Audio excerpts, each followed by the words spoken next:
Okay. I should be here now. Should be live. Hopefully everything's working.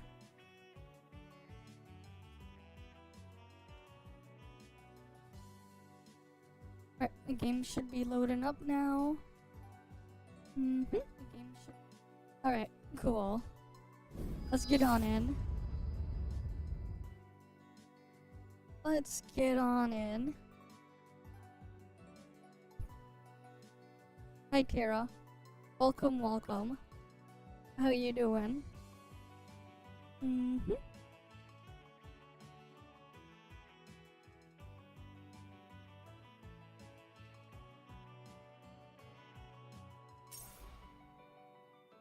Oh.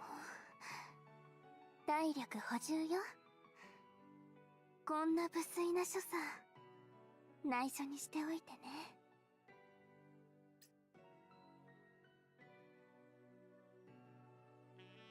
No, I just said it should be working now. That's all. Okay. Let's get on in. Material farm. Let's get these out of the way. Alright, let's get all the other stuff done.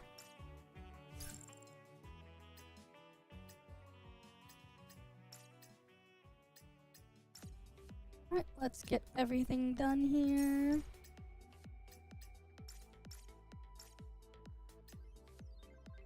What the hell is this? Lots of stuff in the mail, what the hell?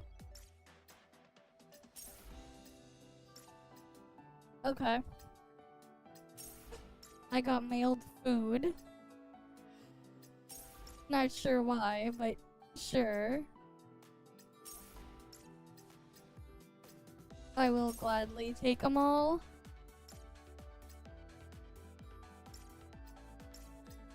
Alright, free stuff is free stuff. Free is free after all. Free is free.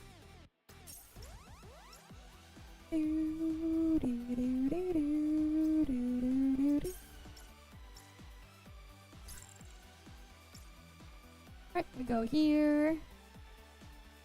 Let's go get this stuff here done. Oh, yes, yes.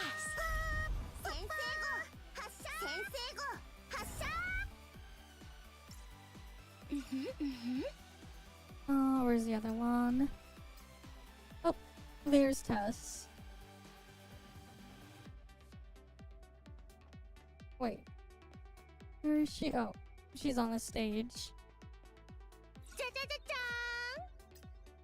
Alright, got her thing there. Alright, we got that done. Nice and quick. Now we gotta finish all the other stuff.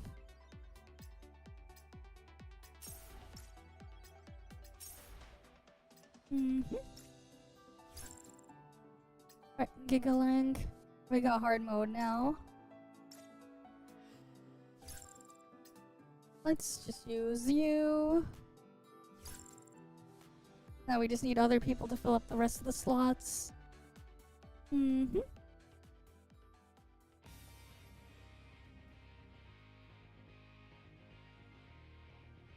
Alright.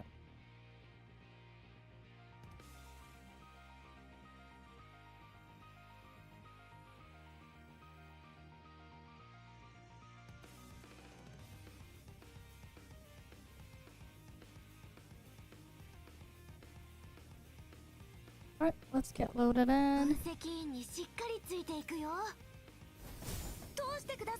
Off to do gathering.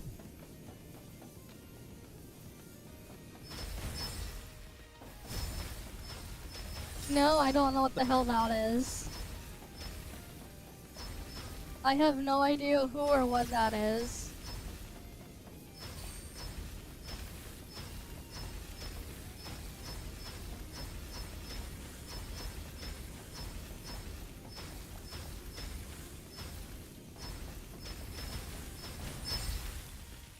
Alright, let's see. Grab these.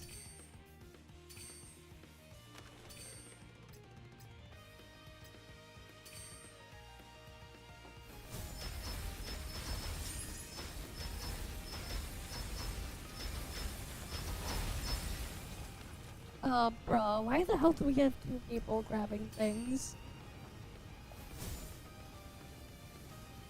The hell are they doing?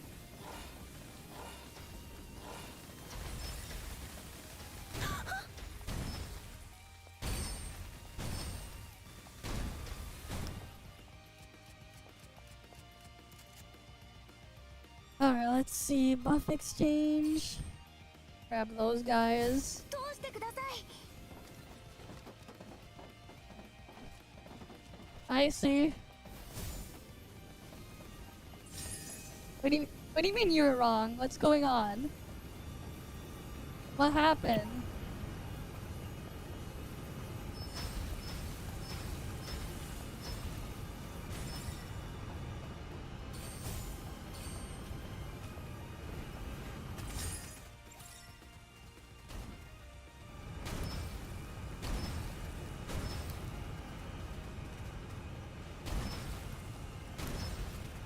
It's fine.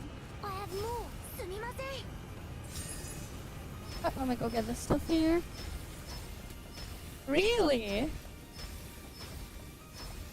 So they took half a character's kit and then put it behind another character. Nice. Who would have thought they were gonna do that? Again, I don't know who that guy is. Alright. But What should I that's do? unfortunate. For him.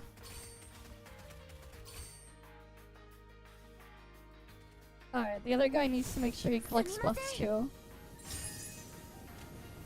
But yeah, who would have thought, man? They create a problem and then sell the solution. Who would have thought they would do that? Who could have predicted that?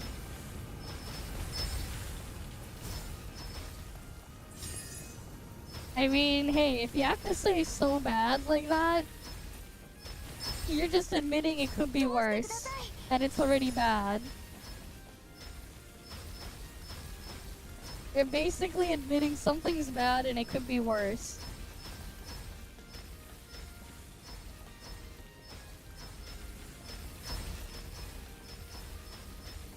Right? Because you're not using a positive tone or positive words to describe it.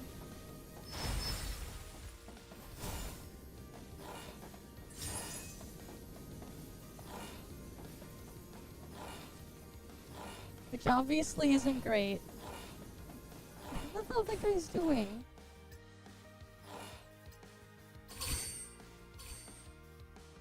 What should I do? 通してください。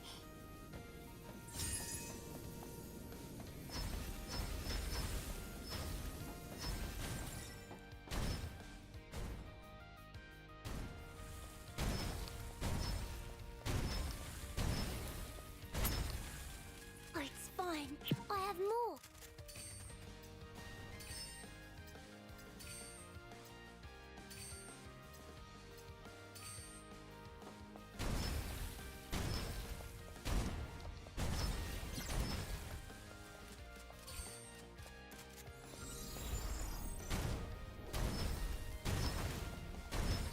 I will say this, man.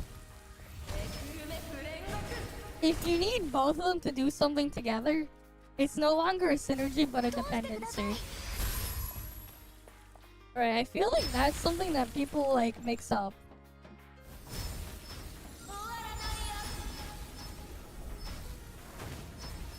Right, the difference between synergy and dependency.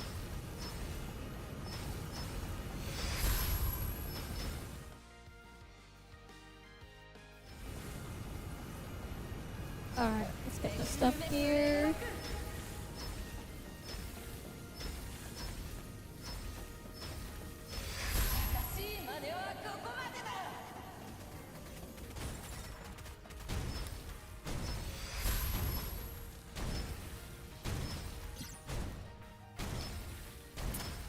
It's fine. I have more.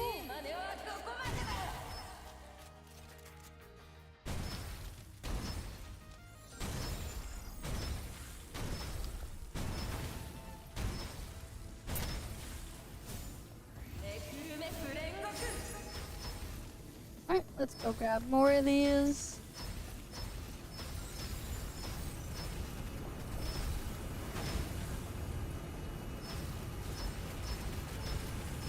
Really now?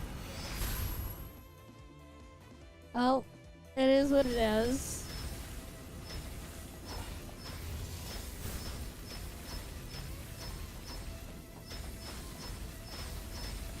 I'm just going around collecting all of these things. How have they still not killed Pi yet?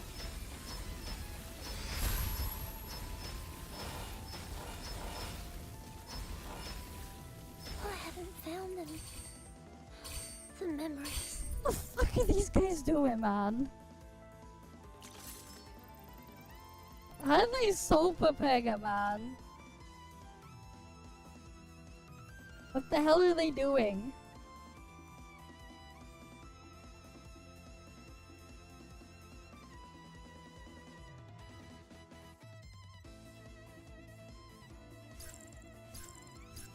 They just wasted a whole run.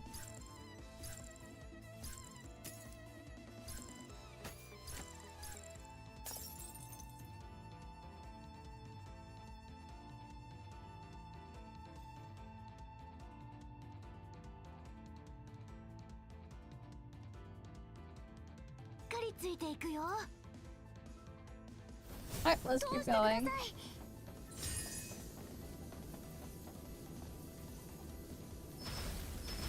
Gotta get all the things here.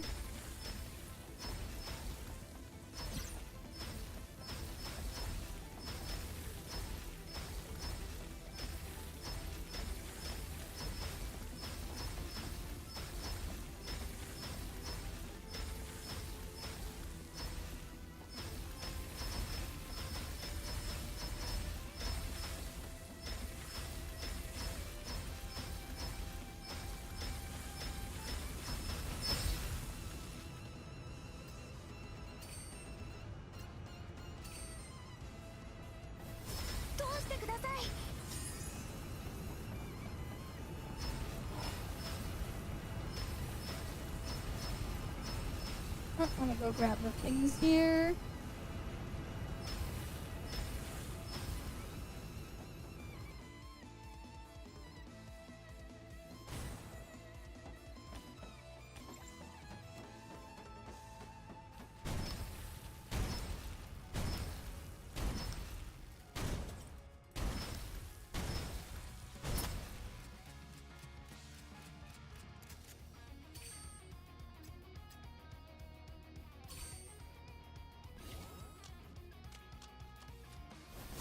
Alright.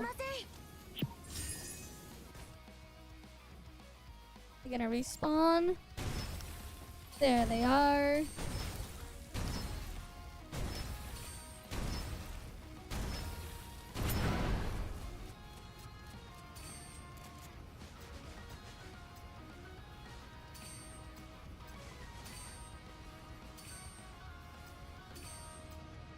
The hell? Why does it like not like immediately turn red when I can't buy it? Whatever, let me go continue collecting everything.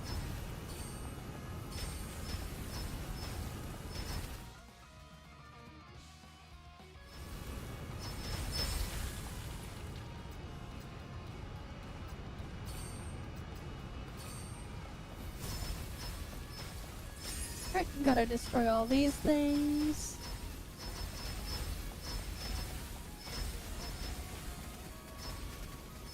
Alright, let's go grab all the stuff here.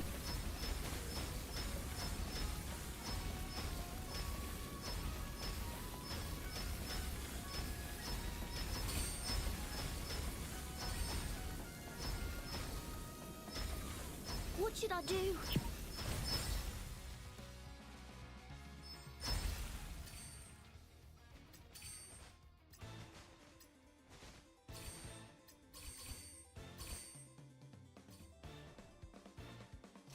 Alright, now they got all those bots. I'll just go farm more of these so I can get ammo and stuff for the turrets.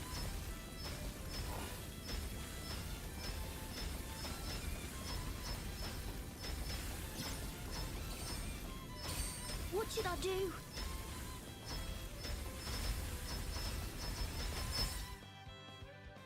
Right, on to grab more of these.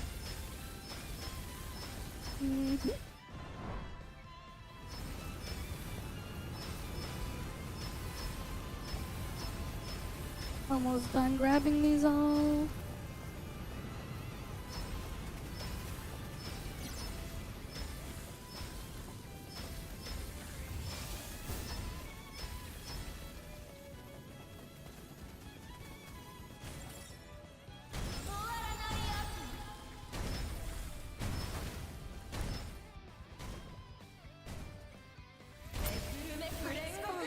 I have more. Alright. Oh cool, we have all of those bots.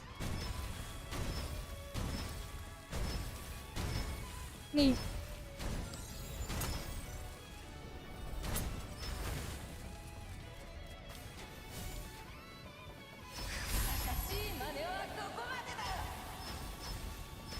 Maybe I should go to a turret and just start shooting.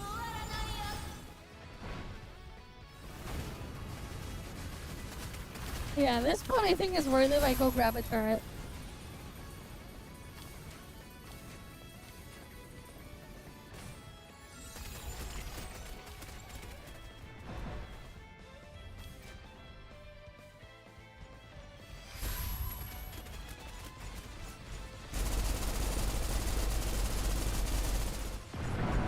Alright, let's go shoot all these guys.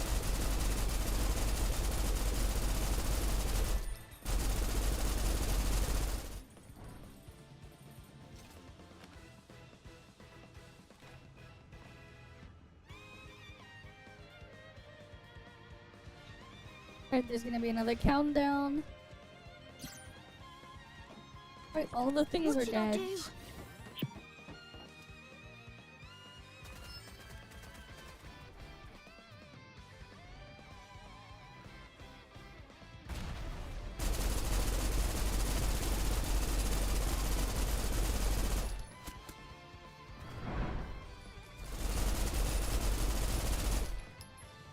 Am I even hitting them?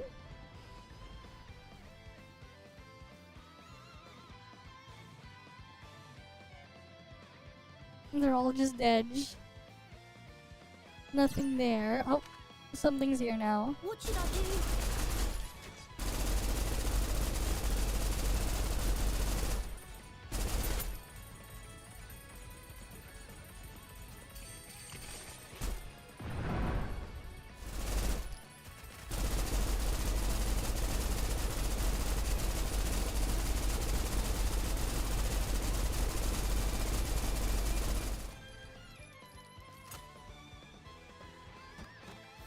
Well, I'm out of ammo.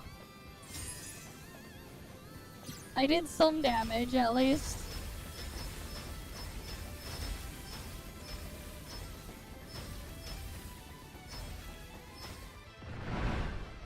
I did my job.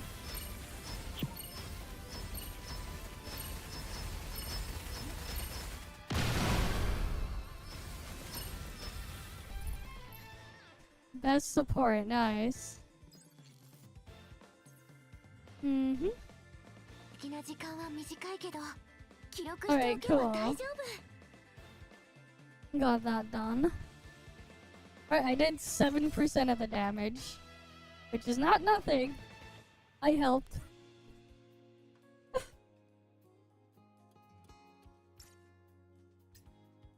Alright, let's see.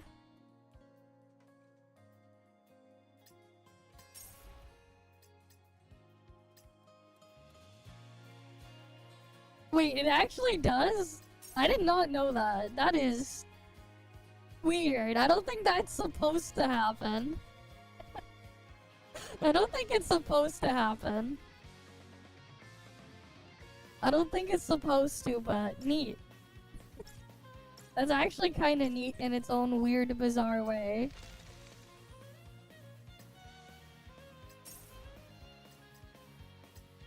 For what it's worth. Right? It's free damage.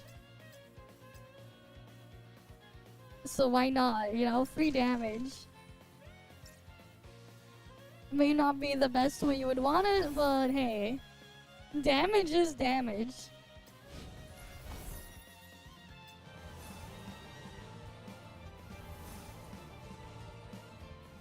I still need to get the weapon. I'm just gonna do singles, see what happens. Alright.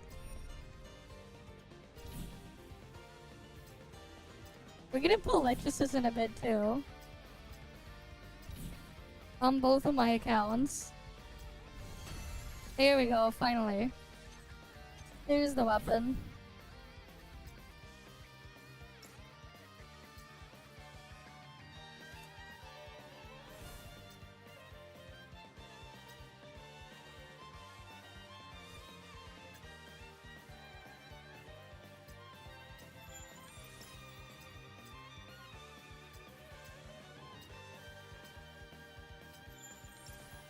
Oh, I need these things.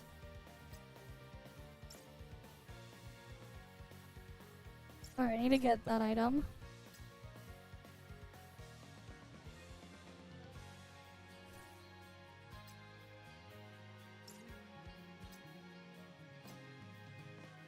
Alright, let me just go get the stuff I need.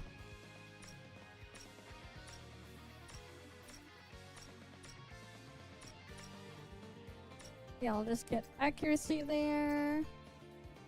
Maximum range boost.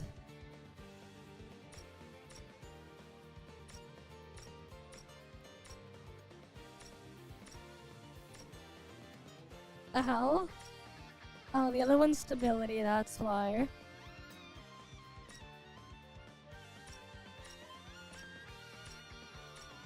That one gives attack.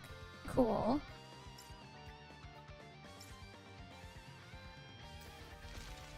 Alright, I'll need to get it from the event shop.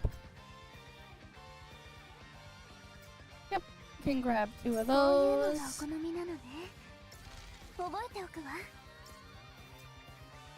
Where is she?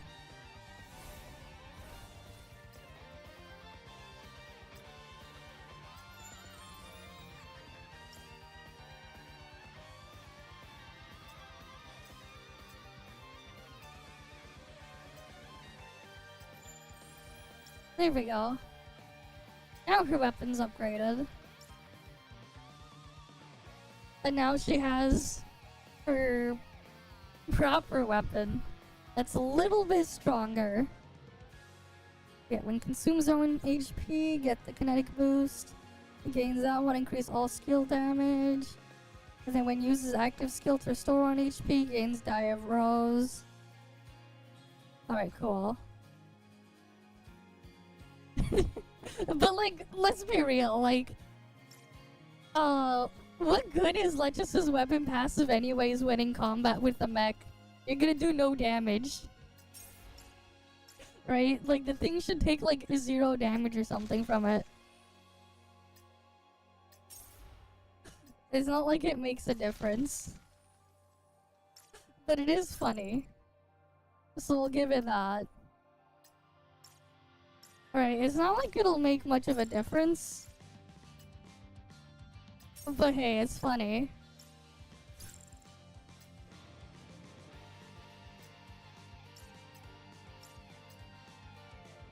Alright, let's use her here.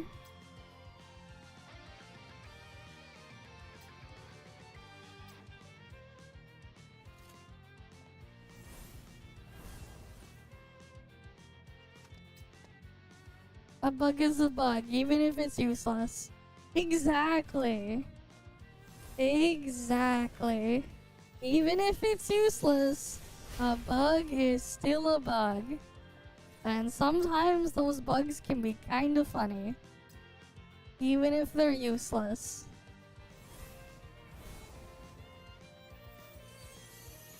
What do I want on my last slot? Sure, I'll put Celestial Swan. Because I don't know what else I'm gonna play here.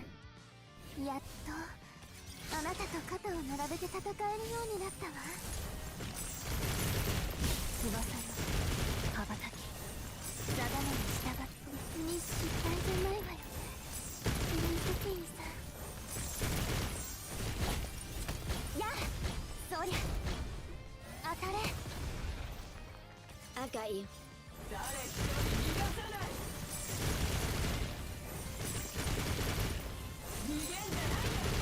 別に失敗じゃないわよね。はっ。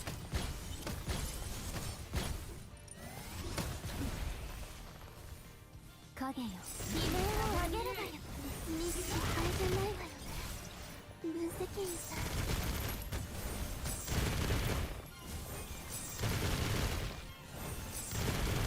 別に失態じゃないわよね。分析員さん。隠れるとこなんてもうないでしょ。そりゃ当たれ。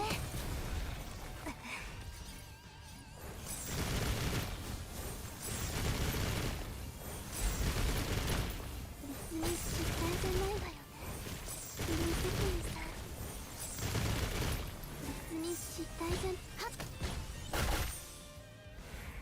翼に意識が Wait, 飛んで the boss can interrupt her. やはり苦手だわ。別に失態じゃないわよね。分析員 So that's interesting. 悲鳴をあげるがいい。別に失態じゃないわよね。分析員さん。やあ。別に失態じゃないわよね。勝ったわ。私も Alright. できたわ。分析員さん。 Yeah. Oh, that is what it is. Every 3 seconds if you have, what, A3? You can make it pulse every 3 seconds, though. If you thought every 5 seconds was crazy, make it every 3 seconds.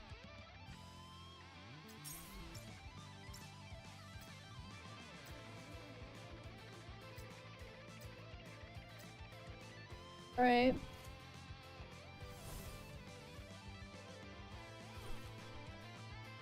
Oh, I'll put you there. Put you there, and then in the last slot, we're gonna use Tess.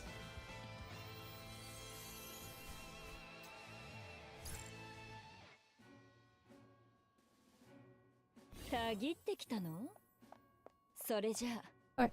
もっと盛り上げていく。玉をばらまくのって気持ちよくてなかなかやめられないわ。あなたにもラッシュ。魔力注入。やっ、あなたにもラッシュ。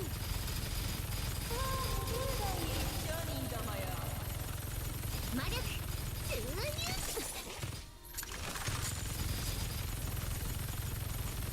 魔力注入。 Not a fan of certain interactions with Dorm. Fair enough.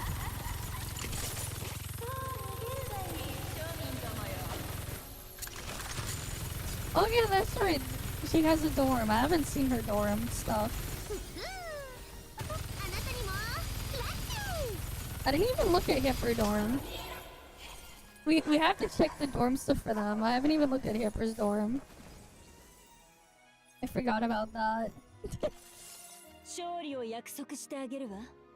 今までのように。 Alright, cool. That stuff is done.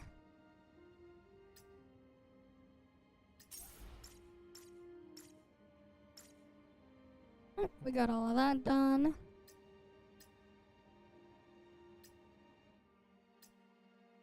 Right. I guess that's how they did the thing there.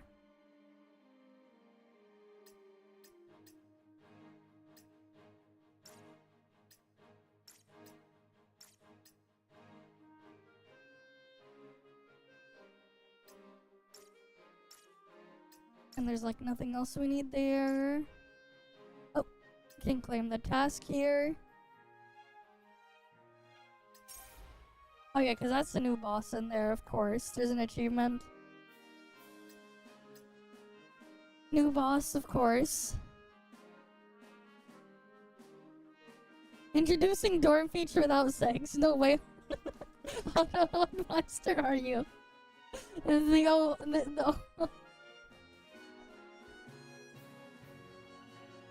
They need to get the OO squad.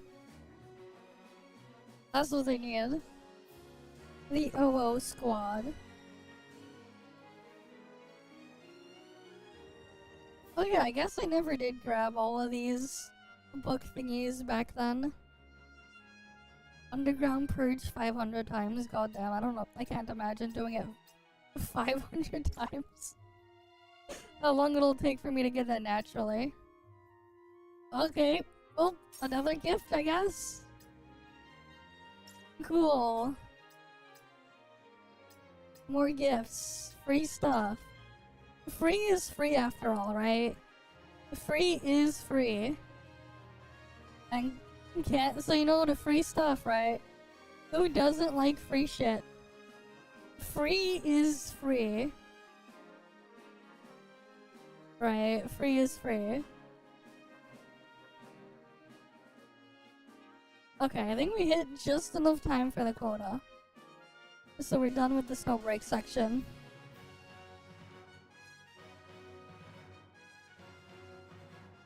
Alright. Time for ToF.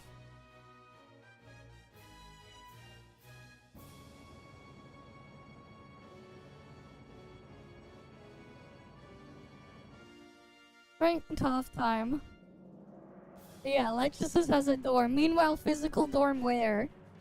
Even Asurada sometimes has a dorm. Right, even Asurada occasionally has a dorm. You know? He has his dorm whenever they decide to run his raid. And it's an 8-player dorm too. Deep space is right. Right, even Asurada gets a dorm. It's an 8-player dorm. Meanwhile, we're the Fizz dorm. No Fizz dorm, but even Asurada gets one.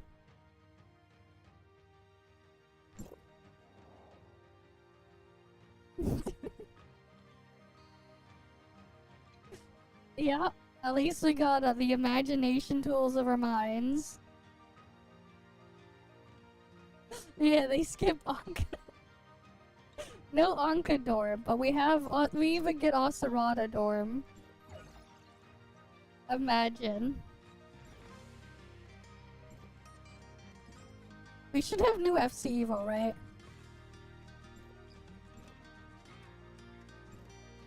Let's go, we got it. Lechesis here. So we can get our Lechesis pulls. And then I can pull Lechesis. And we can mess around with Lechesis.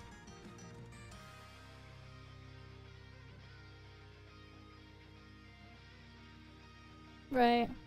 We can go mess around with Lechesis.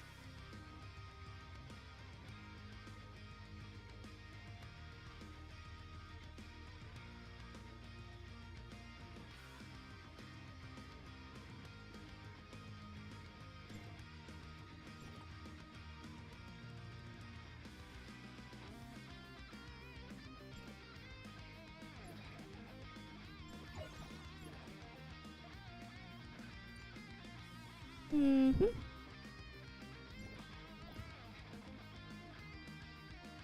Yeah, and Aster too, yeah. It's like, what happened, man?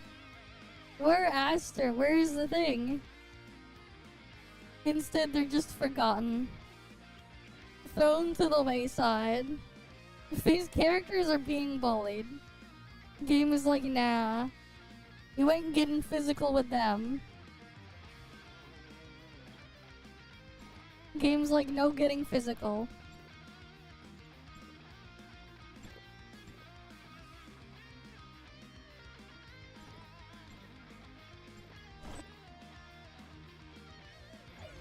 Did they reset Bygone in thing? Like they said they were gonna do it, or did they go back on that?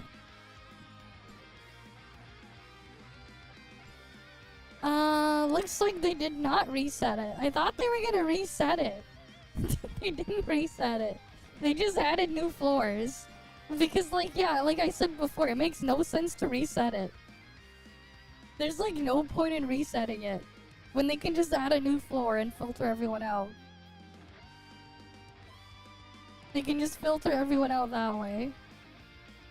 Just make a new floor. Problem solved. Right, like, if you think about it.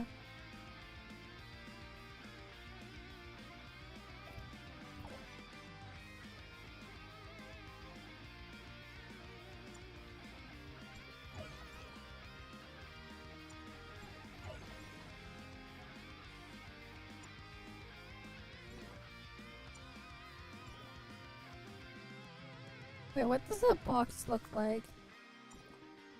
I swear I should have it.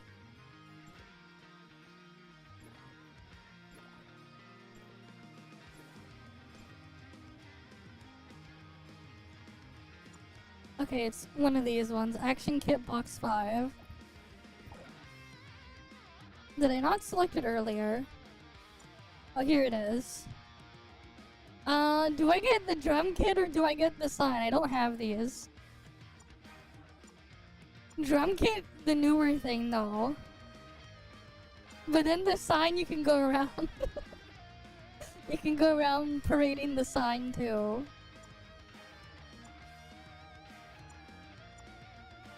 I'll get the drum kit. We can get the sign later. Another time. Dailies first. I'll do dailies first.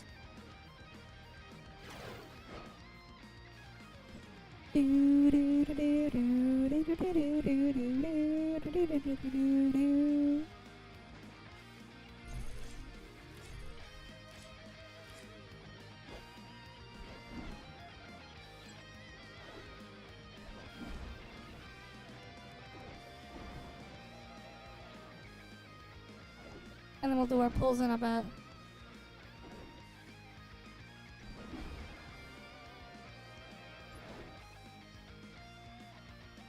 That is a name. Someone named themselves Sex Angel. That is definitely a name. I was like, what the fuck?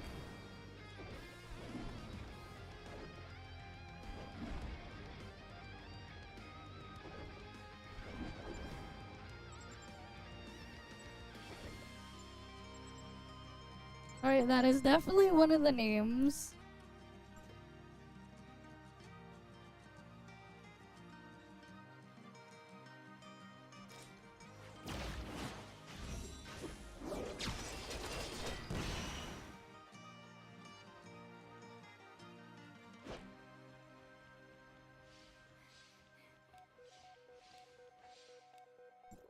Alright, let's see. What dailies do we need now? How about my alt? What does it need? Control droids and armor guards for that one. I guess the armor guards here were already dead.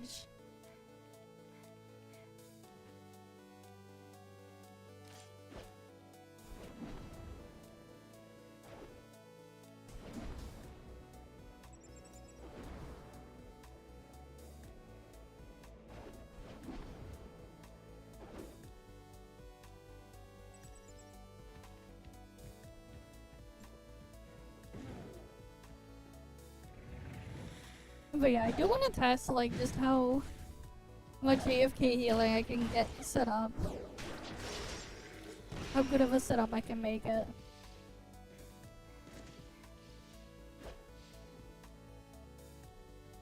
Alright.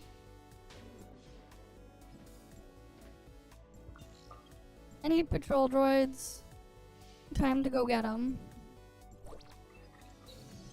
Alright, time to go get those done. And dealt with. And then we'll do our polls. Which I can then grab and then post as another separate video on my YouTube channel. So we can get that done as well.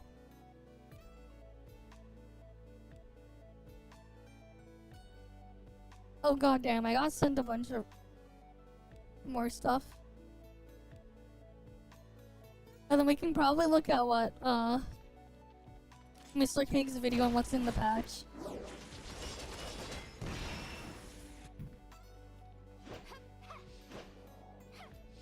So we know what's new and not.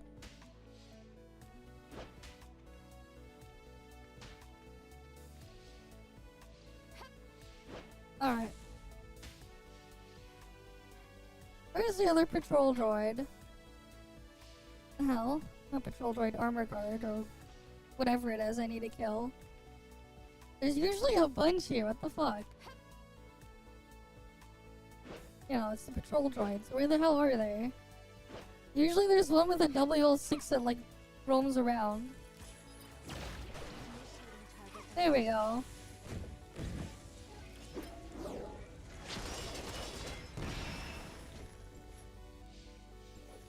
Just what I was looking for.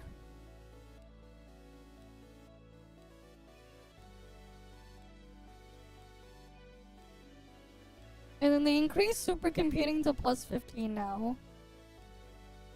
So that's something we're eventually gonna have to upgrade and work towards.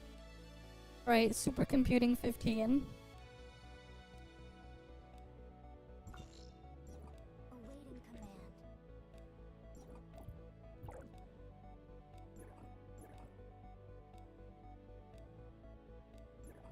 Oh yeah, we can go to the crew base.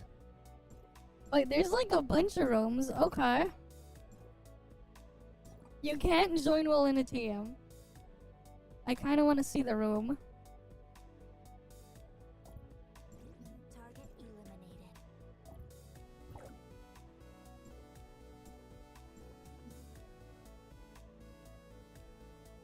So let's head on over to the crew base, I guess. We can do our pulls there.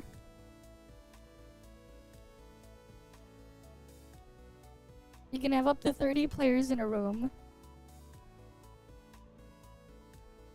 Mm-hmm.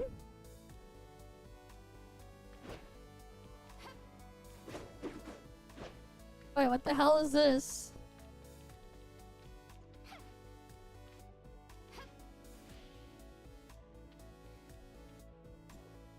Oh, you can put someone on duty, I guess. Interesting.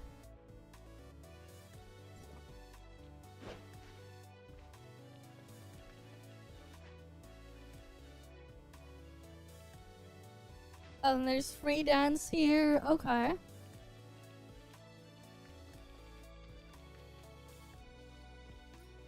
And they got these standees here you can take pictures behind, I guess.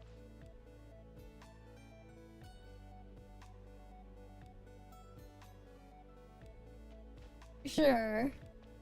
They got those there. What else do they have here?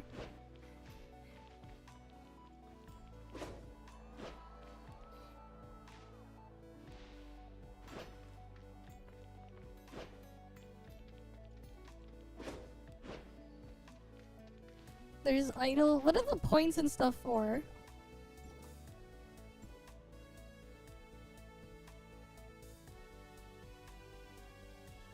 Reach the score milestone to earn crew merit rewards. Okay.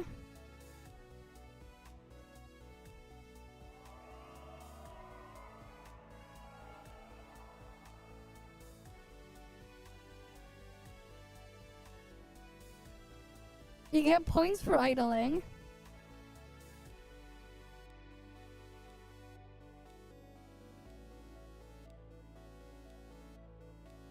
And then you can get buffs. Okay. So there's stuff to do here.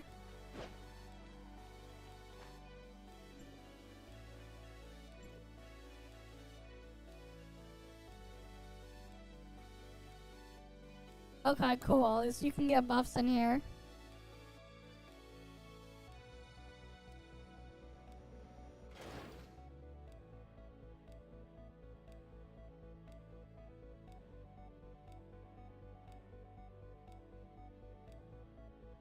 But my guild is so dead, so like, you can't do much. Very high shonen manga protagonist. Welcome, welcome. And I assume in here then you can like use it to farm merits or something. Is that it?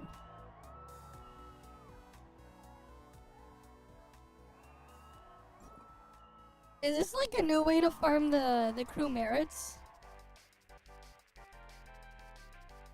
Wait, I need to quickly use the washroom. I'm gonna be right back. Give me a sec. I need to use the washroom.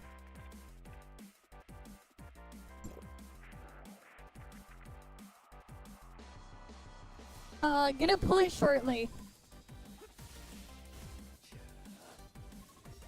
On the next room.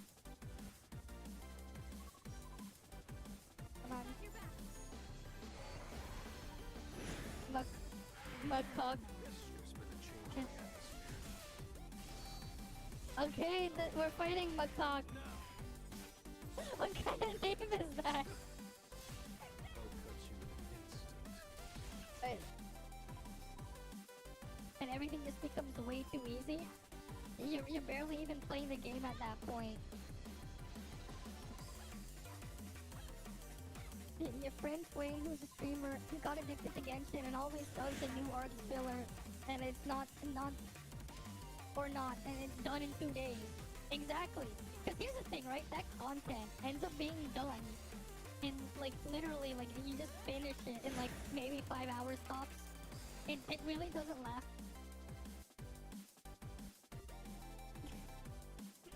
Whale group is definitely faster unless they get used to it. No, you need a whale group that can do the skip perfectly, and then you get like, you get it cleared in like 2 minutes. Almost beating us to the boss. I mean, we had some hiccups, right? It does take practice. It does take practice. And this is unfortunate for me that it resists my volt.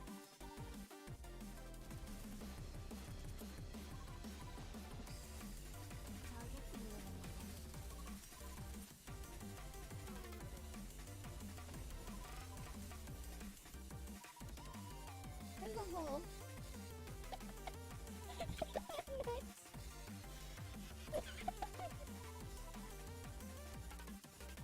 This is great. Not a me who. Jesus. This is pure gold. Someone clip it. No more sexy girl.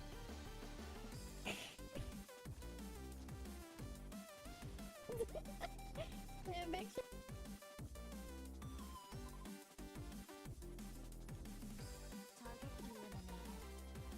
Yeah, my YouTube got taken down, Sean. So I'm just gonna continue on from my Twitch. I made another YouTube account, so it's like, so I'm also still on YouTube on a different channel. I had a backup, but I just didn't talk about it. But yeah, it's up on my backup as well. Alright, we're gonna go do the gym. So I'm just doing a regular playthrough of Shining Soul first.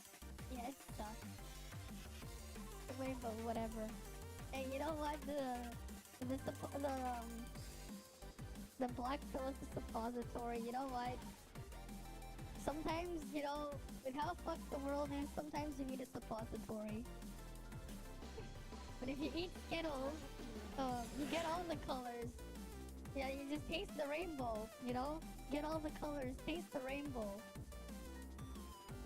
Yeah, taste the rainbow, eat with the Skittles.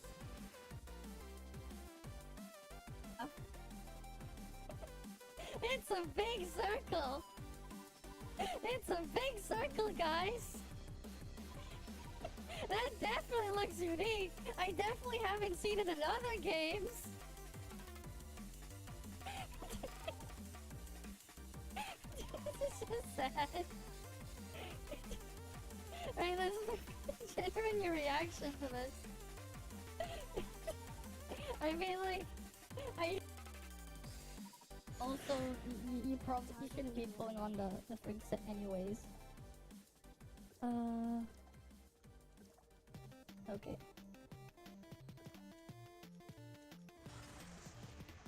You don't have frig matrices, then I don't know, maybe you're playing the rotation stuff.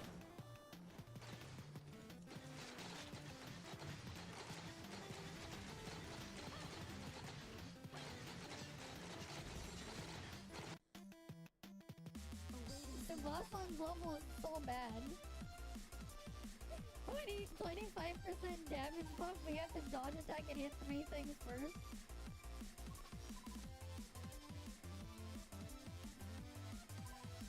God damn it! God damn it, you're using that.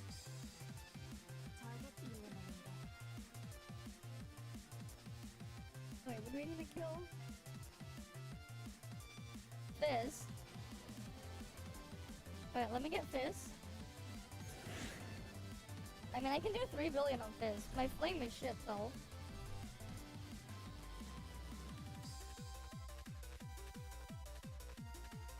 Okay, I'm back. I needed to quickly use the washroom. But yeah, hi Derico. Welcome, welcome. Alright. So, Lechesis pulls. Let's go to her thing first. Let's go to her, a medical facility, I guess. We'll do them there. Oh wait, no, I have to go do the thing first.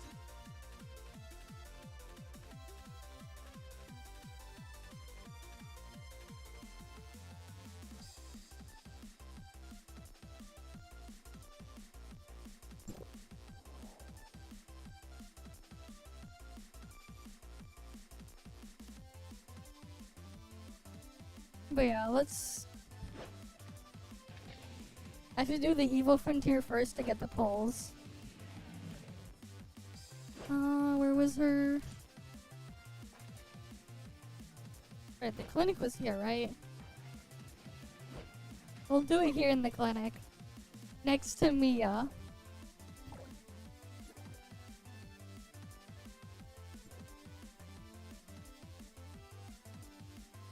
Alright, I'm gonna quickly do Evolution Frontier or whatever first. Yep, and it can be speedrun. Exactly.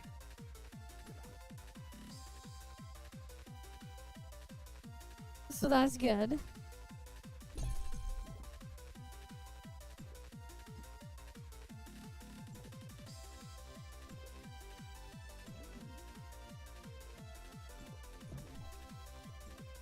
Time to get it done. Alright, let's get it done. And then we'll do our other stuff after.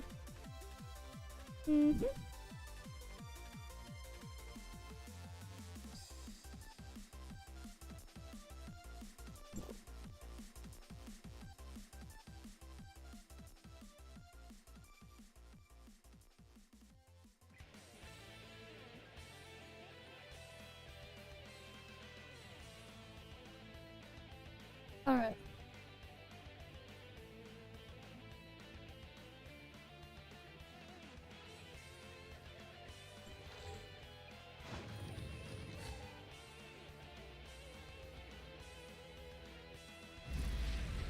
Alright, let's get on in.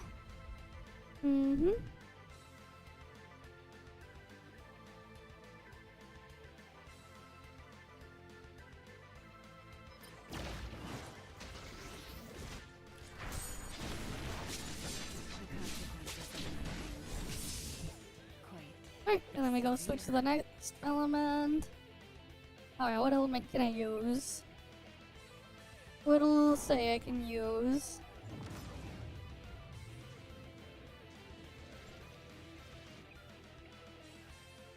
Cool, I can use Frost.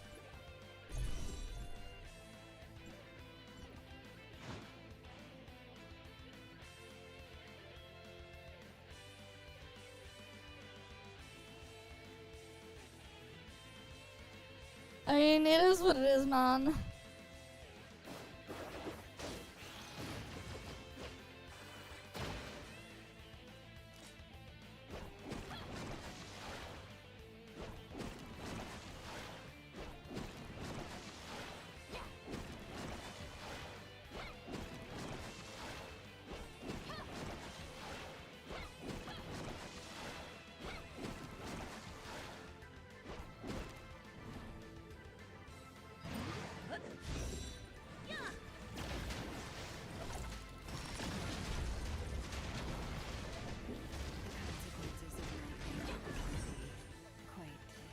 Oh shit, I shouldn't have turned on auto on my ult. I have to use a different element. My mistake. I shouldn't have put on auto on my ult.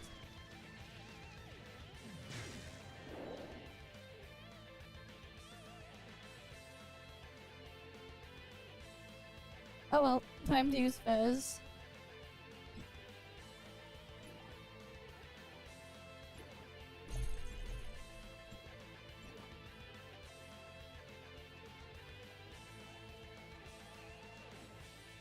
No, I mean like completely turn off auto.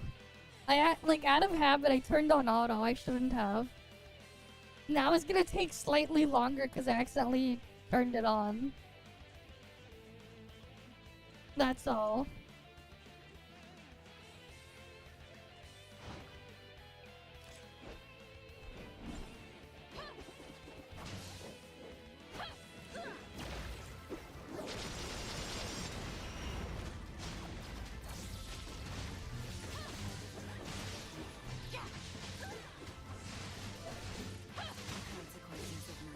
You can turn on auto with this button here and it'll just automatically do whatever. But like, yeah. It'll just do whatever random bullshit go if you turn it on.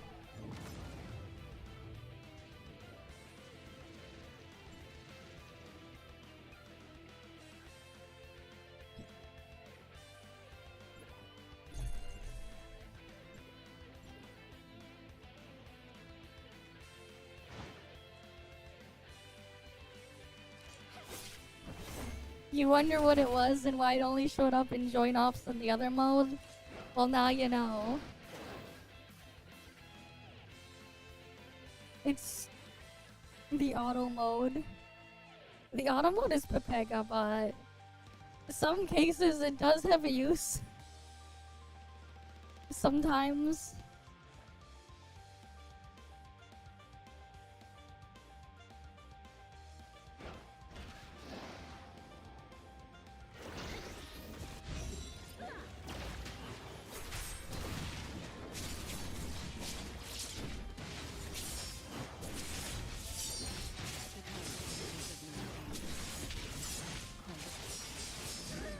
What do you mean, Fizzman?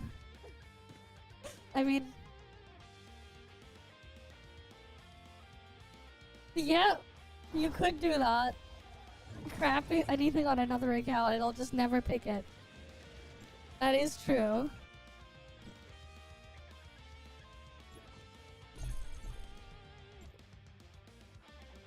Alright, then we can go get our balls.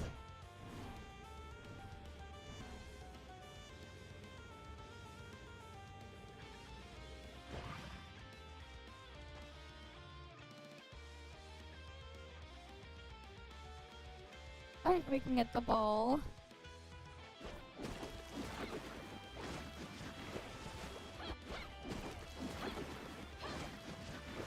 You know, I don't know why I just noticed the skin on the weapon for thing, Lince's has sunflowers coming out or whatever.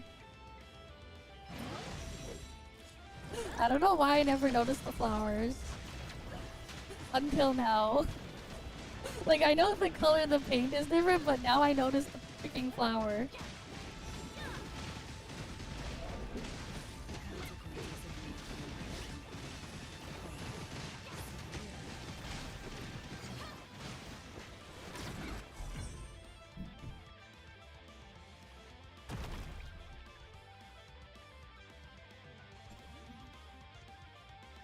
Alright, everything is done in there.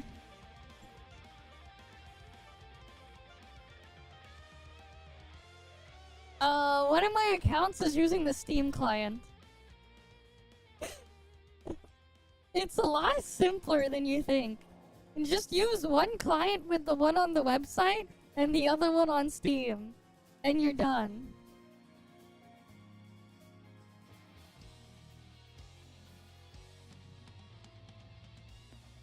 Though I can imagine, like, I think there's an even easier one if you want to go even crazier. You could probably, in theory, just set up virtual machines running Steam OS. But yeah, hi Flagger. Welcome, welcome. But yeah. Oh, I guess it's time.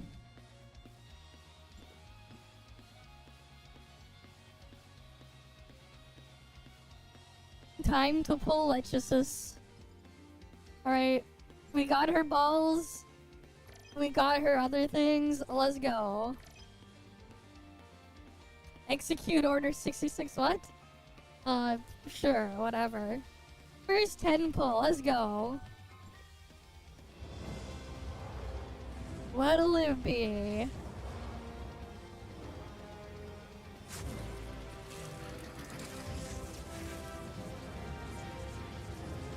Nothing. Alright, second 10 pull.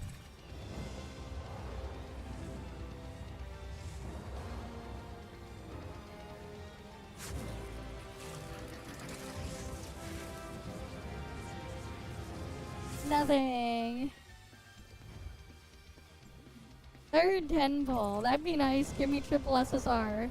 Give me all the SSRs.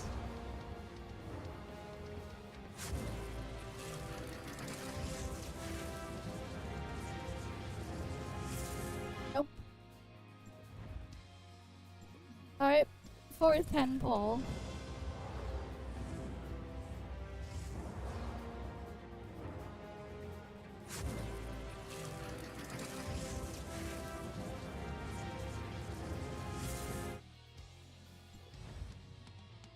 Fifth 10 pull now.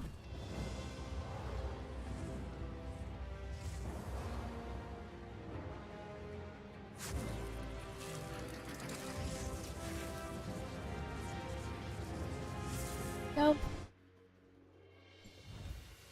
6th 10 pull. Really?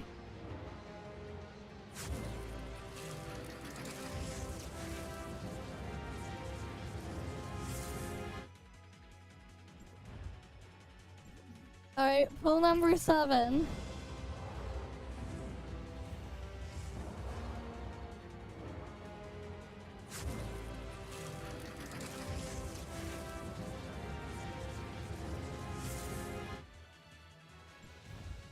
I don't know if I have 50-50 or not.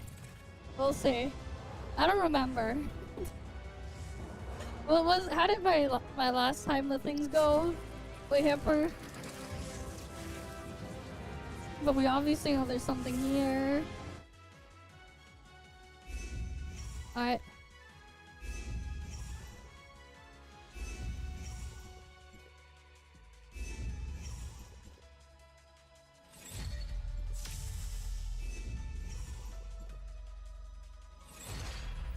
Alright, that's one. Cool.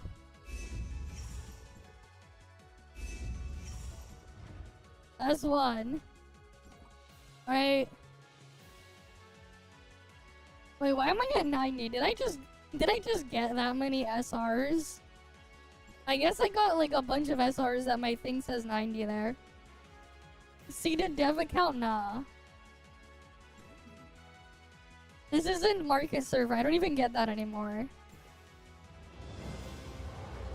Yeah, I pulled 80.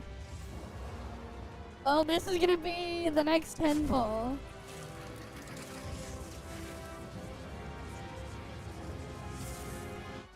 Nope. Next one.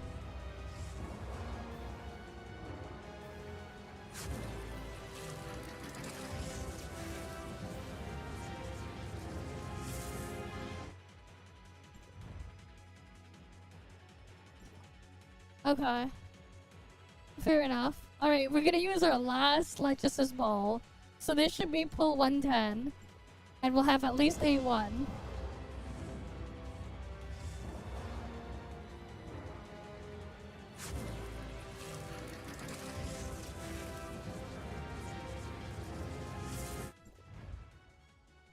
Alright. Pull 120. What do we got?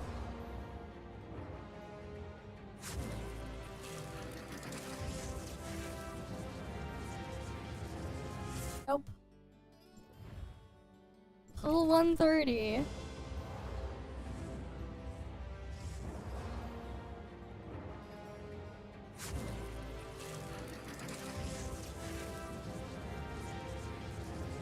Nope. Alright, pull 140.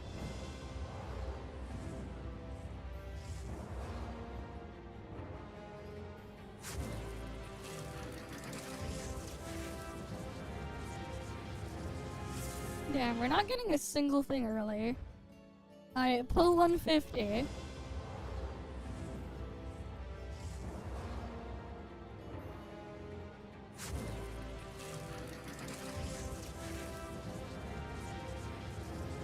Alright, never mind, we got one early. And we lost. That's fine. Plus 10 flame gold. Alright, here we go. Cheap enough, durable USB-C? I don't know. Alright, let's see. 50-50 now.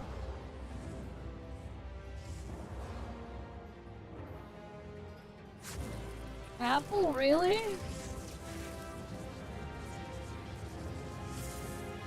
Okay. Surely we win, right?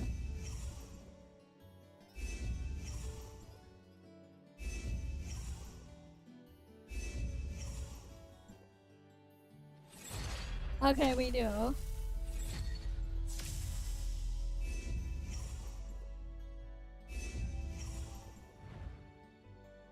Alright, we have A2.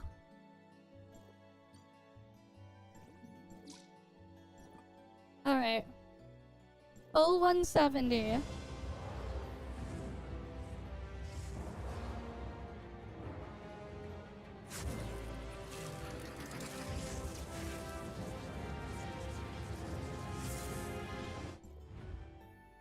Alright, full 180. It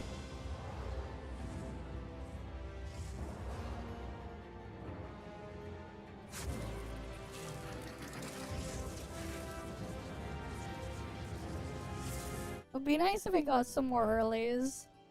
Alright, pull 190.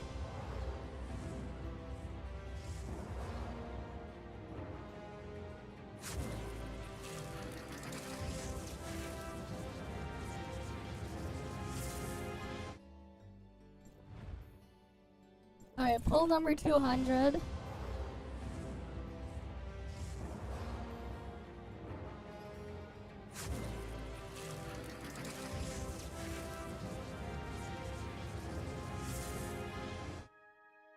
I see. Alright, pull 210.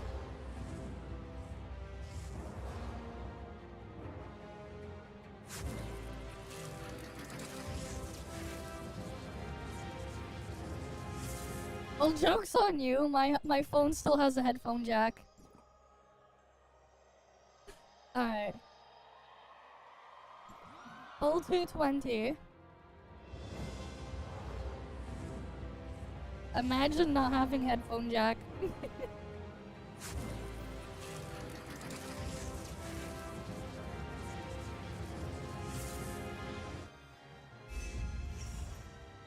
Alright, pull 230.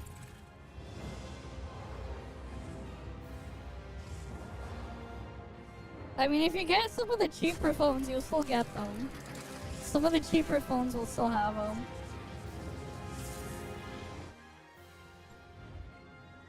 Alright, pull 240.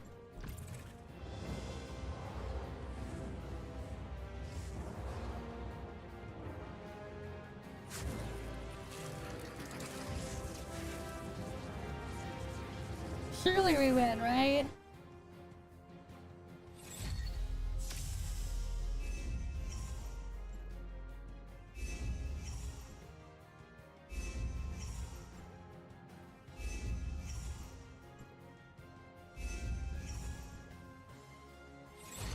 Alright, the next one is a loss.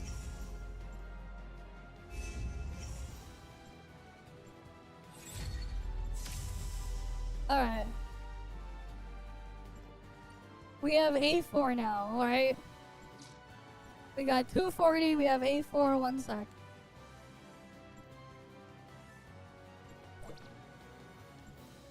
How many pulls do we get back?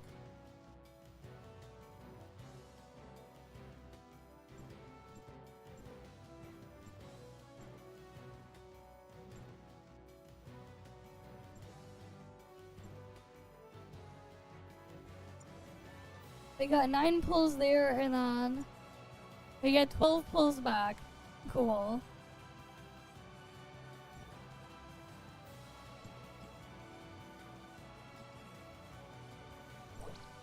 Alright, we should have A4, but we're gonna keep going.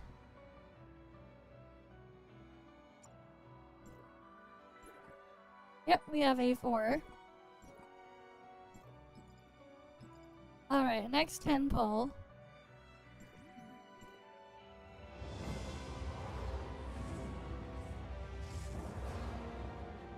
And then the next 50-50 is a loss.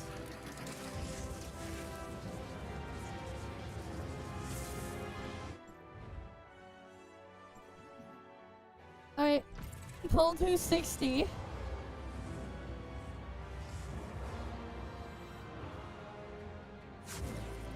That'd be nice.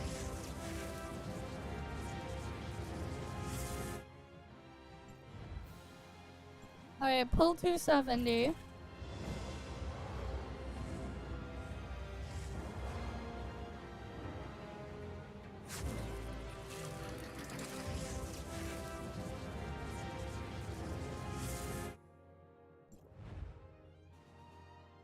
Pull 280.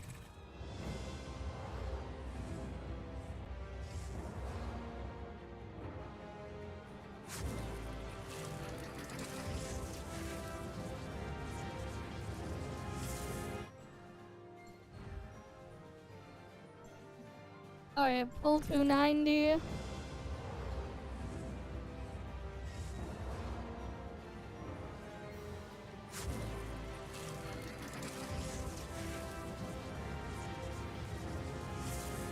would be nice if it would give me something early, man. Pull 300.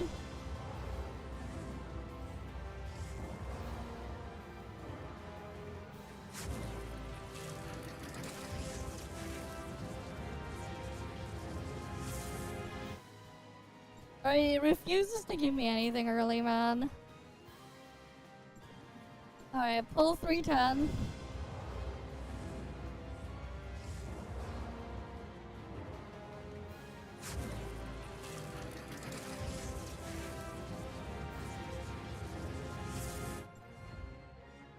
And then this one is gonna have our loss. I mean, now we already have A5 now. But then this one's a loss.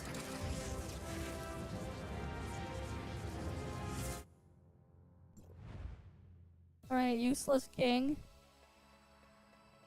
Alright, pull 330.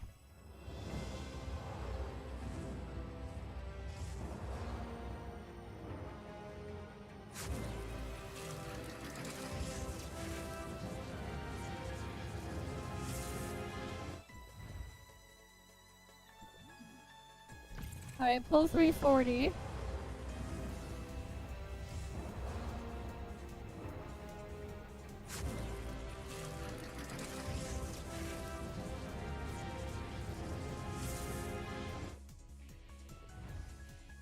Alright, pull 350. These are really bad pulls.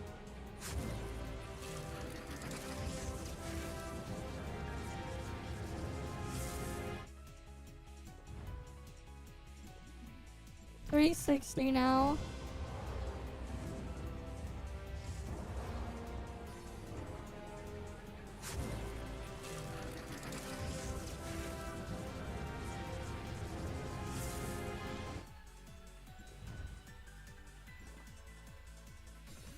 Alright, pull 370.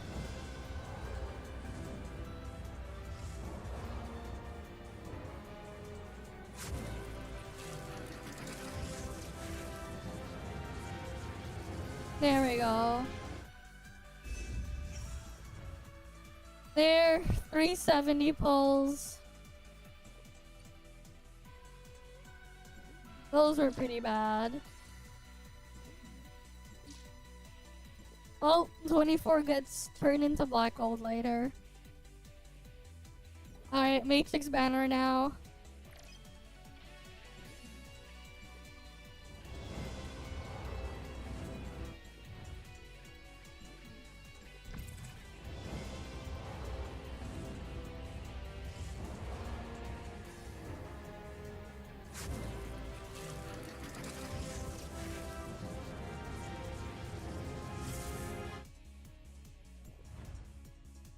Alright, we got her faith, so we don't need her faith anymore.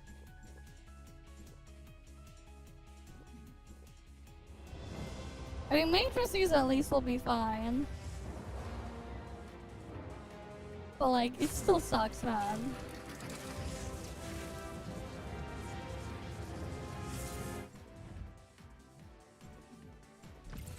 Because like, I only need to pull like one other matrix piece.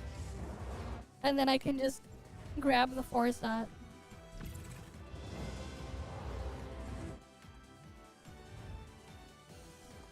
Right, like, yeah.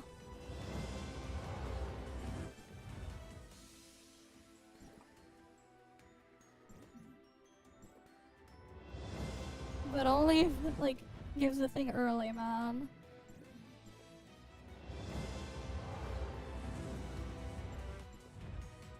And it doesn't want to give me early shit.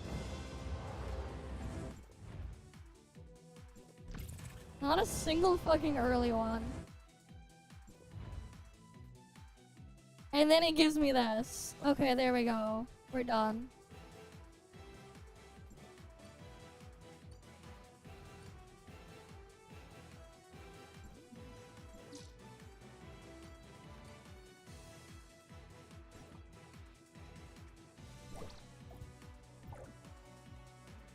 Random triple at the end, but the triples there are like whatever. It's the triples nobody gives a fuck about.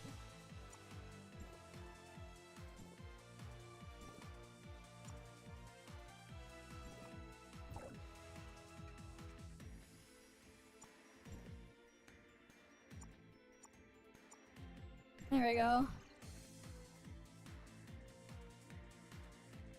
No, that was 100 pulls on the Matrix banner. 100 pulls on Matrix and then 370 on character.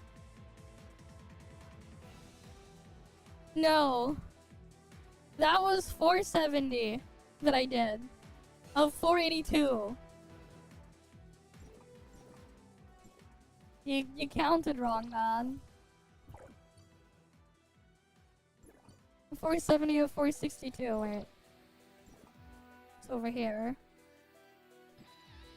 See, I have 20 these. So that's 100.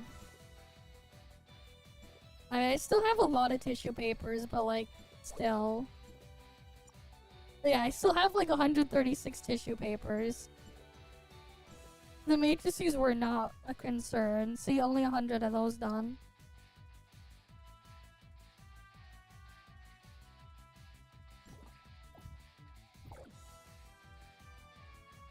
I mean, it happens, man.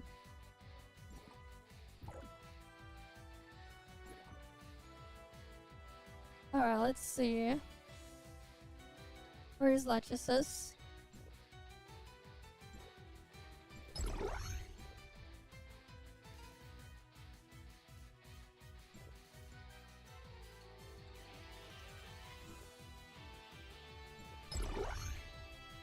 Wait, what the fuck?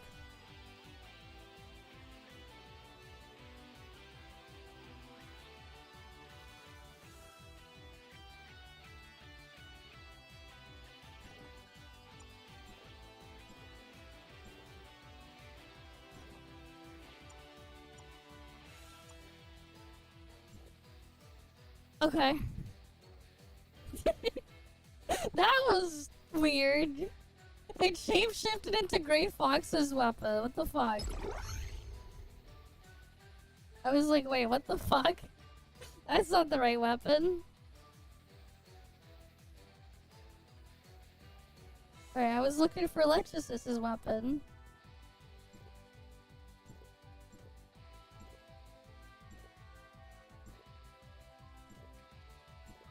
Right, we got our matrices, 26% attack, and then increases damage to multiplier radiant shock to that amount. It effect works in the offhand slot, yep. Increase final damage by a thing.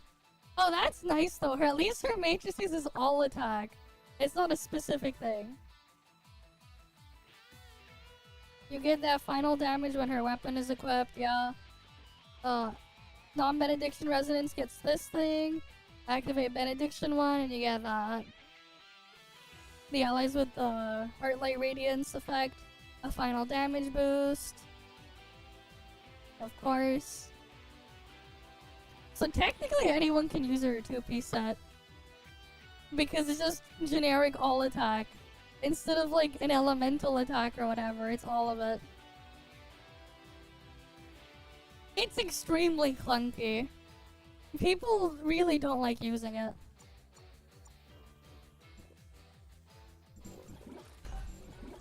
You saw what people were saying on the test server Discord. Everyone was not happy with how it works. Let's be real.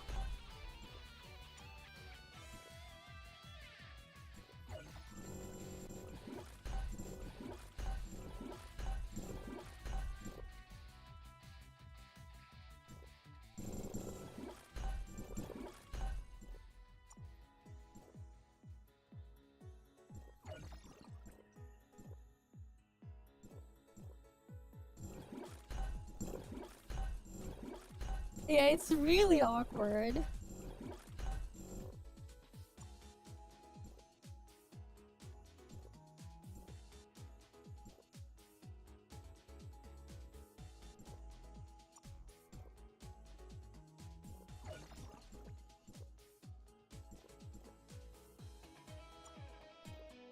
God damn, I need these boxes.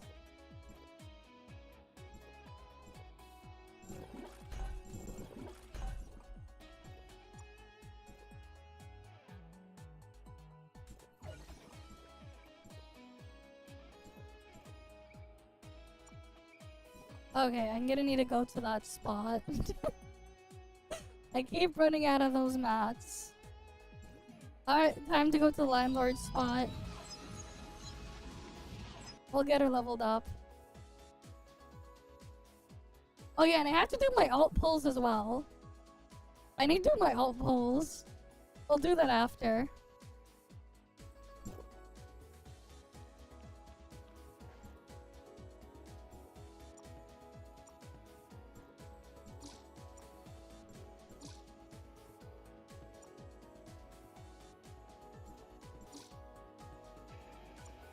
But yeah, it would be nice if we had more of these augment boxes.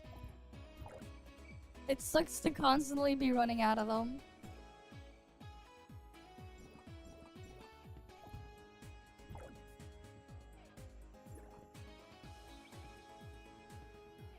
Yeah, I have a lot of copper balloons.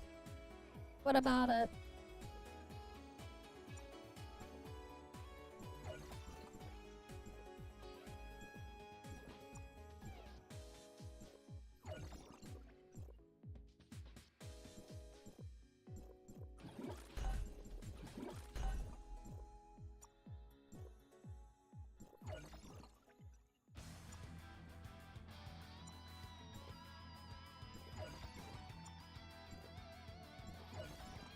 Good thing I have these boxes.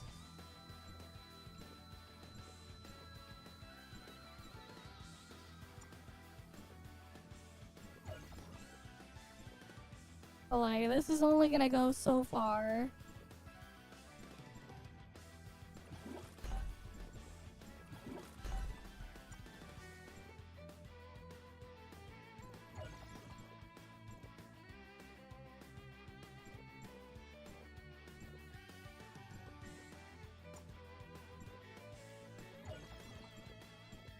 I need more of these.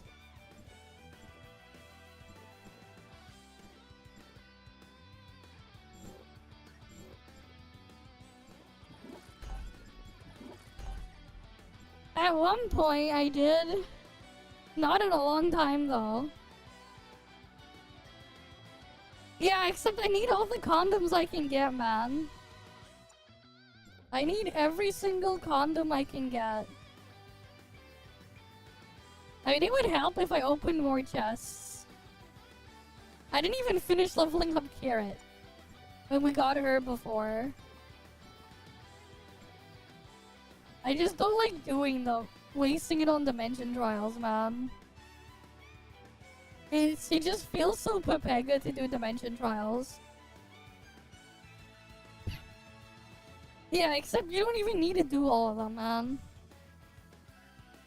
Because I certainly don't. But yeah, it just feels worse to be behind on Dimension Trials. Not Dimension Trials, on the condoms. Than to do the thing there. Like, eventually, like, I won't have to worry about condoms anymore. I already did Artificial Island. I already checked Artificial Island earlier in the week. So there's nothing there. There's no point.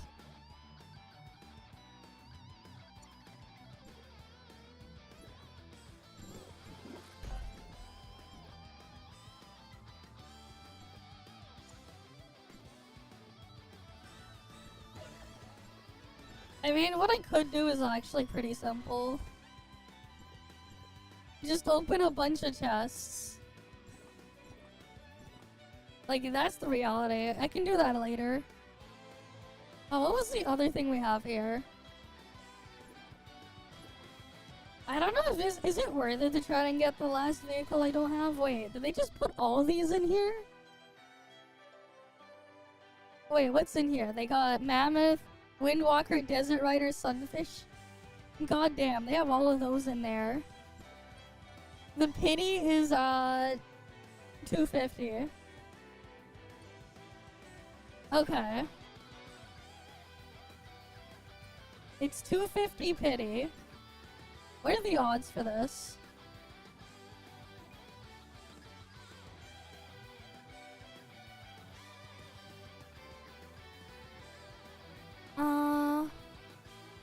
Guarantee is this thing.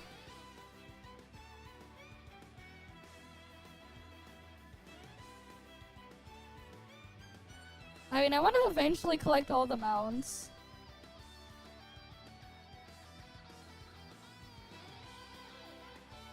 Let's see.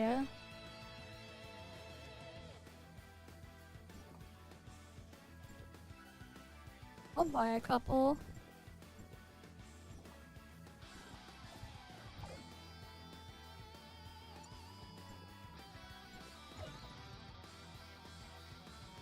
Okay, I got 10 from that. How many do I need then?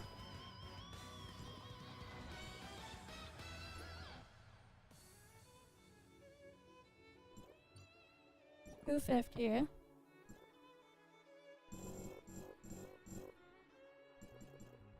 Let's try 40. We'll buy 40 of them.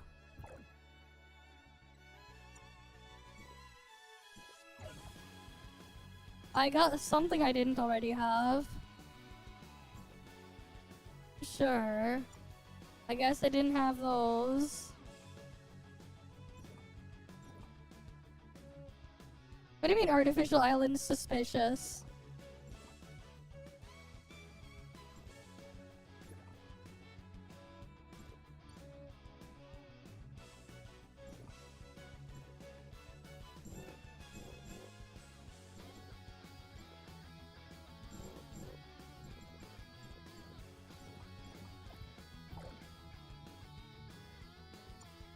Alright, let's try again.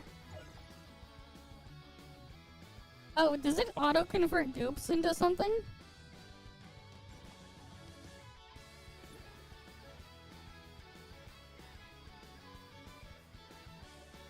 I guess it does. Okay, yeah, I'm at 92 now.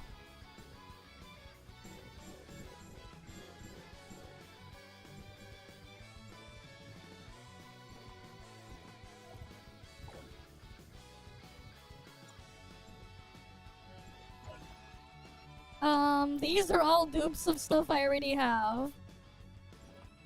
What do I have now?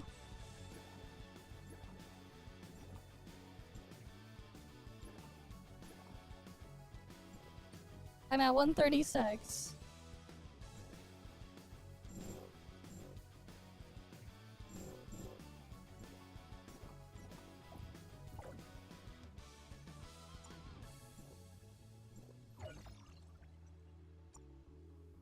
Nope.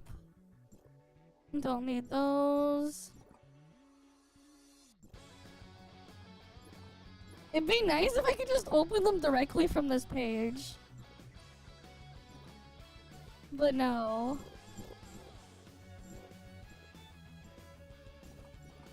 Let's open 30 of them. God damn it.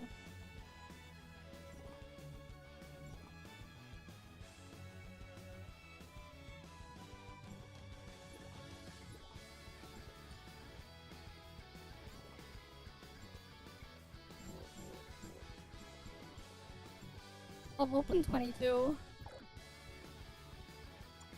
I'm just gonna at least go for the car. I thought I already had that accessory.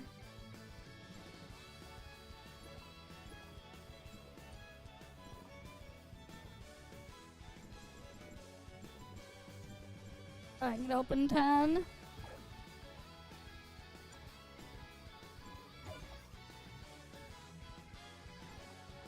Alright. This is gonna be a pain. Open them slowly.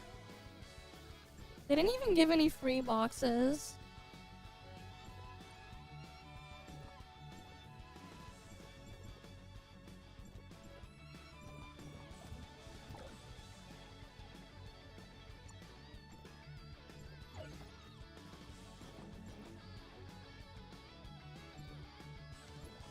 It'd be a lot more convenient if I could just open them like directly from here.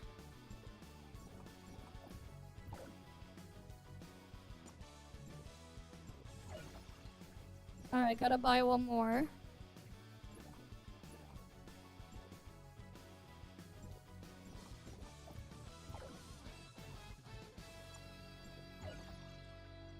Nope, just some useless shards. Those were pretty Pepega. And there's that much left. How many pulls did I do? How many pulls did I do? What was like the total amount? 3780.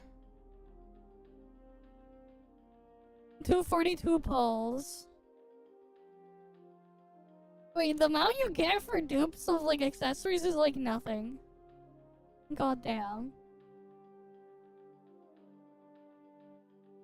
I mean, that's technically cheaper than what it was the other way when it was the other thing, but like, I technically ended up with less for that amount, I guess, because I didn't get all the other thingies.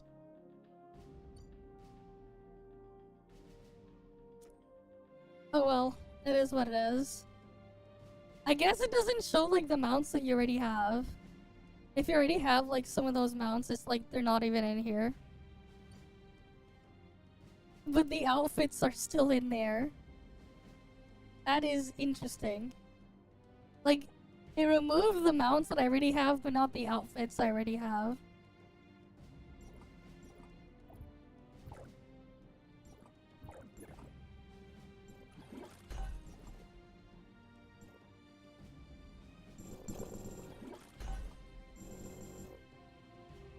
Well, I can at least get some of those back.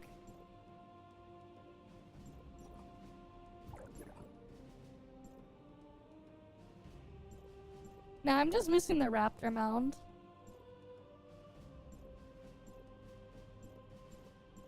Oh yeah, I could buy these skins. Because now I have all the car mounts. Yeah, I know you can like get really close for stacking all those things.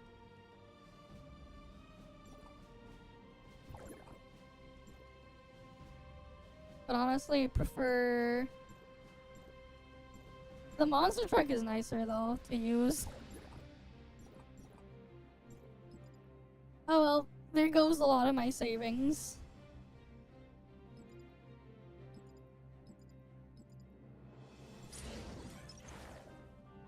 Okay, I'm like so close to getting 100 pull there. I technically, I already did off stream my gold nucleus pulls on my ult account and got a brevi there. So like now my ult has A3 brevi. I don't really need to do anything here though. I'm just gonna hoard these until something else comes to standard on my main.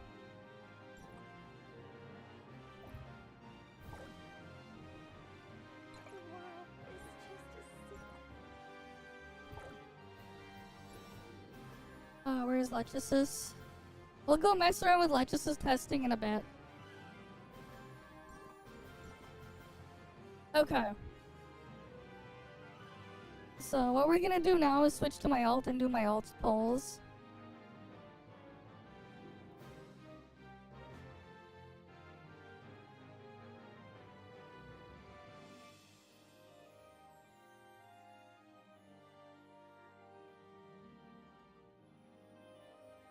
How long is gonna be a while? It's gonna be a while.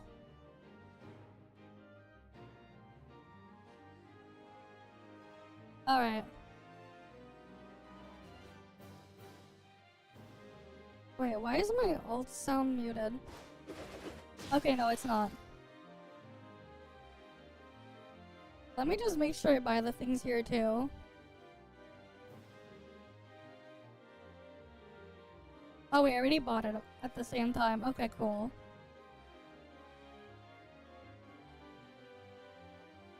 Alright. 10 pull time. Did I forget to turn on sound effects? Or is the sound effects just bored?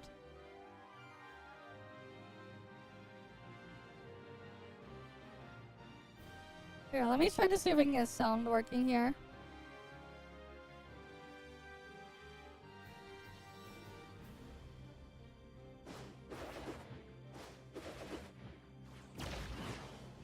Okay, no, sound effects are working here. I think. Give me a sec.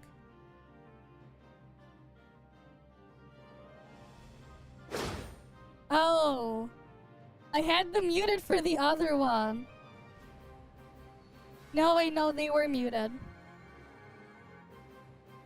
So they were muted on my main, on my ult, but not my main.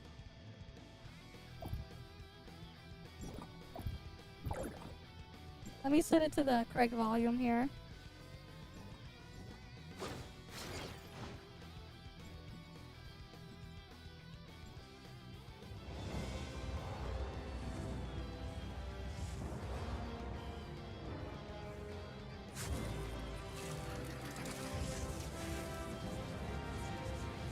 Oh, early! Let's go, early? Did we win though? Early pull. Let's see. No. That's an L. At least it was early.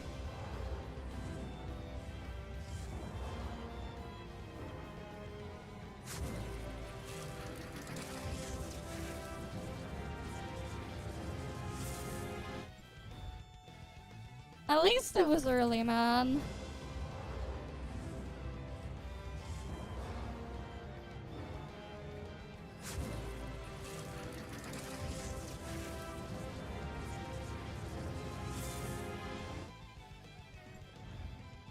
I don't remember. Is it 50-50 or what?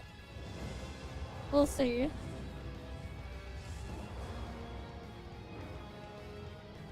I don't remember if it's 50-50 or guaranteed.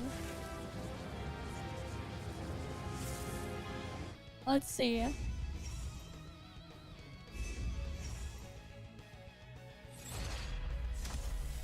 Yeah, 50-50, of course. Let's just rush through these.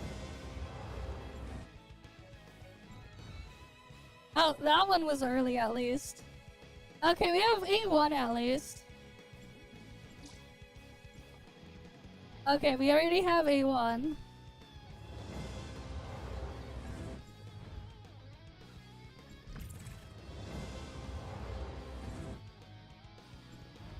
I'm not pulling her on my ult for damage, man. It's for benediction stuff.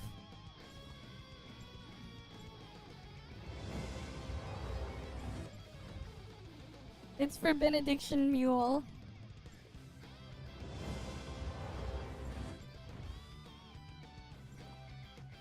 Alright, let's see. Surely it wins.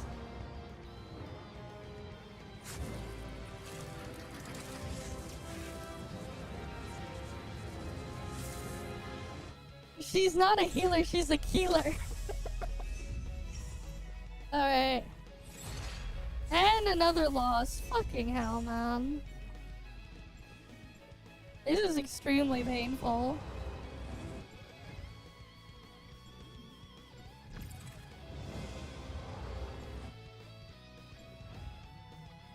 At least that one is early again.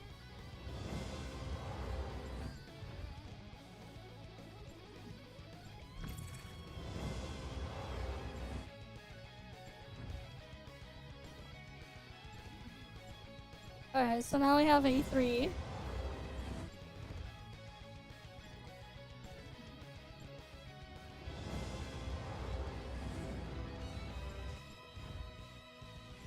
Yep.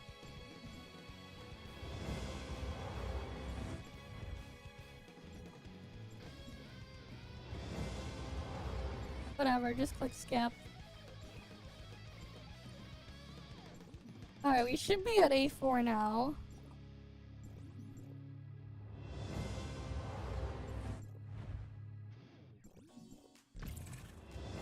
Well, like, this shit's painful.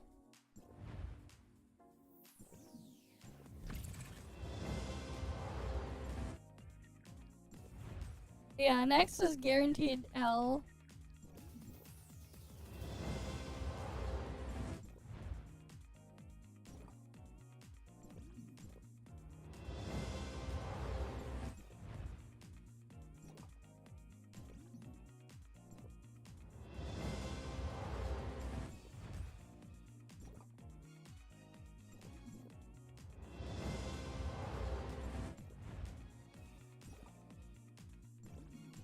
Alright, this is guaranteed L.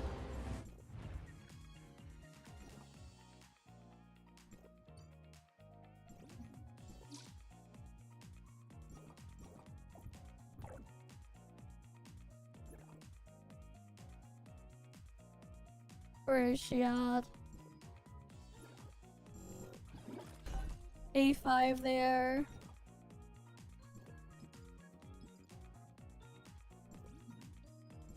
We can count the pages later.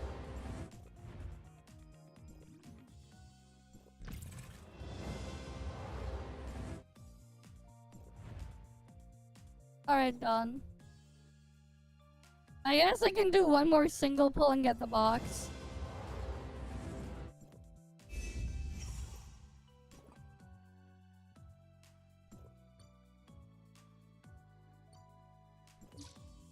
Alright, Matrix time.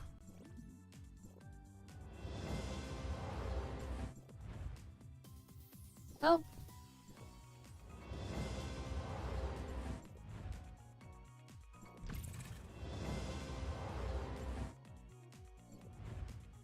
At least I have a bunch of those things saved. Oh, this shit's pain. Very painful pulls. I know. Honestly, they should just freaking make an option where you can just get rid of your balls and just trade them at like 50 at a pop. Okay, we got 2 pieces already.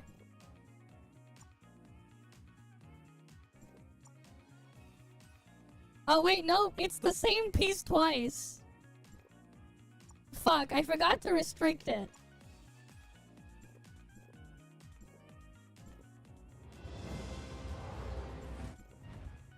I should have exited out and restricted it.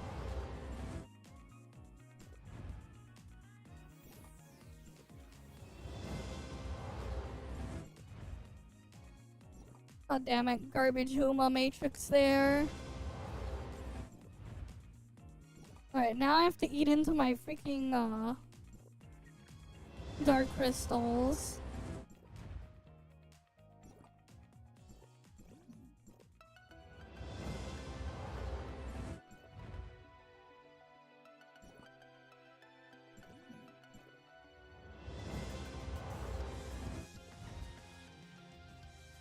Alright, done. Like, I technically could do another and get 2.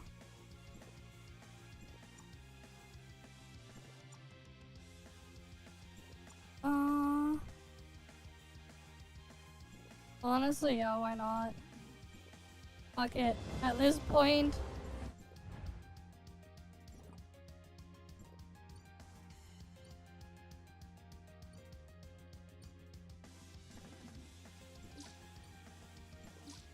I can start one of the pieces.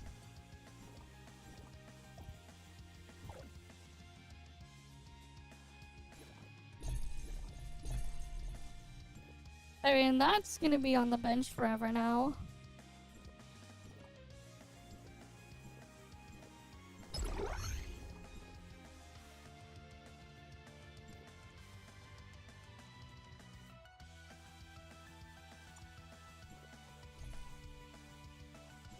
I already entered the code off stream. I got that in my email. I did that already off stream. So like, I already got the thing from that. Because they sent it in the email. Right, everyone gets that is like in their email, right?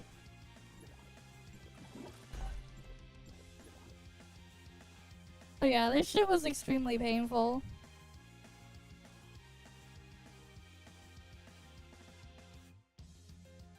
Oh well.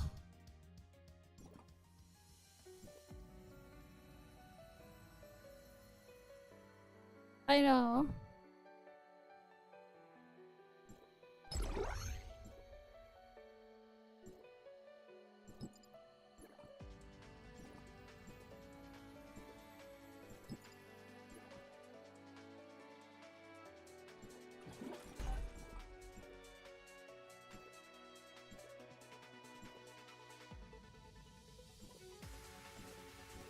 I guess I'll just select her 8th.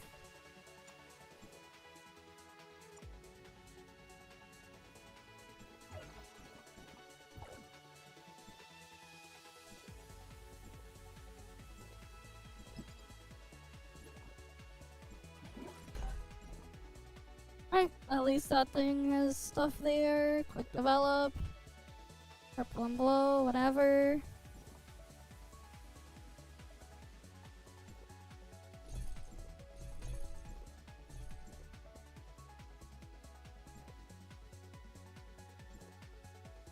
Right, we can have that saved. I'll need to get her trade up. So I think I'm just gonna like run double altered with actually I'm pretty sure I'm better off using Benediction as my flame comp here.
I'm going to put the thing here.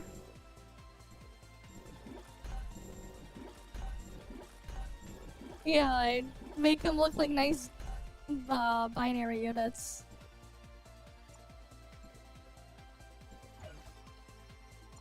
That'd be neat if they did that.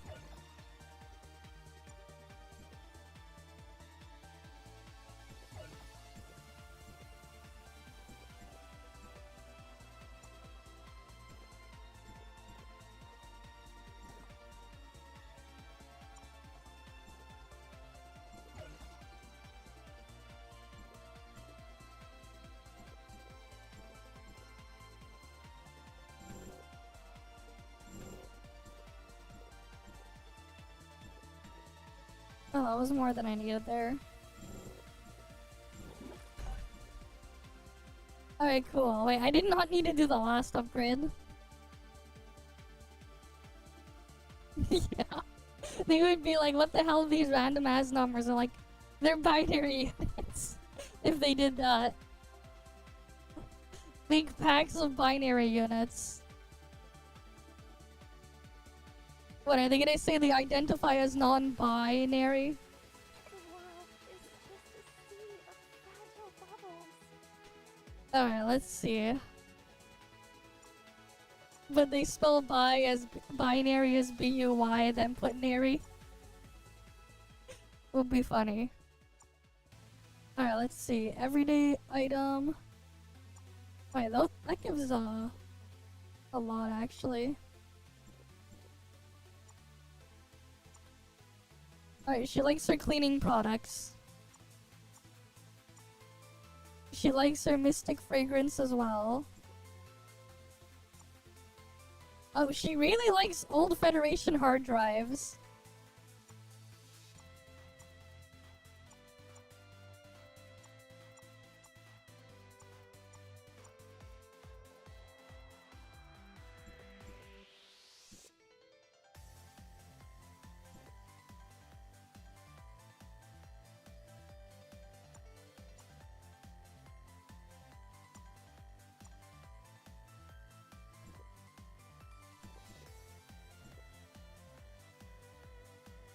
I don't know, man.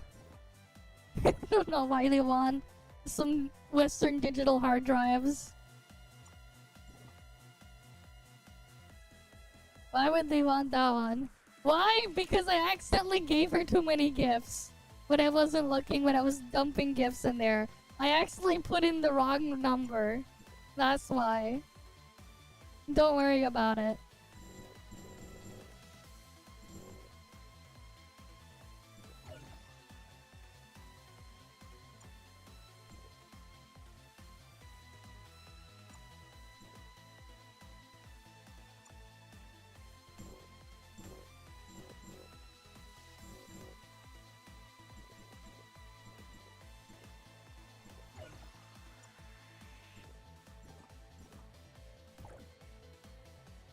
The world is just a sea of No, I was just clicking. I just clicked the button to just dump all the gifts, and I had too many of them.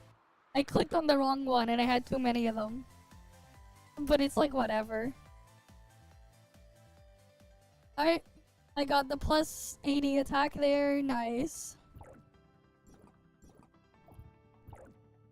But yeah, I'm pretty sure I'm better off running like Fiona in here and then doing a different thing. Running Nonyan Fiona here. We can do a comparison after.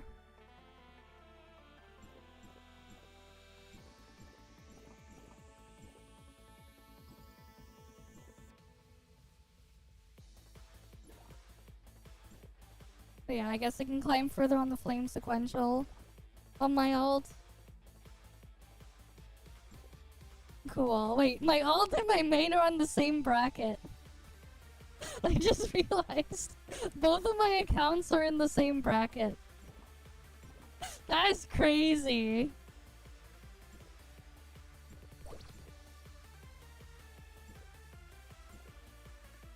I don't know if I call that nice.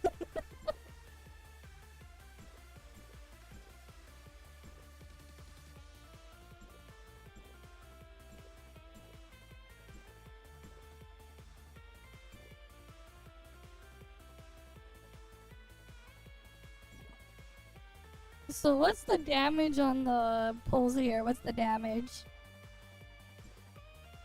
7 pages, last page.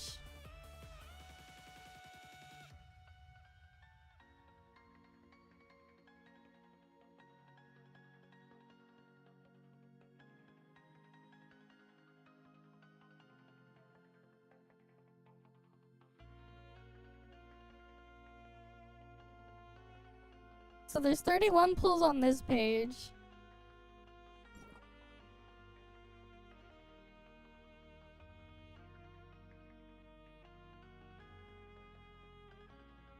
That's 331 actually.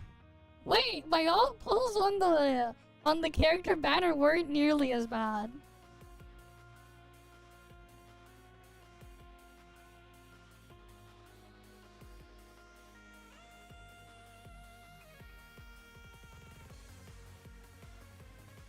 Yeah, okay, no, my alt had better pulls on the banner there.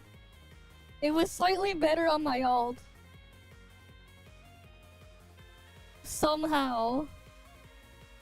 Honestly, it would have been a lot better if I freaking blocked that piece so I didn't get a double. That would have been like a lot better.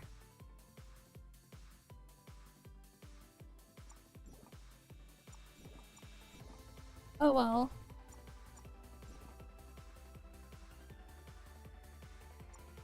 Anyways, it's not like I'm gonna pull anything on my alt again until we get the next altered unit.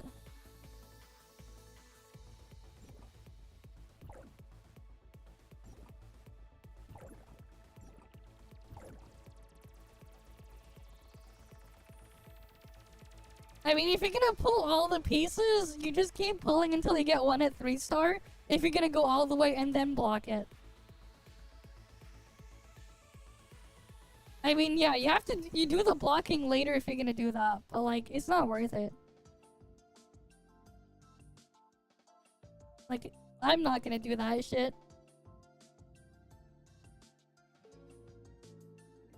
I'll only pull altered and then benediction weapon. So like, I only pull things like twice a year anyways. It's back to hoarding. It doesn't pull that often, so like, it's fine.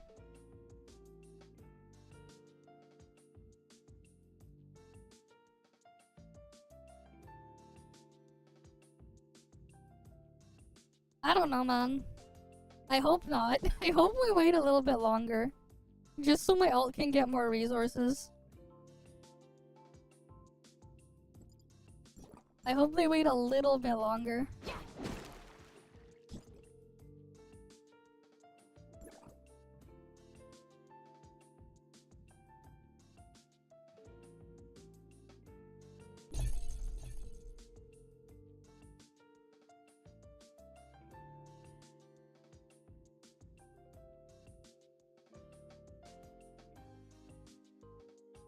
But yeah.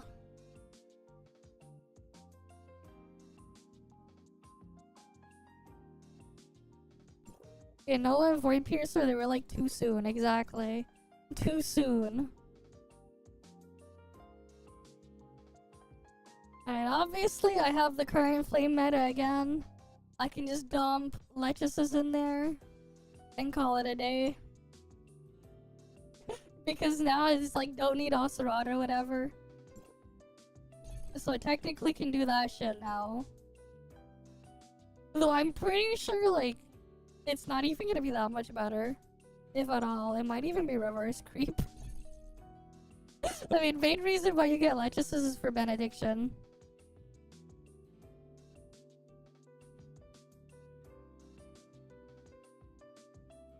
That's why you go after her anyways. She's for benediction. Not for anything else. Right, you use Lechesis for anything else, it's like, what the hell are you doing? She's purely for benediction.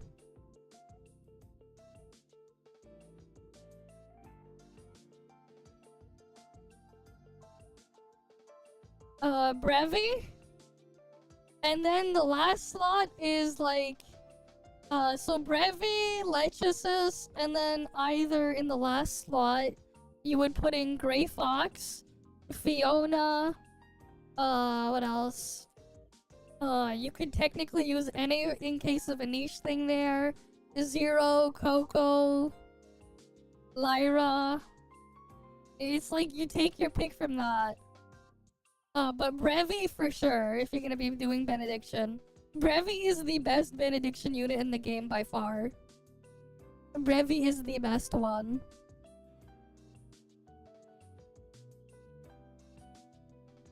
so of course you want to be using Brevi.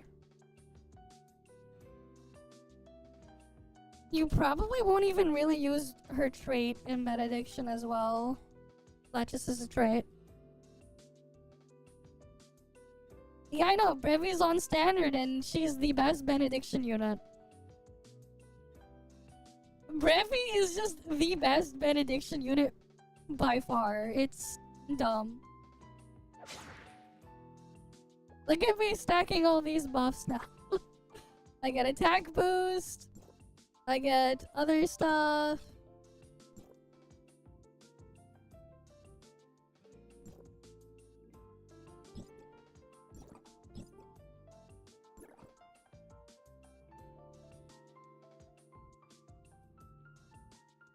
Oh, let me switch to the other thing.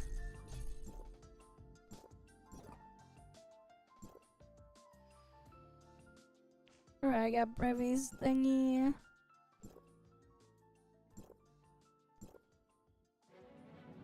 And then I get more stuff from Lechesis stuff as well.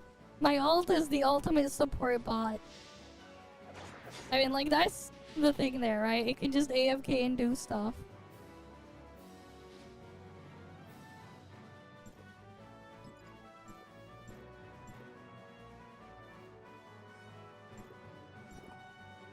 Oh yeah, and then my ult can also do the linking.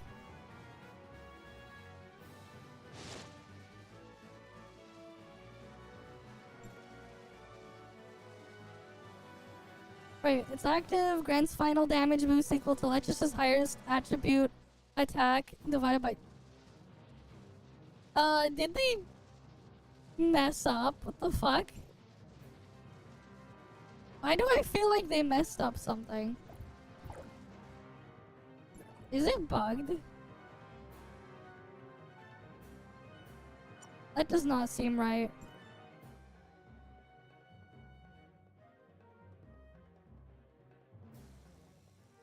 Provide the ally heart rate radiance effect. Final damage boost.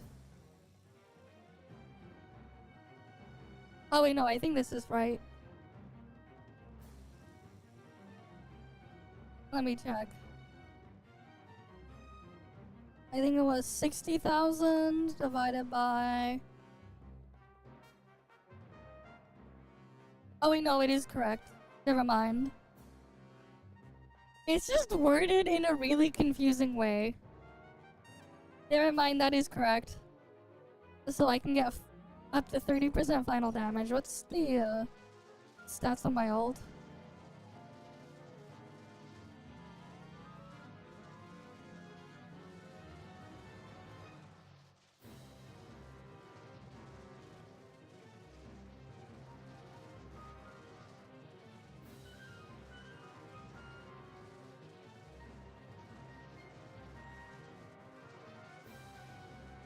Oh, interesting.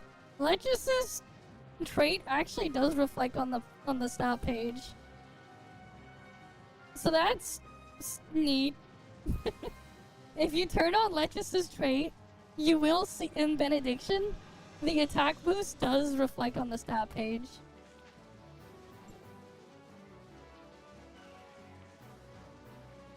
And then I got... When Benediction Resonance is active, gain 20% of other weapon under his attack, up to 20,000. And healing received from that thing, so I get the 20k attack.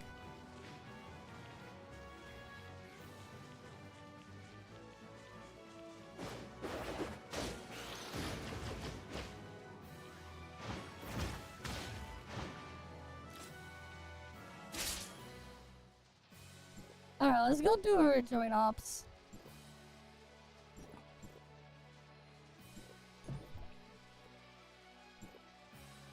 And then we'll do the new sequential and everything else. Joint ops first.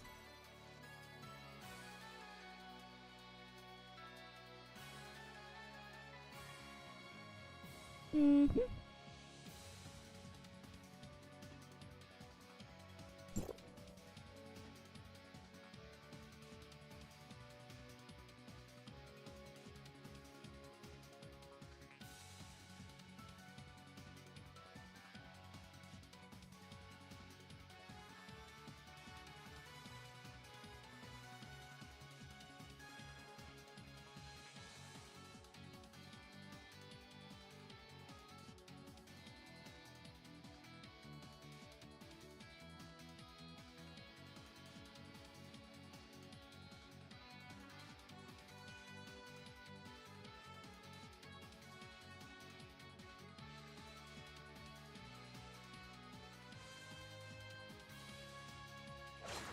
Alright. I mean, I don't know why I'm like bothering to link myself.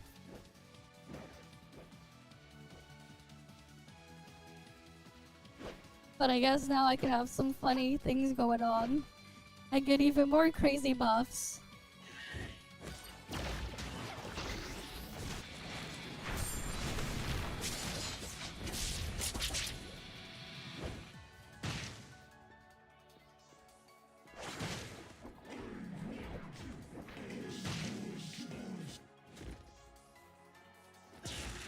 They're not wrong. I mean, they're not wrong. They're technically not wrong. She's literally only good for benediction, man. We'll do like a bunch of cactus comparison stuff after, but like, shit's funny.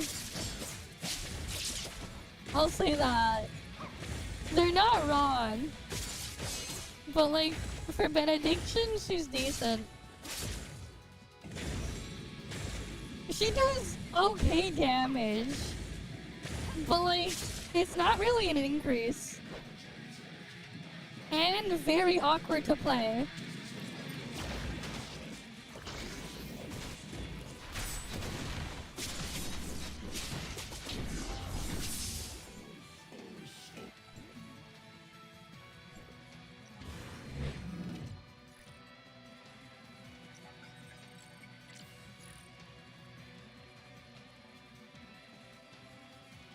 Yeah, her special charge attack is... it's something. It is most definitely something. It is definitely one of the charge attacks of all time.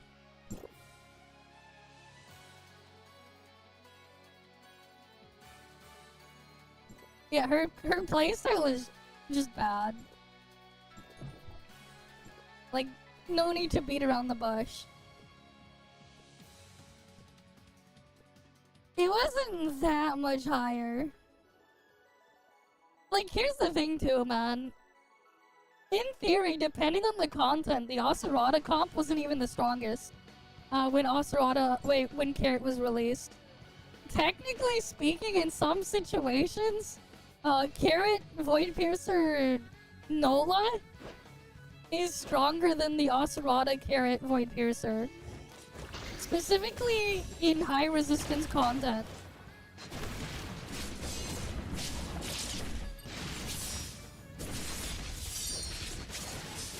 So the only like single player high resistance content where like every bit of Resignor matters is what's it called? Is Multiverse Hunt, but nobody gives a fuck.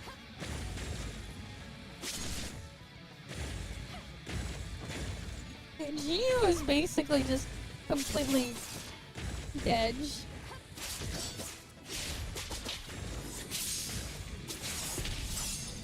I'm gonna show you some funny stuff with double altered in a bit.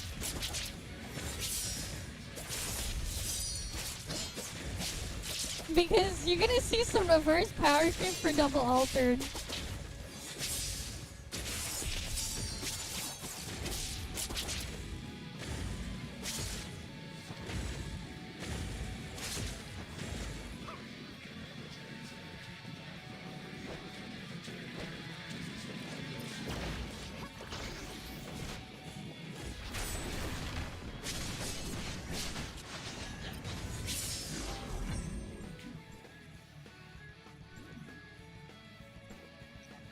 There's another rotation. If you're gonna play her with Fiona and do Benediction DPS, there's a different rotation, which is even more weird.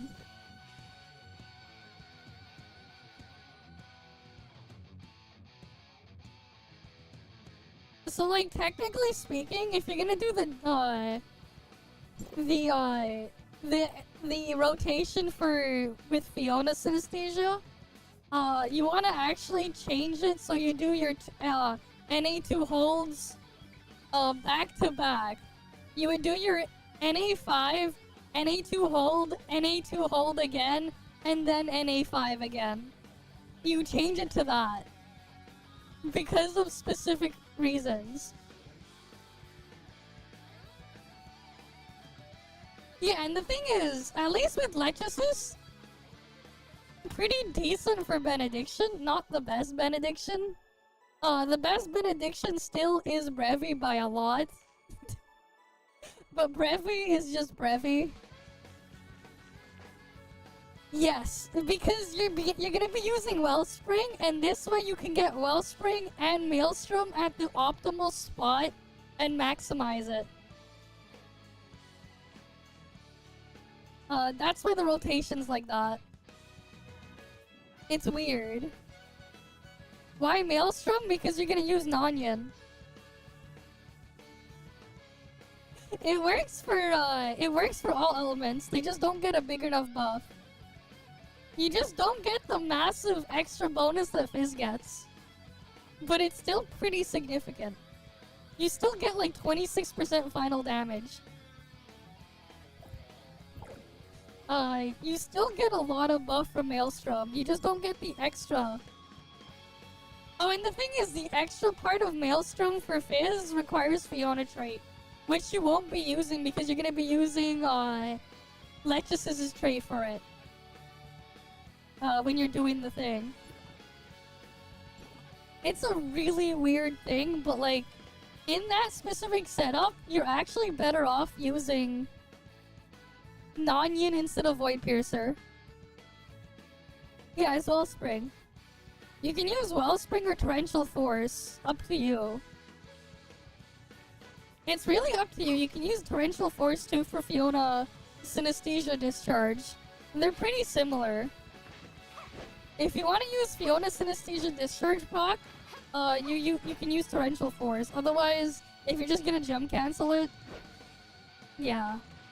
Though you still want to use at least one of them per minute because of the attack buff. You can it depends on how you want to modify the rotation. Because it's slightly different in sequential than Bygone. In Bygone, you can full cast the whole discharge. In sequential, you jump cancel Fiona's discharge. It really depends.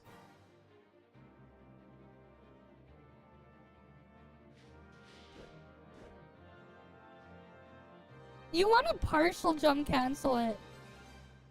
Like, you jump cancel parts of it. But it's more so, like, the only reason why you would use it in it's because sequential, Fiona's thing does 0 damage. So you only want it for the attack buff. Right, you would only do it for the attack buff. In sequential, because it does 0 damage otherwise. That's the reason why, it saves you more time. It's a mess, but yeah. The 15% attack buff. Yeah, like, as long as it lands 1 hit, you can jump cancel. As soon as it does 1 tick, that's when you jump cancel it. It doesn't need to do damage, it just needs to land a single hit. Yeah, like, you can jump cancel the thing spits the water, yeah. But, like, that's just the thing there. You do jump cancel it.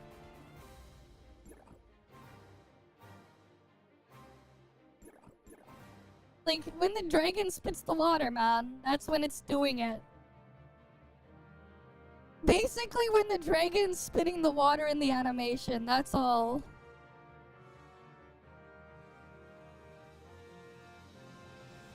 But yeah, like, you still get 26% final damage here. And it maxes out in 10 seconds. Which is roughly where you're gonna be at with the thingy. It's a very awkward rotation.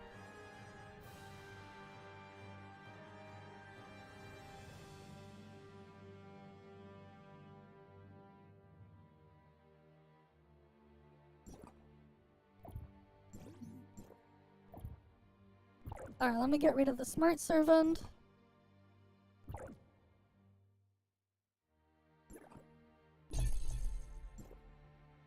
I don't exactly... well, I guess I can use the drug.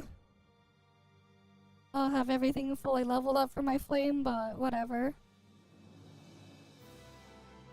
Let me use the drug and then we can do a nice look.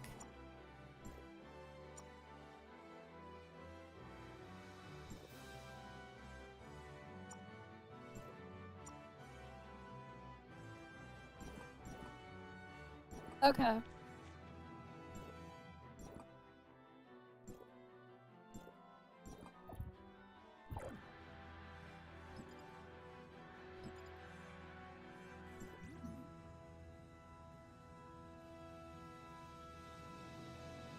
Alright, well, we'll do the meta comparison stuff. We'll use what I currently use.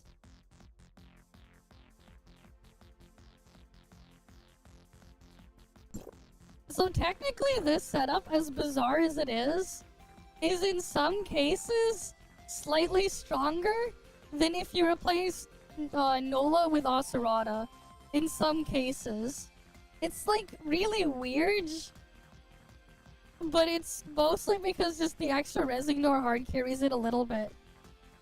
But like for like a Bygone in practice, it's roughly about the same. As weird as that sounds. For Bygone content, it's roughly the same. But for stuff like, what's it called again? For Multiverse Hunt, this is stronger than Oserata. Multiverse Hunt, this is stronger than Oserata. In Raid and Final Trial, this is also stronger. And the reason why it's stronger is purely because of the extra Resignor. And those content have high enough resistance where the Resignor makes enough of a difference. But for like Bygone and sequential, Oserata is stronger. In Bygone, they're about the same.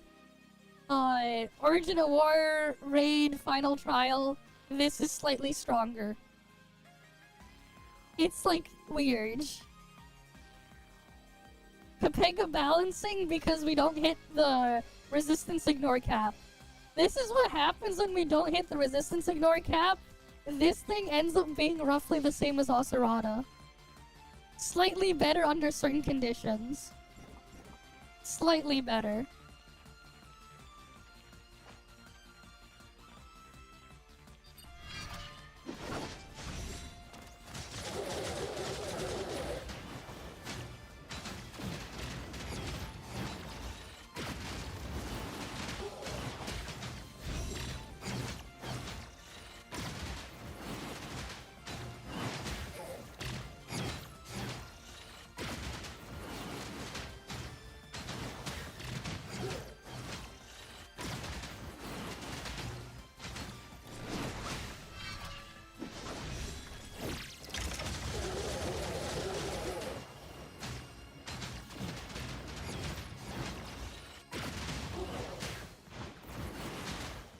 I got stuck in the head of the cactus.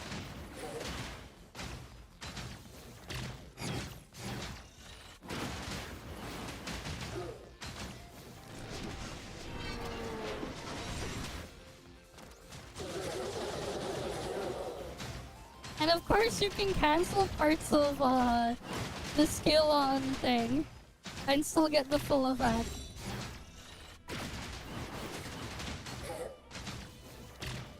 I mean, that's what happens when you only look at the big number and forget the context of the numbers.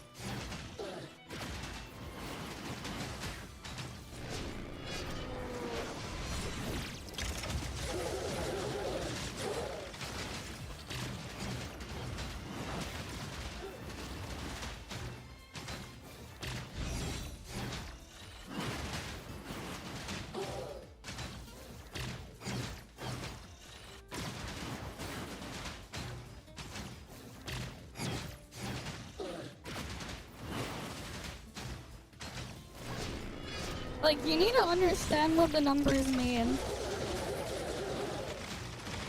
to, like, fully get the big picture here.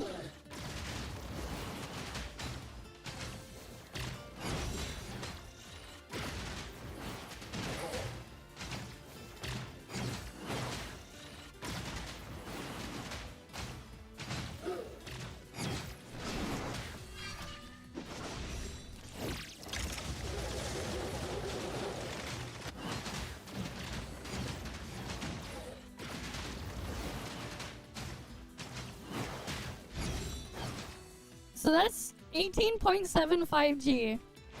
Okay, keep that in mind. 18.75G. Oh yeah, I have to give Lechesis for gifts first. One sec. Let me give Lechesis her gifts. So we can get Lechesis trait in here. That was a Void Piercer trait, by the way.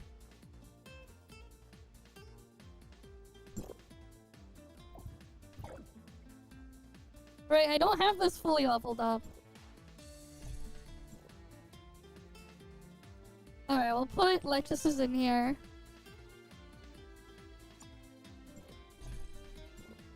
We're using everyone's matrices. Their specific ones.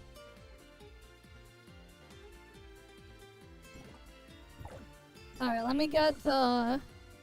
Wait, they actually made her trait worse than Void Piercer now? Wait, actually they nerfed it? Fragile bubbles.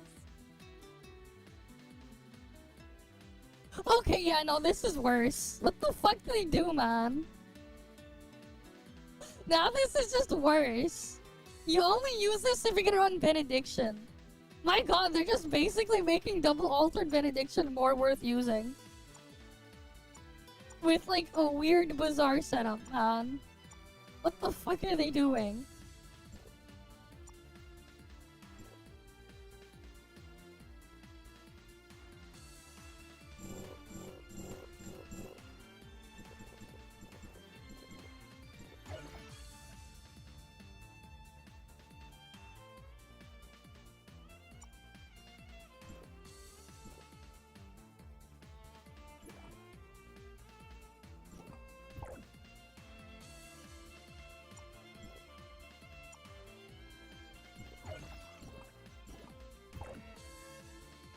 Like, what the fuck? So there's no point in like putting her trait in there then. Well, we need her trait for the double alter test. It is so bizarre why they made those changes.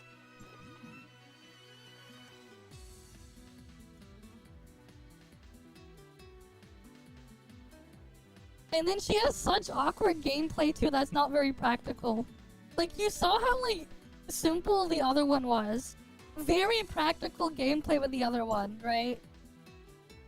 It's a lot more simple and brain dead. Versus what we're gonna do here.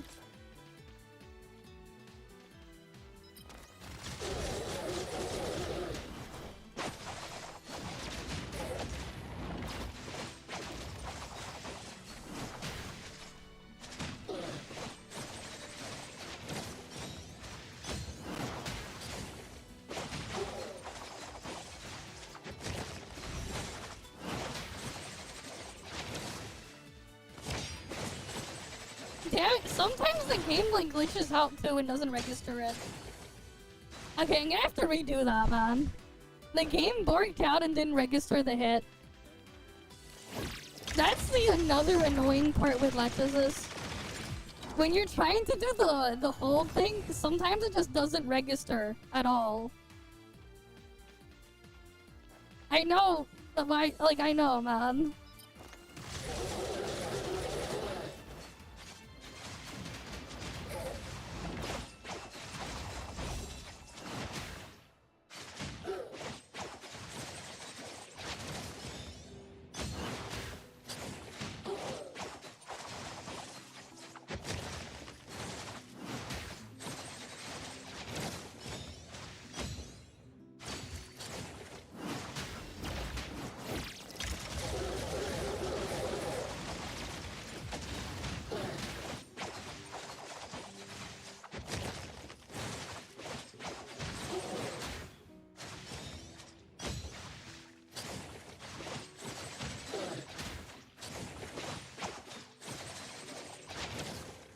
I screwed that up. The thing doesn't register properly, it's a pain. It doesn't always work though.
Come on.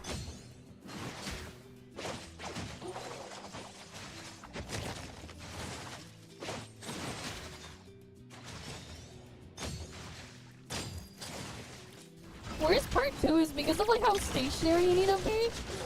Not very good on like some moving targets.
Yeah, I couldn't get the last thing in there, but that's 26G, roughly, if I did it properly. I mean, this is definitely higher damage, but then now I only have 30% res ignore. And like, if we compare this to Volt,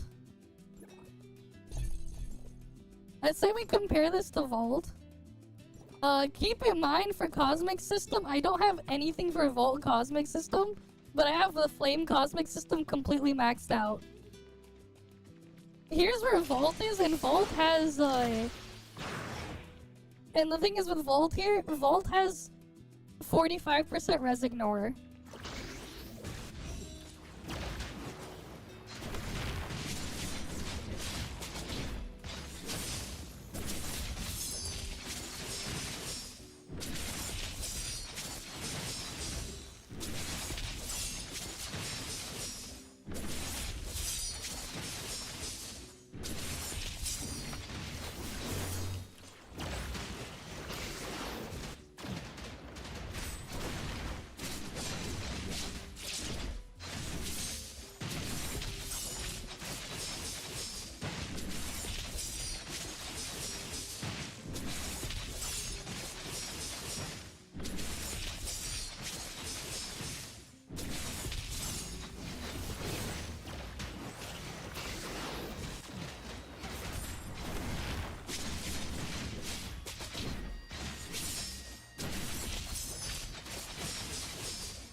It's still good damage.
Yeah, so 26.81G.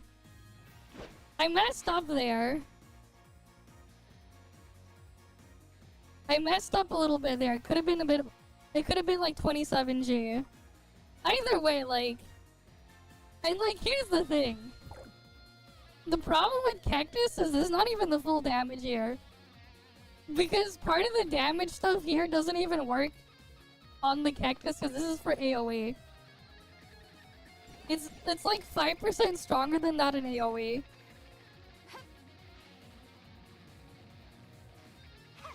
I do not have Claudia A6, no. You wanna fund it? You wanna fund Claudia A6 next time? But I don't.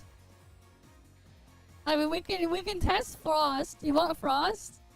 And keep in mind, I don't have Cosmic System upgraded for Volt versus Max Flame upgraded Cosmic System. Okay, keep this in mind. If I had the Max Cosmic System for Volt, the Volt will be doing more damage than Flame. And I have more as Ignore than Flame. As Volt. And then, like, we can again compare to Frost. Here's Frost, right? We'll do Frost.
Oh, we'll see, man.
Is that 26G almost?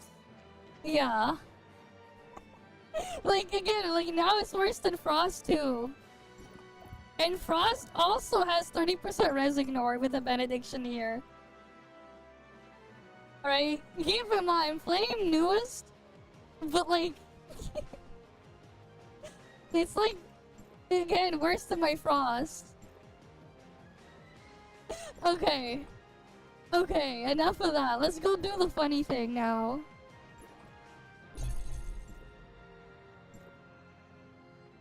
Okay. Let's go test her in double altered. We'll test her in double altered now. I have no idea, man. It'll bench your mom. Just kidding.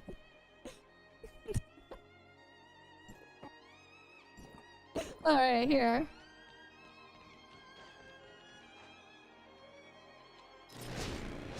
We'll do a double alter this way, and then we'll bring in Synesthesia on Fiona. Okay, right now though we're using your mom would do 1 trillion damage using a single plunge attack. She's not getting benched. Okay, the kitchen sink. She'll replace the kitchen sink surely. Wait, no. The kitchen sink would do more damage. Okay. Alright, because I assume, let's say you wanted to start flame when you had altered. You have this. And then we'll try the other ones. We start here. Let's go.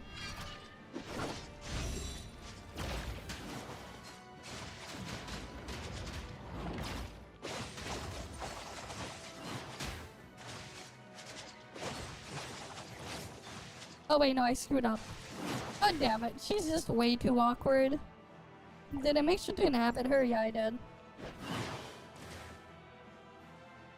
Yeah, I mean, she's not Umi, but still ass.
This is about the same as the carrot comp without her, but with less shred.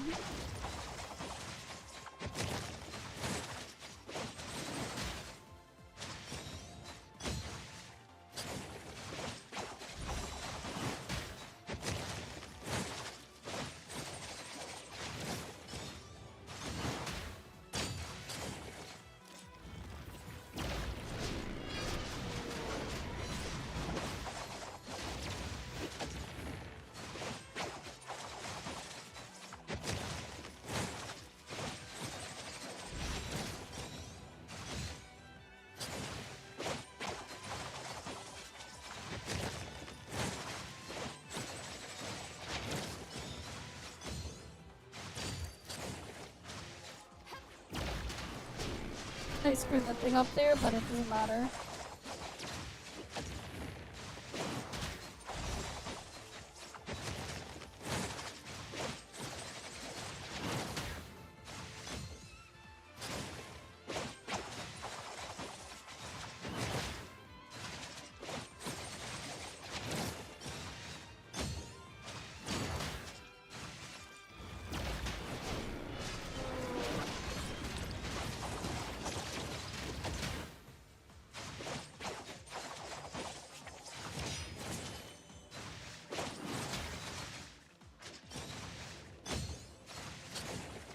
Yeah, it is 18.9G. Yeah, and like, the reality is, when you factor in Resignor, this is worse than Carrot Double Altered. That setup is worse than Carrot Double Altered when you factor that in. So, here's the reality. The real thing to run isn't that. Right, that was 18G we got there. If you want to do double altered, what you actually want to do is this.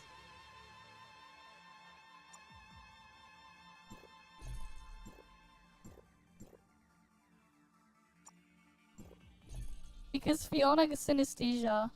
I think Lynn's Synesthesia is probably decent there too. I am not sure, like...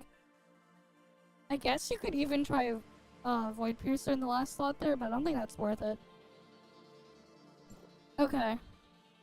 Oh, what we're gonna have to do is move some matrices around.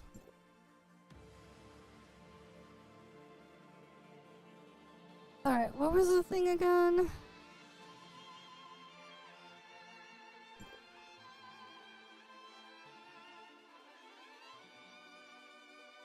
Alright, where's Lechesis?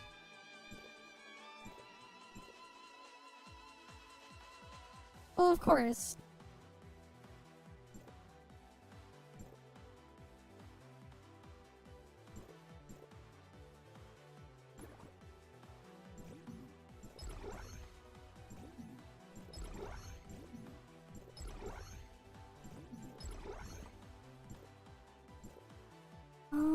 I think we just put in onion matrices.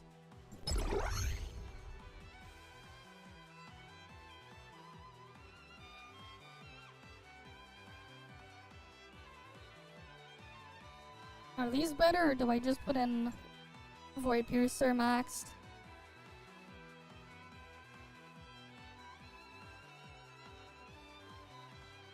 I guess Void Piercer max is slightly ahead.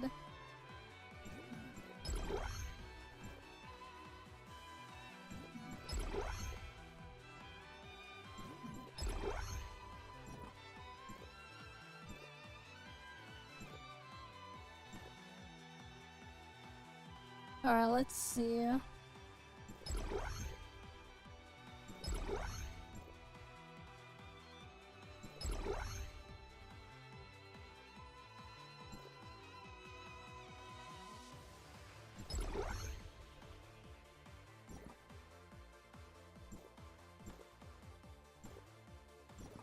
Alright, we do this. We technically don't need inhabit here.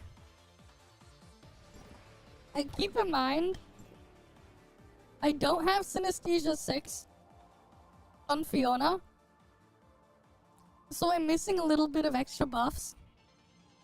Alright, keep that in mind.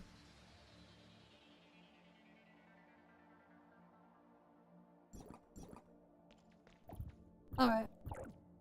We'll do a skill test here.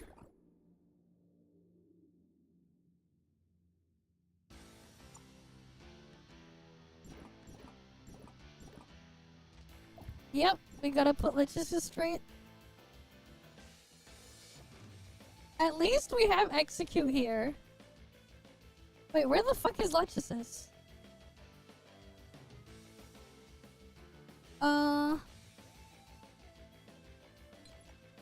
Why is she not here? They forgot to put Lechesis in that menu.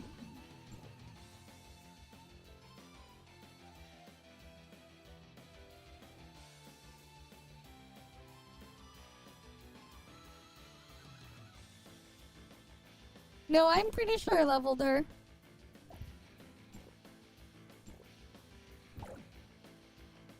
The world is just a sea. Oh wait, I thought I did. of bubbles.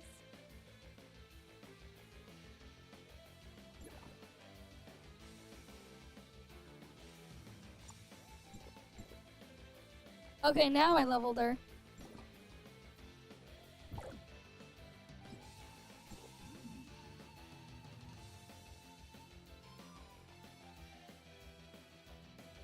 Alright, so now we're at Benediction, right? We're at Benediction now.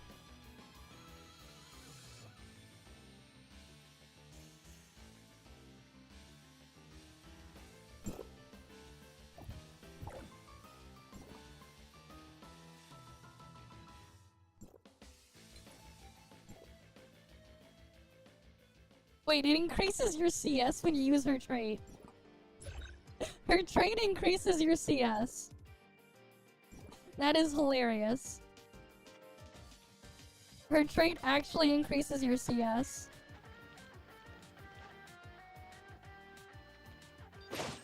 I'm gonna pre-charge a bit.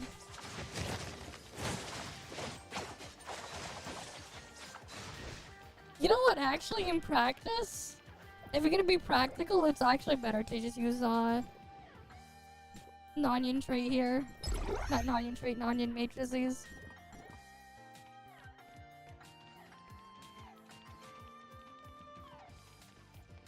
I mean, If you're running double altered, your next option is Void Piercer. That's like your best option.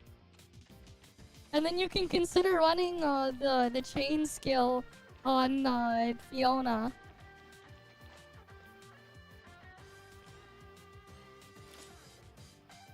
Okay.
Yeah, but they like borked up there.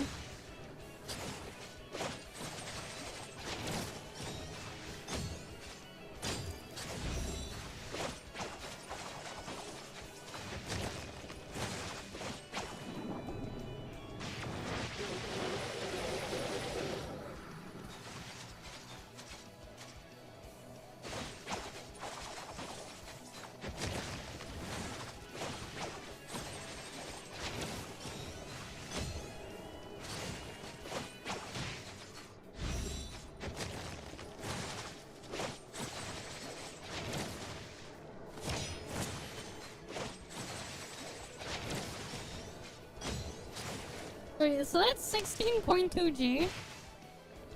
Right, this is 16.2G. But I also get execute. How much execute do I get? 16.2G, I'm healing, and I have execute. Execute is worth how much? 16%. That means I only need to do 84% of my damage. So 100, divide that by 84.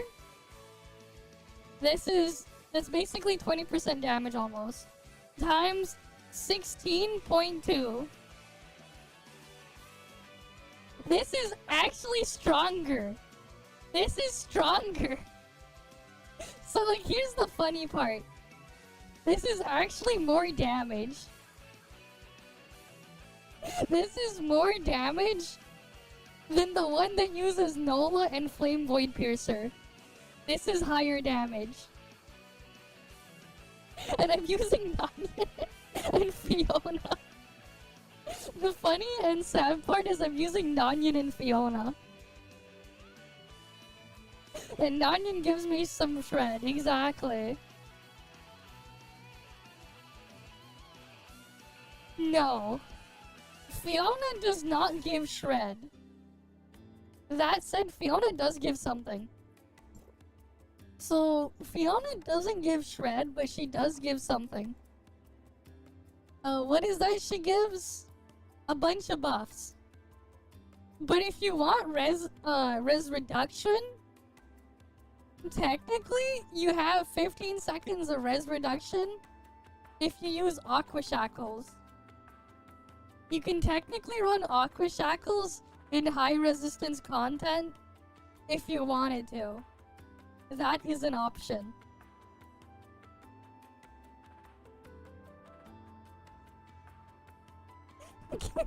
Yeah, and that's the thing though, because you're using her flame execute, well, you can use her flame execute.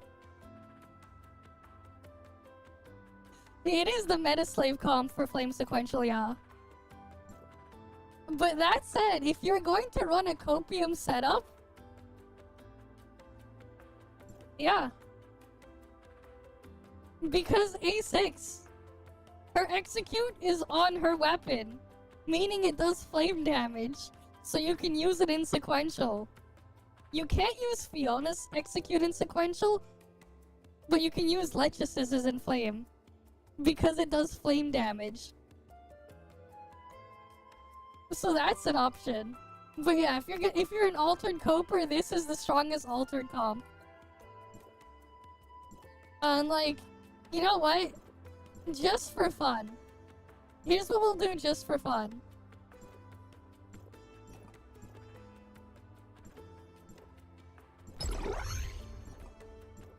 Alright, we'll get rid of Fiona.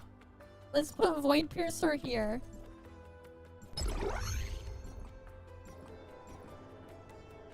No, we're gonna do Nonyan and Void Piercer first. We'll do this one first.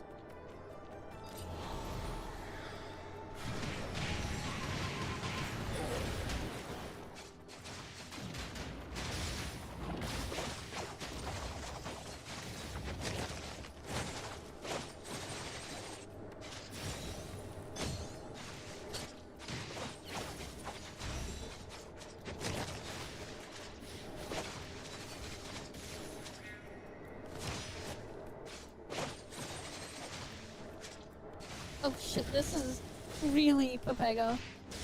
I messed up the thing.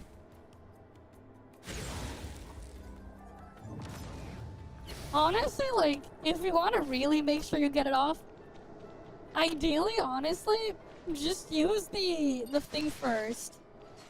I would say, honestly, like, if you want to, like, really not hate yourself, instead of doing it that thing, like, just start with, like, the second thingy.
Now, it like import there.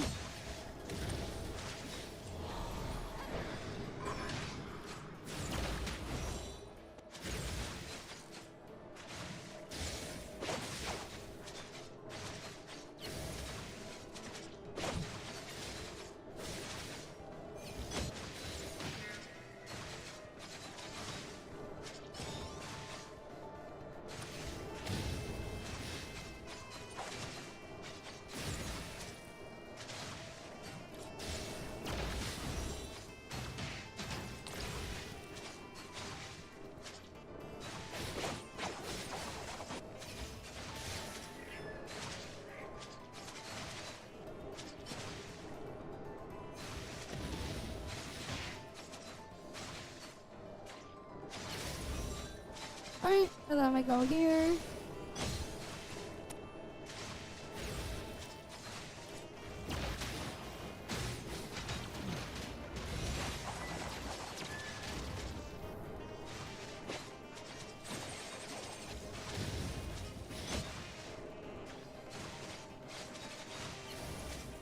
But yeah, that's 14G. This is worse. This is worse than the Benediction one. 14G. And this is lower. Can you imagine? We got 14G there, but this is lower. So like, there's a situation there.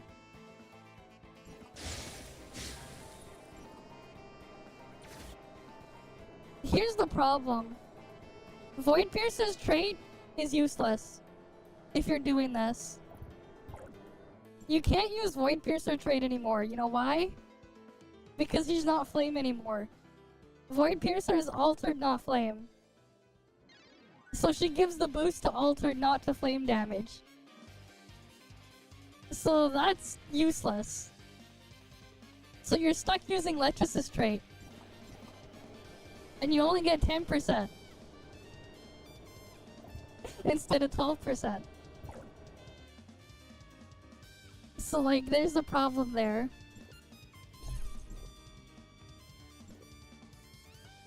But yeah, so let's say we bring back Fiona, okay.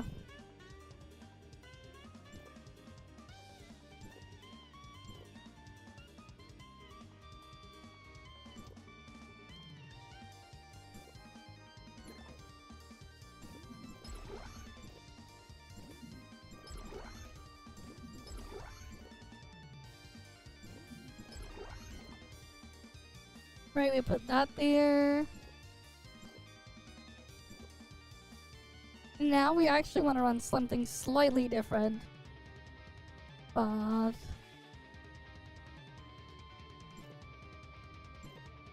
let's say you didn't have that thing, let's put non-in matrices.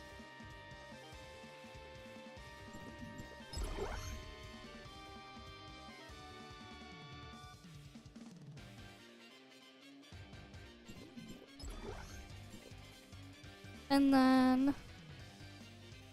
oh wait, no, we want Cobalt up there.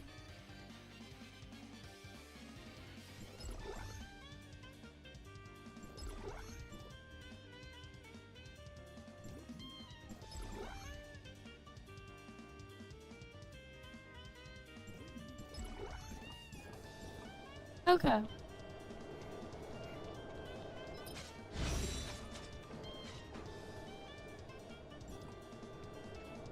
So like, the problem with this one, it becomes a bit more awkward to use the thing because of how you have to do the rotation with Maelstrom.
This is weaker though.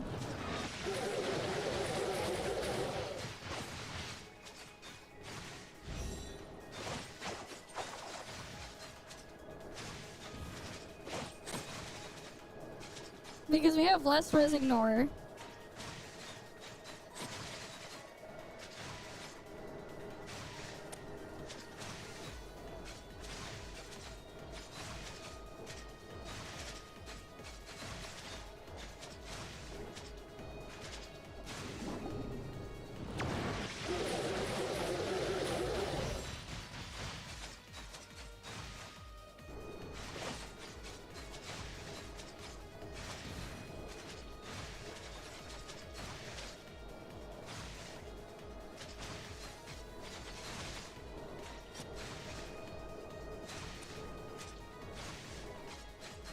Alright, we're about to hit 20G.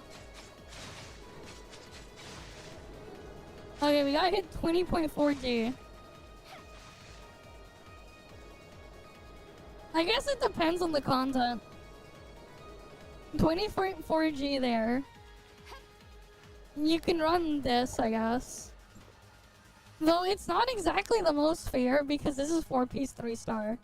Everything else is running A0 matrices, but these are 4-piece 3-star.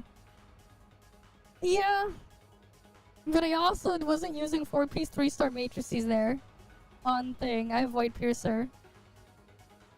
You adjust it and tone it down a little.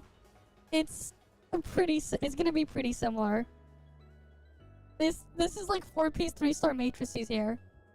Which, you know, 4-piece 3-star is 4-piece 3-star. So like, they'll end up being a lot closer. Yeah. It's just that one is cancelled out by the lack of, the thing is, where it matters gets cancelled out because you have a lot less Resignor. The few places where you want the shield thingy is where you want Resignor even more. It's a lot more important to have Resignor in those things as well. A lot of it. So it gets cancelled out.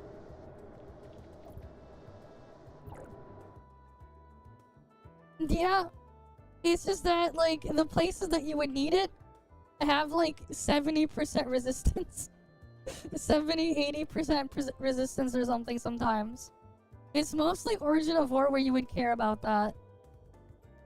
Which, on the higher difficulty, it has so much resistance that, like, yeah.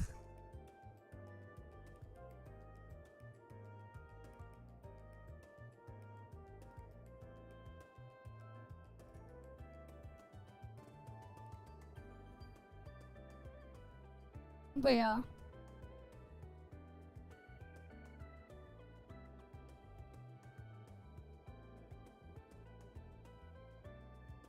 Oh, it is what it is.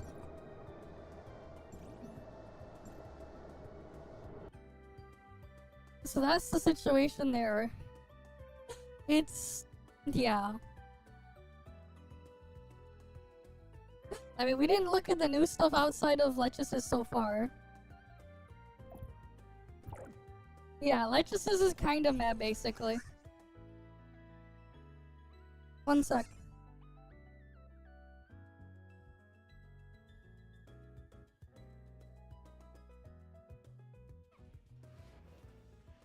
Okay.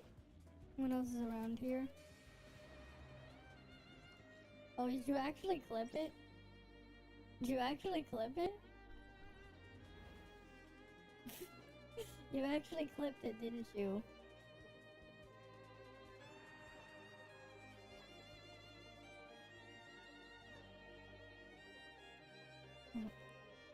Oh, that's another clip? Okay. We'll say, we'll have him, we'll rate him. We'll rate the new player. Maybe.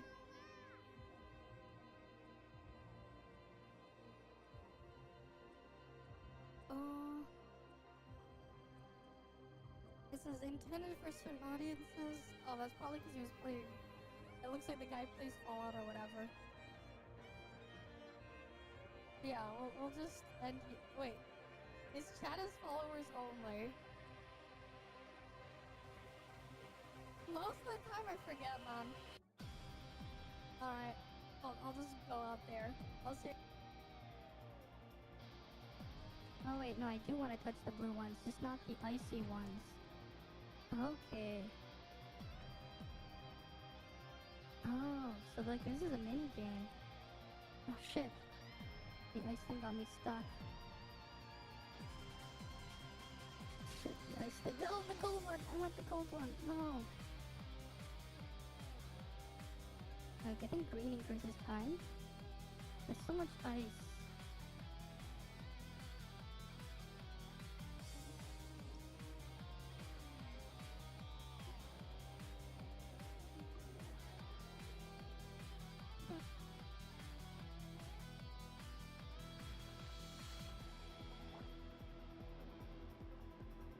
you go.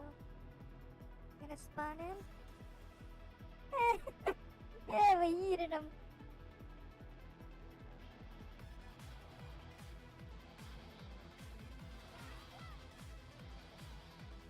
Yeah. This turns into the dilemma. Yeah, cause like... As you star Kobo to 6, her Lechesis just immediately turns to shit. Yeah. This is the...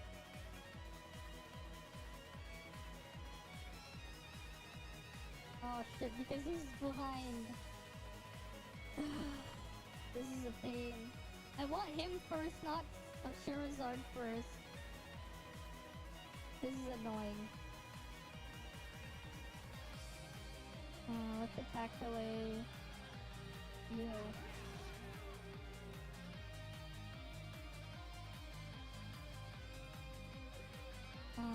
These...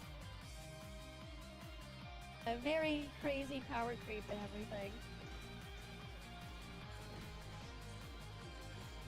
Sure, let me pull it up after. Where the fuck is this stupid bitch? Isn't the rerunning it? And there's also the Cobalt skin.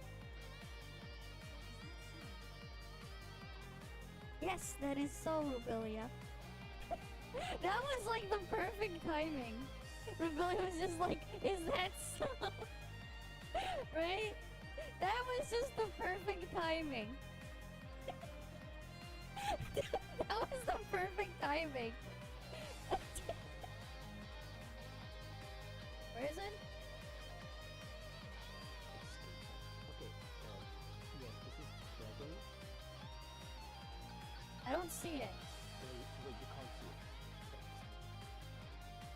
Yeah, I can't see it. I can see it. This is fine. This is fine.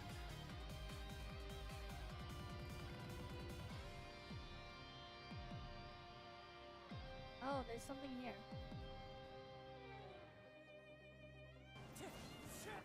Go in! Glory to the Shogun! By royal decree! Right, we're just looking at the number again. 44,000! 44,000 was our highest. Okay, wait, no, that was with stringless. Okay, I fucked up earlier. That was with stringless's damage.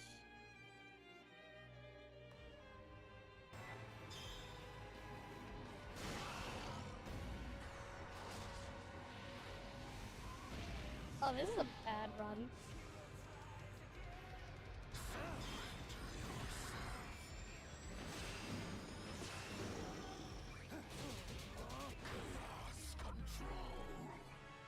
Oh, here you go. Here's the best part. We got chaos controls.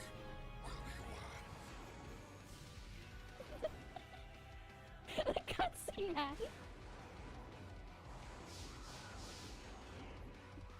The cutscene's making cool. This is definitely peak gaming.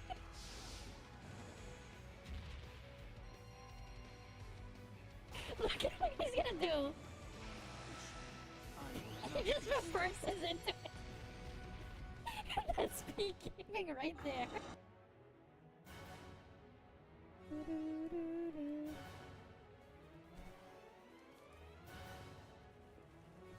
Oh, here, item over here. Guys, I found Tian! It's Tian, guys!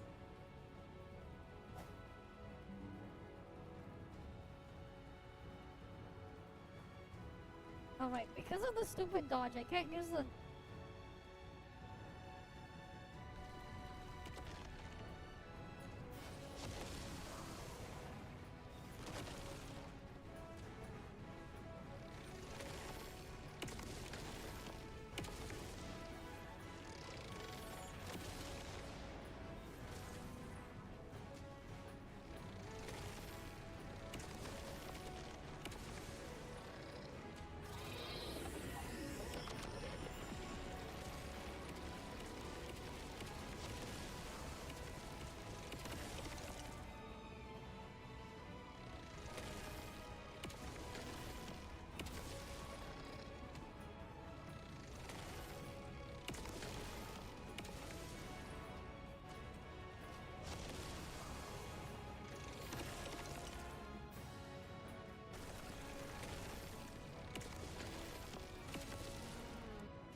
is this?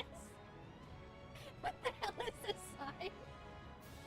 What is this sign, man?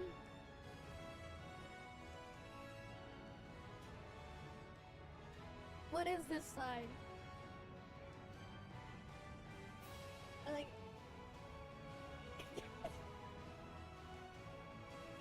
This is quite the sign here.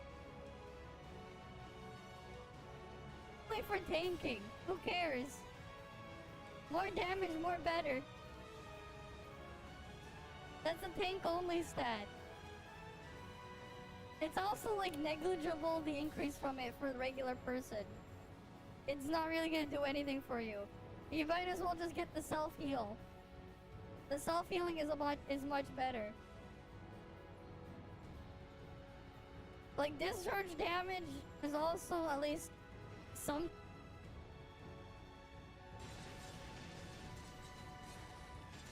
Yeah, what the heck? What the hell is going on? Did you just see the freaking character?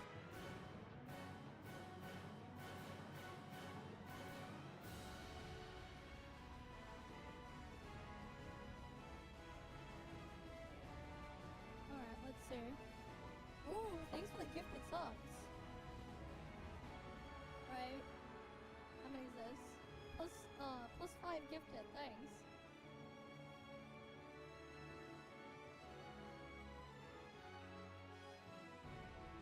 But yeah. Alright, let's...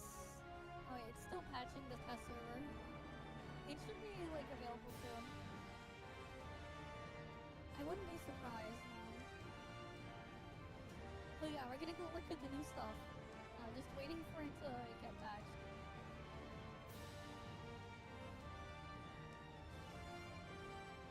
Yeah, we possibly, yeah. Because it wasn't working this morning.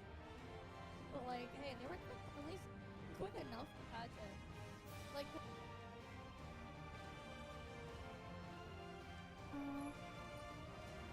what the hell's over there?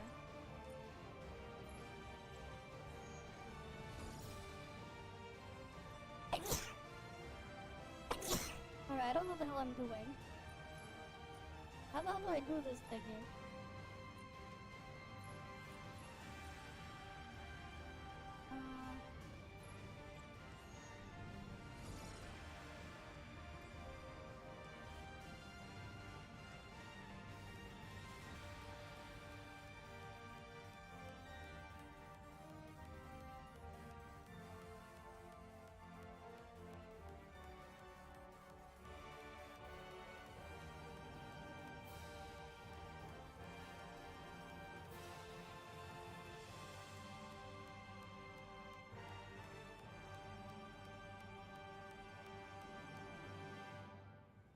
Mostly in the forest areas, where it would actually cause my Vtuber model to lag out. Because for some reason it was rendering stuff, like too many objects that was like, that even if you couldn't see them, like the game was pre-rendering them for some reason, and it was just stealing resources away from my graphics card, right? So you gotta keep in mind that sometimes it might drop, like, you basically think of it like you're running 2 games at once if you're playing on the same machine. Let alone, like, if you're playing and streaming. 1 sec, someone's knocking on my door.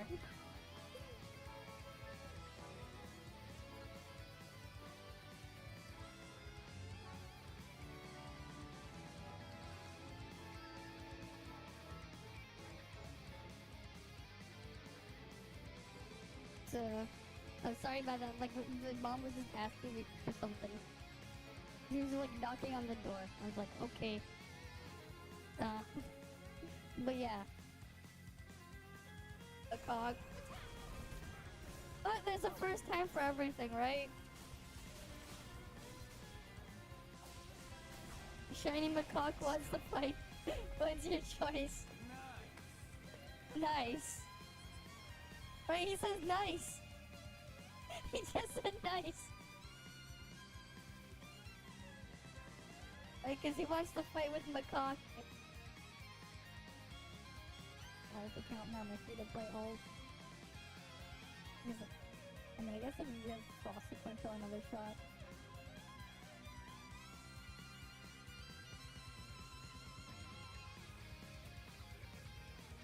Wait. Wait, I was doing that much in my physical gear?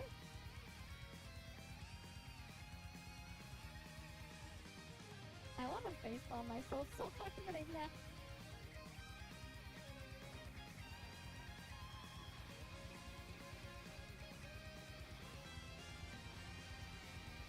You are you want to crank it up a bit? Ah, I see. Yeah, some people like to play their games harder than others. And but yeah.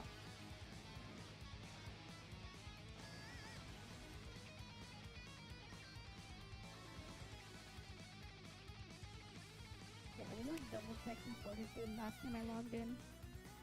Don't worry about this. But yeah. So when your bolt lands normal attack when you're not in combat, you can aim an umbrella, and then you can press the skill to teleport to it when you're not in combat. And you have this. The pistol fall. Right, for exploration there's also Rebellia. Right, but I don't recommend. Kept stacking our car. And Truckun has so many kids. Yeah, Truckun definitely has so many kids, man. Truckun has a lot of kids. Alright, look at all the freaking kids from Truckun. They grow up so fast. So I was like, why is there so many cars in here?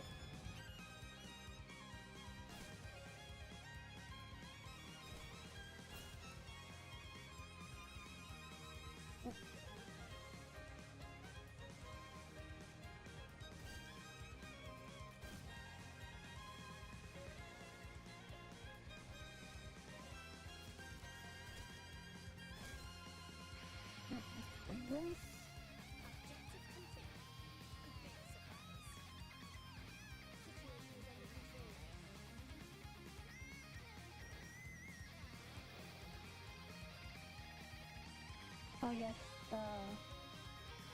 that part. Get into the interior. You didn't know how people made tall buildings, so yeah, you sure can do it. Yeah, I don't know either. Apparently that's what my brother studies though.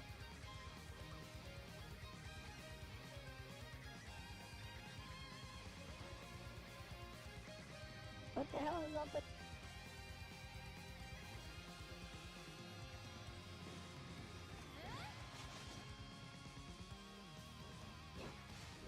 You're just doing dimensions for coding. Ah. But yeah, I guess you would need some of these for the weapon upgrade stuff.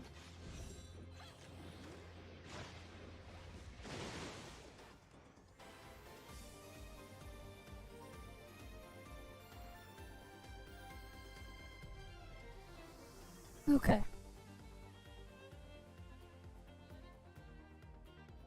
Wait, what?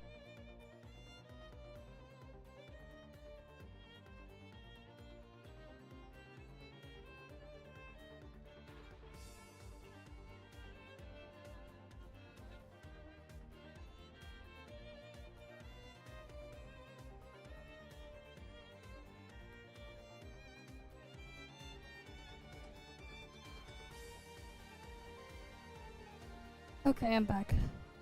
I dropped my mouse.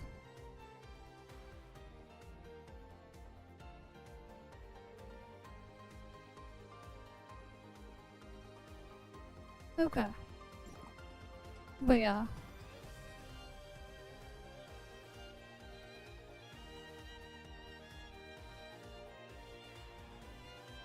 I mean, yeah, I do have 4-piece 3. But that's only because I have 4-piece 3 on Void Piercer.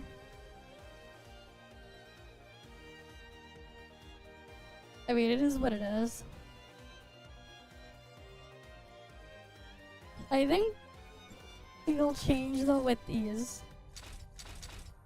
Once these go up, then we'll see a difference. I mean, I guess. That's assuming I don't get more of these. When these increase though, That'll change things, because Void Piercer doesn't use the damage boost.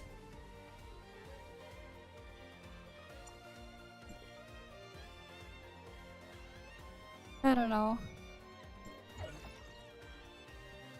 I have to like rework the model for it. Yeah. But it's not as straightforward either. Yeah, we have so much attack buff. Keep in mind, we got more than 100% attack buff already. Right, it's already over 100%. Well over 100%. Anyways, it is what it is.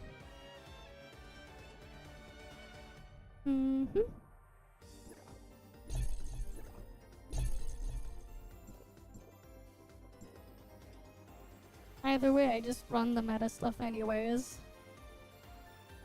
Because I can. I have it, so it's like, yeah. I just use it anyways.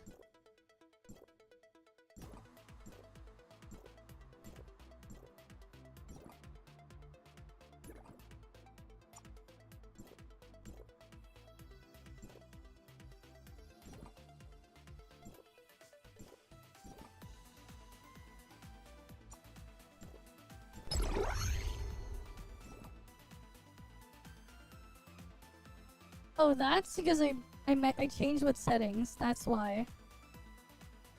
That's because like I was changing stuff in my settings setup for like the microphone. But I did change my stuff a little bit along the way. There were hardware changes.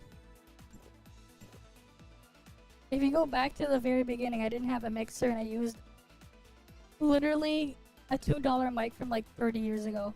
Not 30 years. 25 years ago or something.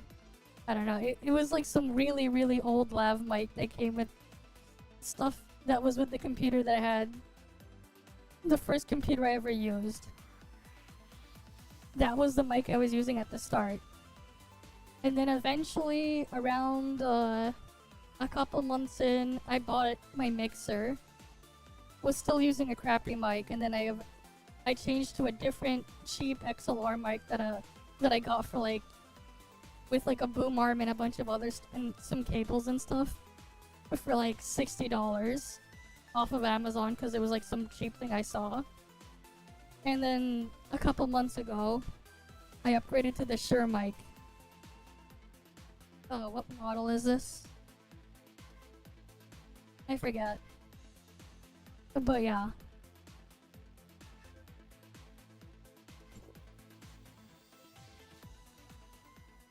A boom arm, but you should attach TNT to it. That is quite the boom arm. For when you really want to go boom.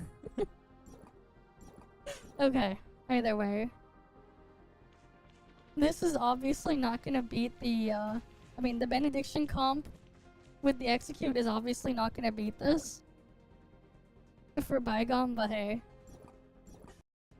The Benediction comp cope was interesting, to say the least. Right? It still does stuff. Not the greatest, but it does stuff.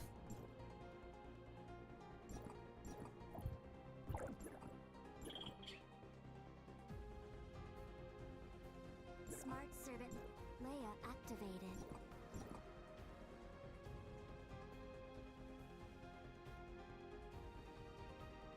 Oh, it was.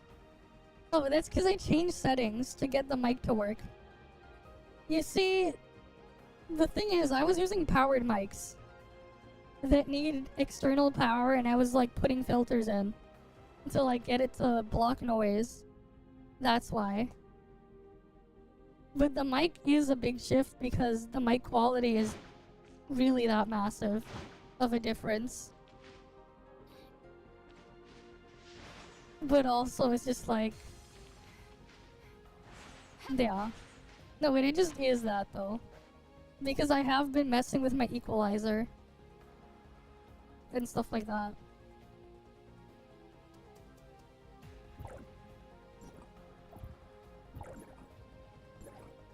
Part of it is to just try to like suppress certain things. And I did certain things to try to hide and mask certain stuff before. Anyways.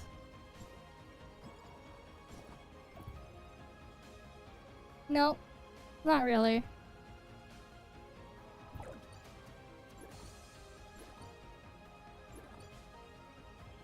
Not really.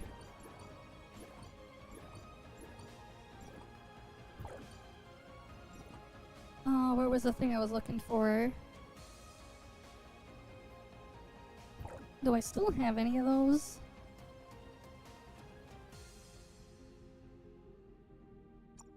I still do. Okay, cool.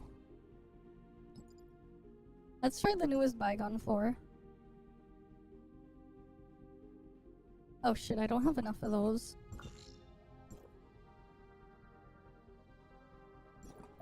You know, I'll just use the old flame food.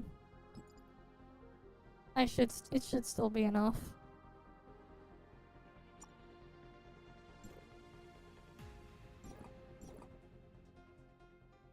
Oh. Is Black Crow? Even more reasons that you don't want to use Lechesis.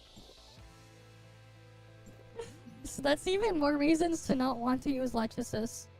Black Crow. That's unfortunate. That is really quite unfortunate then. Because Black Crow.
I think I can kill it. But Chiron is a pain. And I don't get any of the boosts for this thing.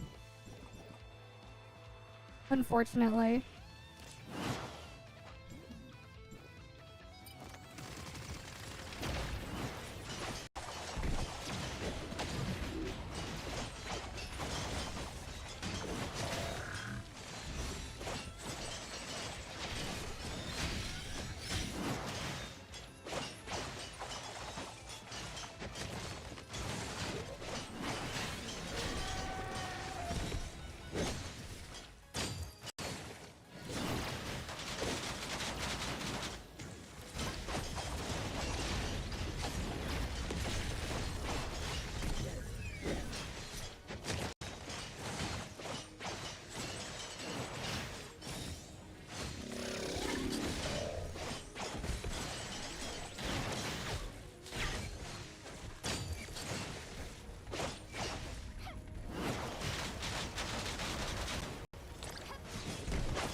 God damn it.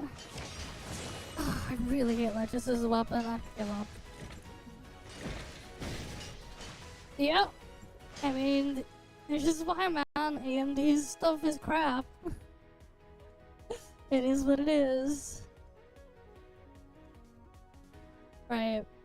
AMD's encoder is shit. We get to see it in full effect. Is it still glitching out?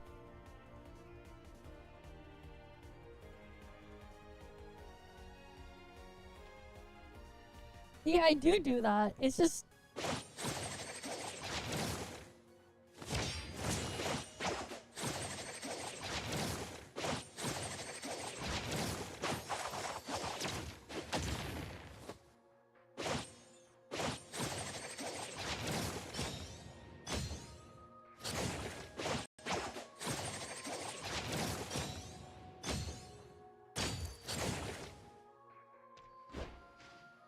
Yeah, it's just ass. Flame sucks. Plain and simple. Whatever, I'll just do the thing here. New flame sequential.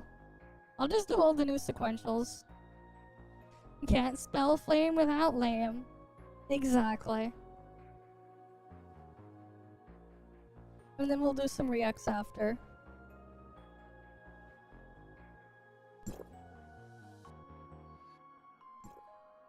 Yep, Black Crow. Oh good, they added invisible walls so you can't fall off.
At least you can teleport.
Alright, there we go.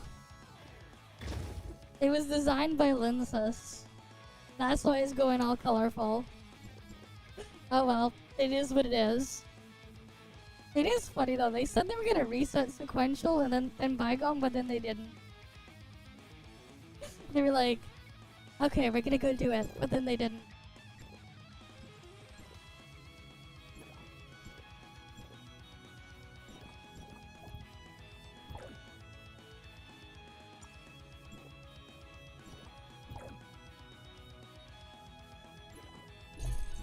Alright, Fizz turn. Yeah, they forgot.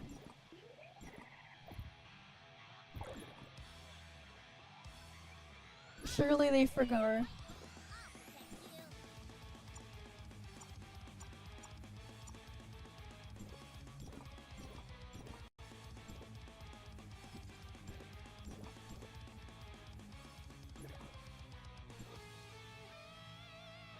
Alright, we'll do Fizz now. Alright, let's get all the sequentials done. Mm-hmm.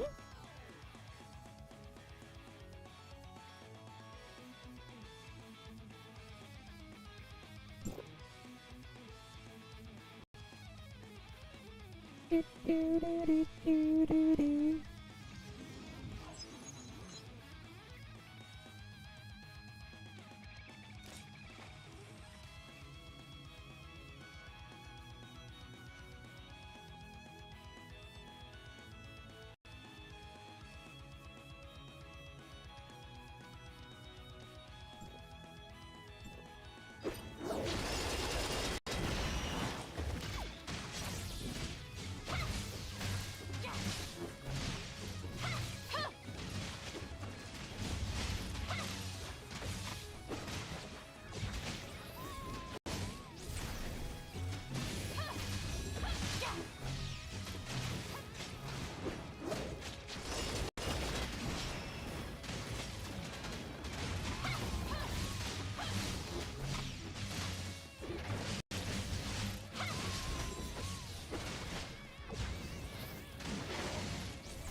Really, it turned rainbow already?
God damn it. And then it misses the thing there too.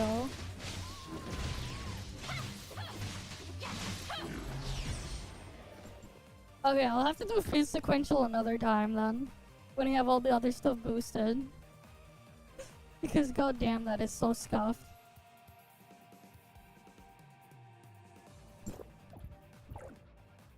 Alright, well Volt and Frost should be easy.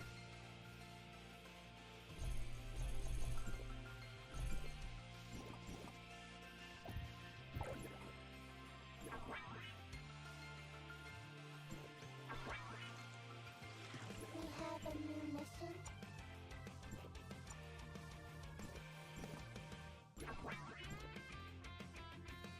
Yep, they just keep doing it, man. It sucks, but that's what they're doing.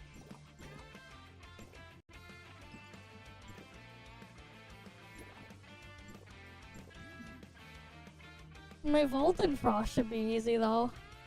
I can do Flame, so I can do the other one, Volt and Frost. It's just Fizz is not my weakest. Fizz is now my weakest. Oh well, it is what it is.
I didn't use food for the sequential. But I also don't have food here.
There we go. There's Volt. Right, Volt died faster than Flame.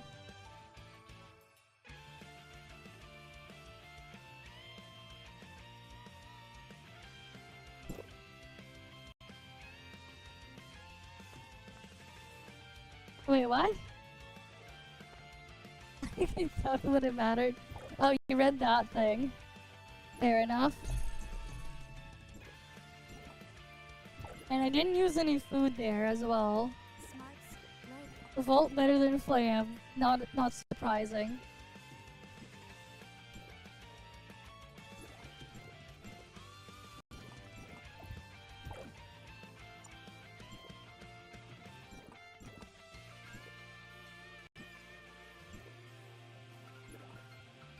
Right, Frost turn. Mm-hmm.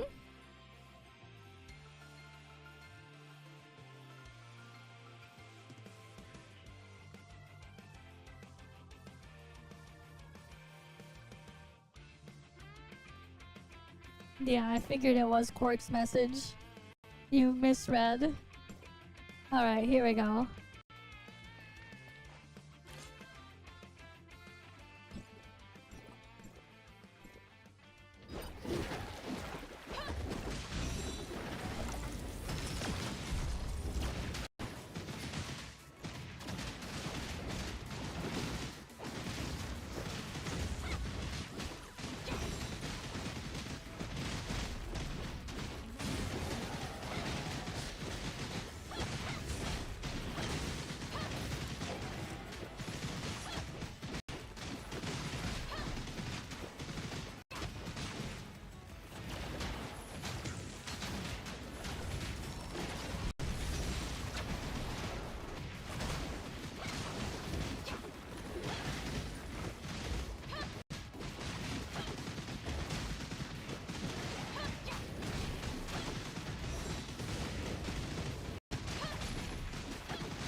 Alright, that's similar to the flame clear.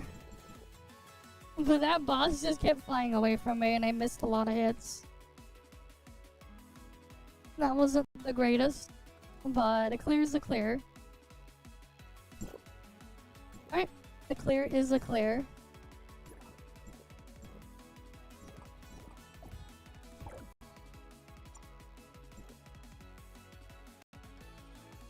Alright, there we go. It is annoying though, that's the boss that they put there. It's the annoying one. So much rainbow? Okay.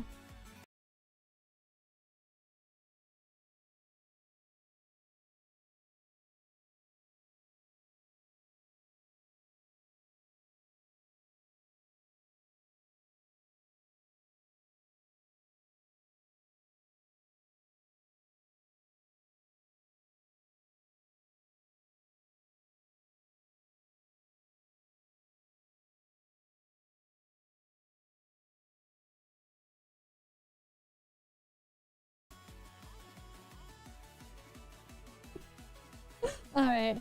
Hi Kumaki, welcome, welcome. Lechesis is very underwhelming. Alright, Lechesis is very, very underwhelming. We got her though. We have a 6 Lechesis. Very underwhelming though. Wait, we can? You just AFK in the crew base, right?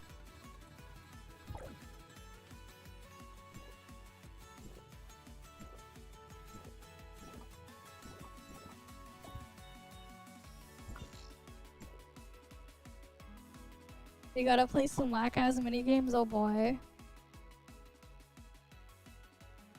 Yeah, fair enough. Unless you want her for, like, Benediction, I wouldn't bother. If I'm gonna be honest. If you're playing Benediction, sure. Otherwise, like, nah. Like, honestly, not worth if you're not playing Benediction. Right, like, yeah. It is what it is, though.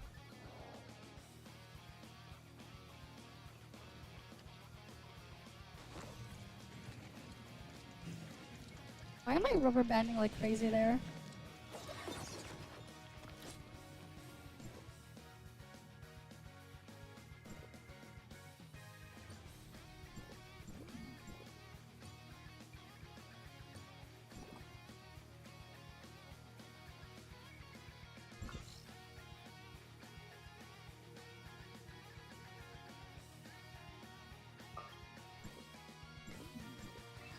Was the shop over there? Let me see. Let me give it a look.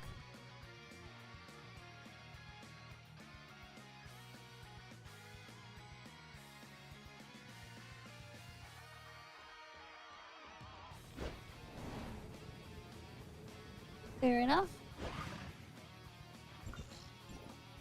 Right, as long as you're happy with what you got, right?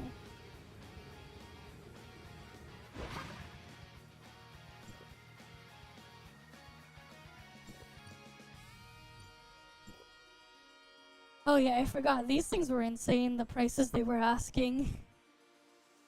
I almost forgot about that. 3,000 per thing. I forgot you need 300k of these.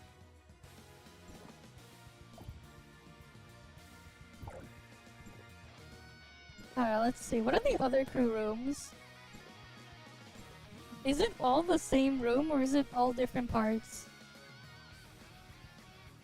Why do they have like different numbers?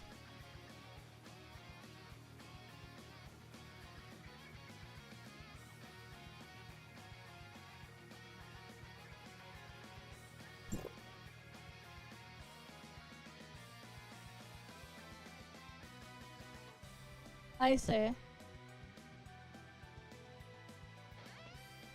Yeah, because we need them.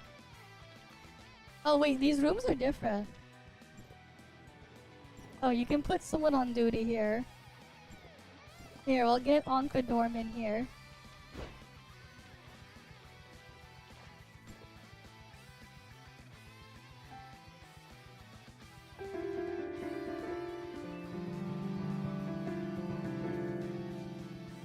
Did you like my masterpiece? I call it I call it.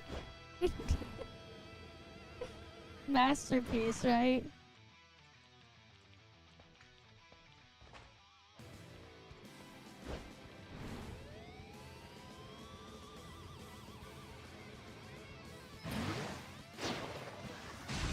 Oh, we got a cactus here.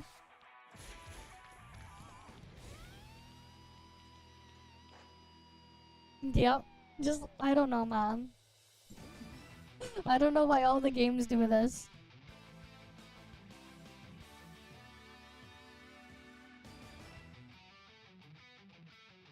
Oh, it is what it is.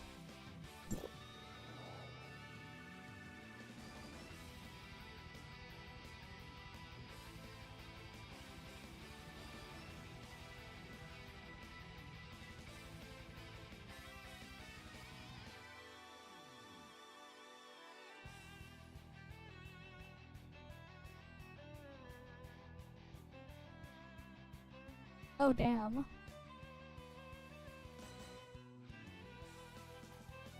I'll go apply for that later.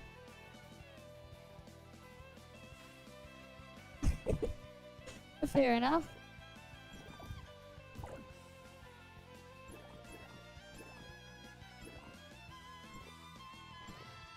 I'll go to room 1. Still get shafted on mobility front, yeah. Unfortunately, we still get shafted there.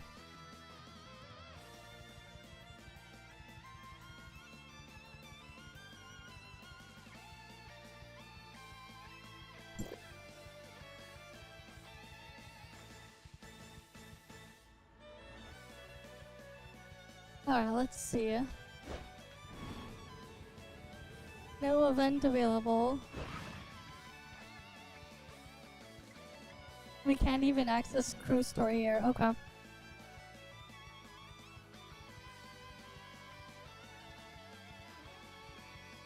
That's fine.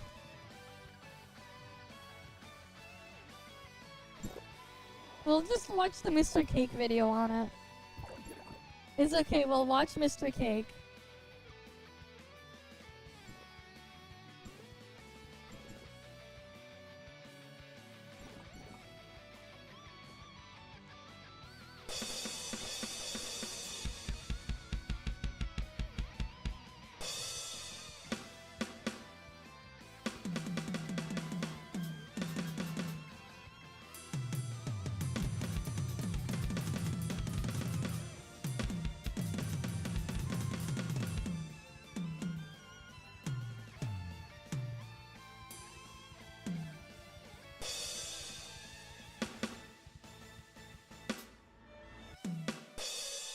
Wait. No. What?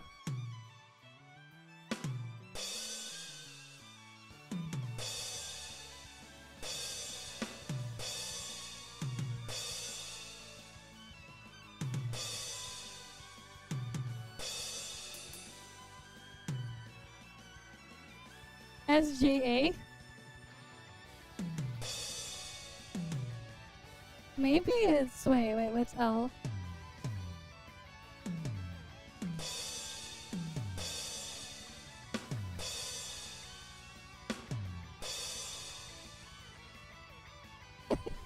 They added... Wait. How's the edit? Wait. The animation does not match what's going on. What the hell? This is so scum.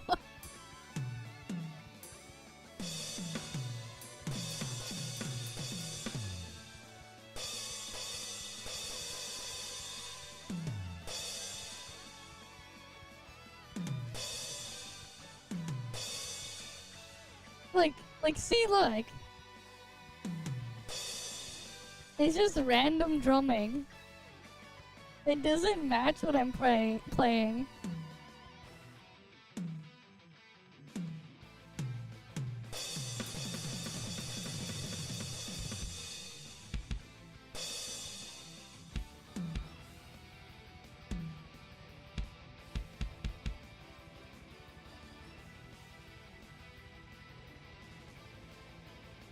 Yep, another common trope.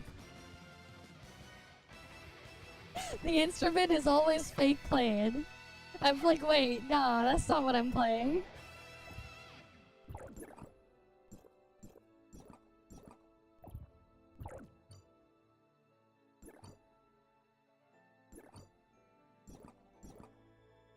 Oh, but yeah, it is what it is.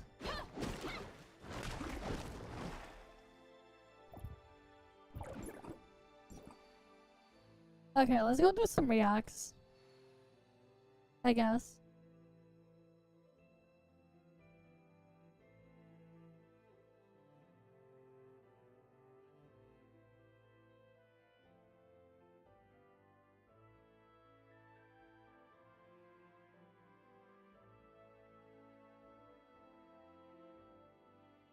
A nuclear reactor, I guess. What you guys send me? Oh, the thing not refresh? I swear I saw more videos in here.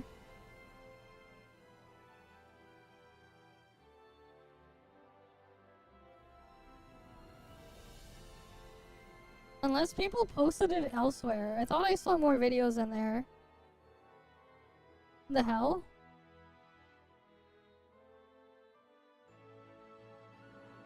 I swear I thought I saw more videos in there earlier. Where'd they go?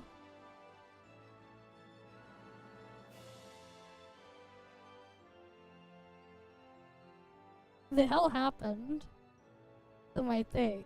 Wait. Oh wait, no, this is new. My mistake. These are the new videos.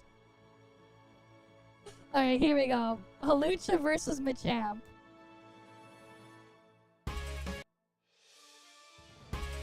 Alright.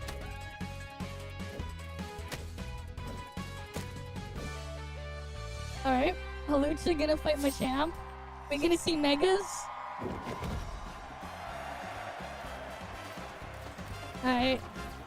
Halucha. The Hawk Luchador thingy. You know, it's funny, right? You see a Luchador Pokemon in France. Right? Kalos is supposed to be French. Why? It's like they got a Luchador Pokemon in France. Not exactly the place you would expect to see a Luchador Pokemon now that you think about it, right? It's like, what? Gen 6. Okay, we're gonna make a region based it off of France. What kind of Pokemon should we have? I know, let's have a Luchador. Yeah, fair enough. Close enough, I guess. They're like, close enough. Yeah, they got some freaking... Yeah, they got some, like, weird ass shit. They got fucking Furfrou and, thing in there, which probably shouldn't be in there. Technically, the genies shouldn't be in there, though. They're supposed to be, like, what, Chinese... based off of a Chinese thing, I'm pretty sure. Right? The legendary genies. Yeah, they got a fucking zebra. What else do they have in, Unova that also shouldn't be in there? Yeah, it's specifically New York, yes. Right. Because technically, Pokemon Coliseum in XD is is for, like, Arizona, I'm pretty sure, is what they were basing off of. But yeah. Not many wild animals live in New York City. Actually, fun fact. Originally, if people didn't get crazy over what happened with Black and White having only Unovan Pokemon, they were actually going to make a Black and White 3. There was actually a scrapped Black and White 3 that was supposed to be a 2D open world game on the DS that they never made. It was in like that Pokemon Mega Leak. Originally, like, Black and White 3 was supposed to exist, and they were supposed to have a wild area outside of the city and stuff. And you were gonna go into the mountain and everything. But all of that was scrapped. Same time, Megas weren't actually supposed to be introduced in X and Y, but rather a different type of thing. And like they were codenamed Evolution X and Evolution Y. And the Megas that we're thinking of, some of them, were supposed to be in Black and White 3. It's also what, like, the thing is, Mega Mewtwo Y was originally supposed to be Mew 3. a Mew 3 of some sort. But because they canceled it and scrapped it, they shifted some of those things and put the megas in X and Y. And there was supposed to be like a lot of the Pokemon that had megas were supposed to have 2 megas. One, like a set of megas for X and a set of for Y. Like, that's the fun little fact there. It was like in that Giga Leak. I remember like watching a video about it. But because of things that happened and the stuff they ended up scrapping and stuff like that, well, what we got is what we got. They ended up rushing Kalos. It's also why the Kalos Pokedex only has 69 new Pokemon. If we're comparing from Gen 5 to Gen 6. Yeah, I know, it's funny. There was only 69. And out of the 69 they were adding in, they put a fucking Luchador. Yeah, Mega Jinx got scrapped. Exactly. There was a whole lot of things that got scrapped. There was supposed to be like a Mega Venusaur X and a Mega Venusaur Y. Same with Blastoise and a lot of the other things. Originally, even a lot of Kalos Pokemon were supposed to get Megas and stuff too. But they were scrapped. And then we only ended up getting 2 Megas for Charizard and Mewtwo. Because the other Mewtwo Mega Evolution, Mega Mewtwo Y, was actually supposed to be a different Pokemon. It was supposed to be an awakened thingy or whatever, and then Mega Mewtwo X was supposed to be a Mew 3. And then South Kalos was supposed to be an area. Again, a lot of stuff was scrapped that we never got. It's actually crazy when you think about it. But yeah, like, the Mega thing, it was supposed to actually be a different thing entirely. And then they just merged the thing they had for those games and combined it and did what they did. It is what it is. You can only imagine what they would have made without that. Oh, at the same time, Zygarde was supposed to have Zygarde was supposed to have Zygarde X and Zygarde Y, which eventually got scrapped and moved into Zygarde 10% and Zygarde Complete. My Zygarde 10% was supposed to be Zygarde X, and Zygarde Y was supposed to be Zygarde Complete. The whole idea was Zygarde Complete was supposed to be like this big thing firing aerial missiles and stuff like that.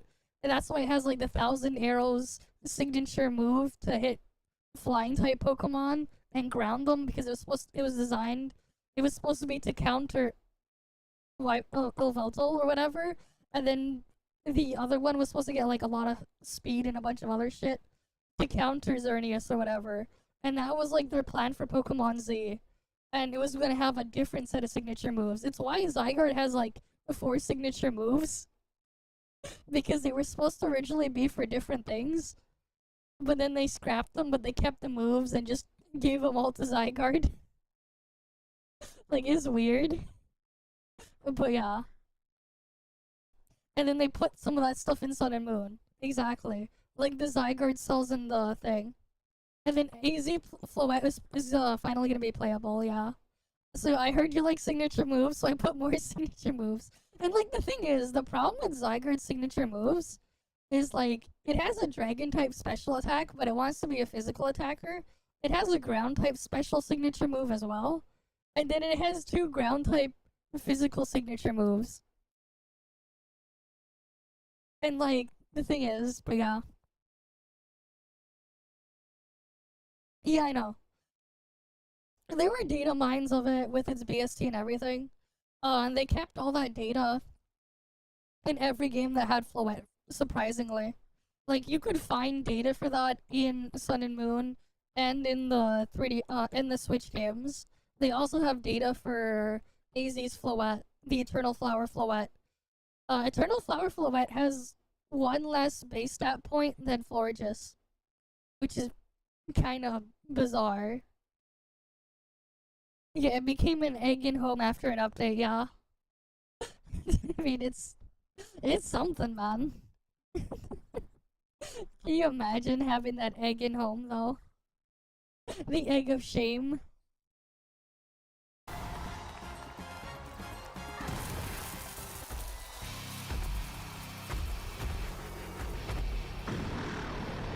Alright.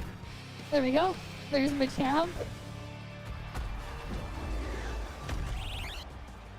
Alright. Both wrestlers are in the ring, they're fighting.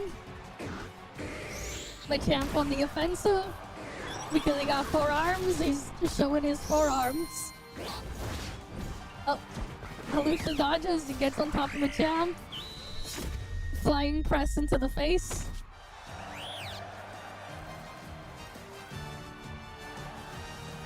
Halucha's trainer is not impressed. Oh.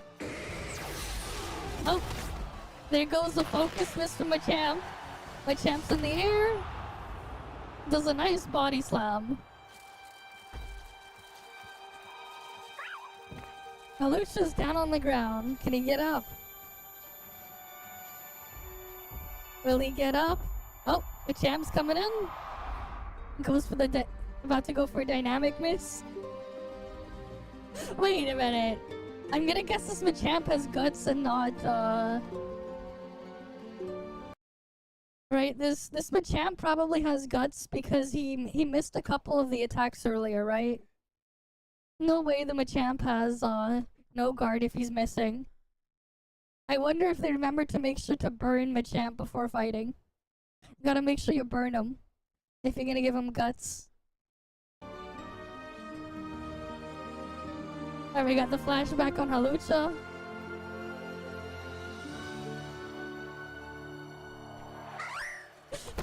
Yeah, welcome to the Hydraulic Press channel. Today we'll be crushing the luchador bird thing.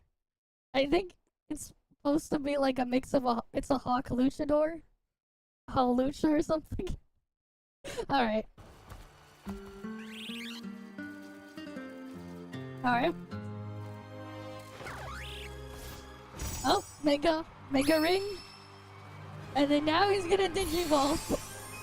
Just kidding, Mega whatever. And there we go. Mega Halucha. Now he has a gold mask. And a slightly longer cape. Rey Mysterio, okay. Sure.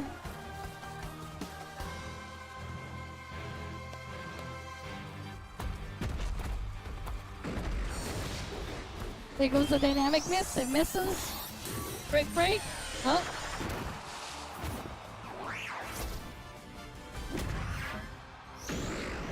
Another break there. Oh. He launches them up in the air, seismic toss.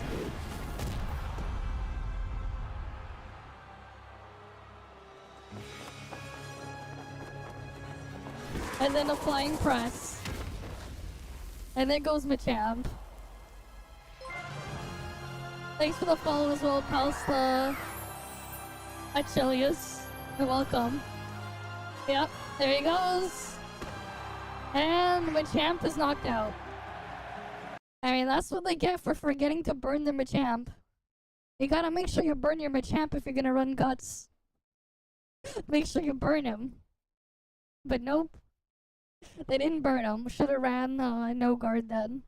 I guess if they ran no guard, then all the attacks would have hit from both sides. But then Machamp could have used dynamic miss and confused it.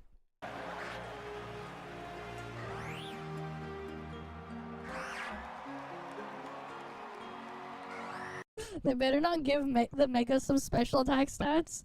Oh yeah, they would definitely be wasted. No, you want to burn them because what happens? Normally when you burn a Pokemon, their attack stat, their physical attack stat gets cut in half. But if you have the ability Guts, it gets boosted instead. I mean, yeah, you get it after the match, right? I'll show you. Guts. Right, you get a nice buff. Yeah, when they're under a status condition, their attack is increased by 50%. Additionally, you do not lose attack from the burn. So you get a 50% attack boost from Guts. Right? And the reason why you want burn is so you don't lose more HP from the other status condition. And paralysis is just like, why? Why would you paralyze it? Just make sure they don't fade. Yeah.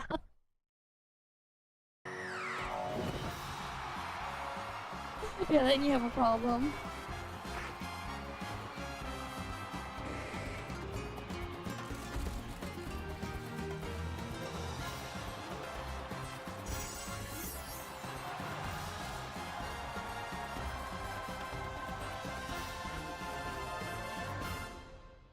Alright, there we go. Oh yeah, I still have that tab open. Doesn't matter. Alright, here we go. Mega Halucha makes a comeback. Another video they put. Alright, there's Halucha. Sure.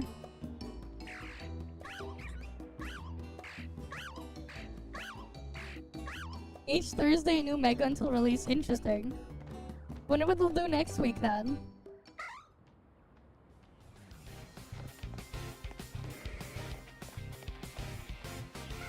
Surely we'll see Mega starters, right? Why did they do this after? Okay, sure.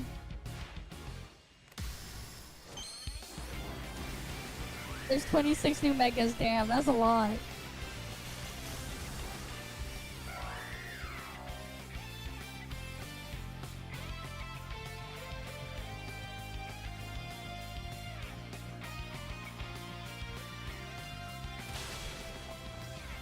Of course.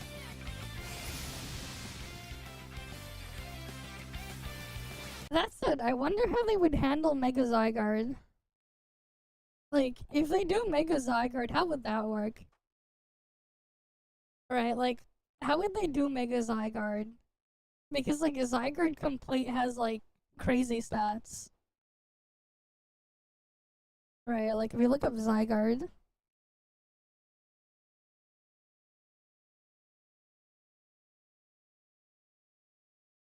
Right, like... Will it go, like, will it Mega Evolve on, like, Zygarde Complete or something? Like, it gets, like, a lot of HP. Right, it goes from 108 HP to 216. Big boost in stats right there. Wait, is it the same as, like, 50% form? No, wait, it gets 10 more special attack. Oh, it gets slower. Zygarde Complete loses 10 speed, gets 10 more special attack for some reason, and then 108 more HP. I see, there's a pic for the game. We can look it up after. If you want. But, like, will I just, like... Will it have, like, freaking Power Construct in the Mega form as well? And then it just gets more HP? Imagine if it does. That would be kind of hilarious if it does that. It ends up with, like, a fuck ton of HP. Right. Because, like, yeah, there's, like, Zygarde Complete with 708 base stats. Right, like, you have that. Lots of stats here. But, like, it is funny, though. It's like, you look at regular Zygarde, it's like, why would you run this? Only 600 BST Dragon Ground type, it's like, just running regular Garchomp is better.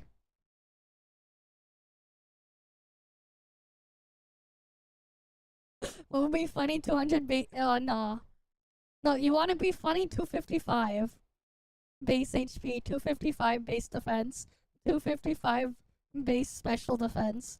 Now you're being funny. Why 250 when you can go 255?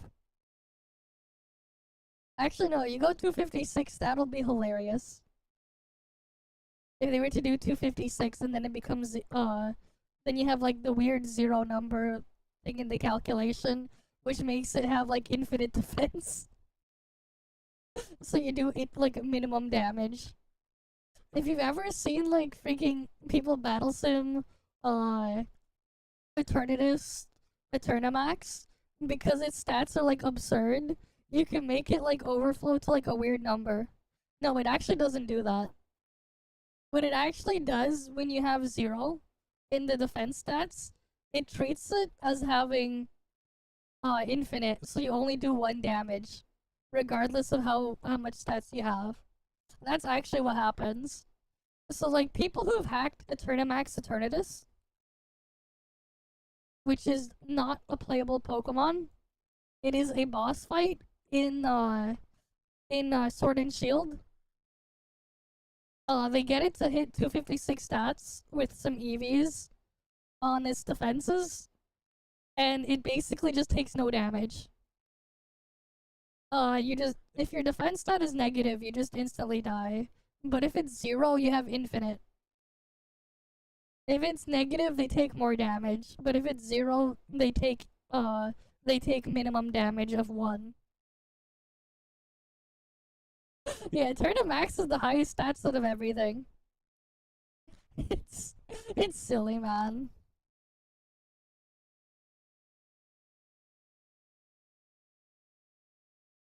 Would be funny, but that's not how it works.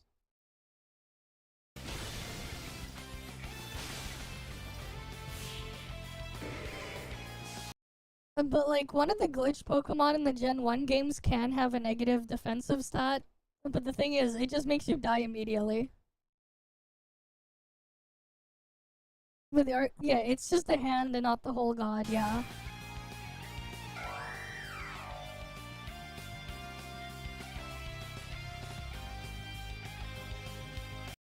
Alright, cool.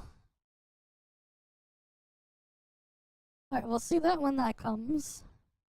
Alright, 4chan is suing the government. Oh boy.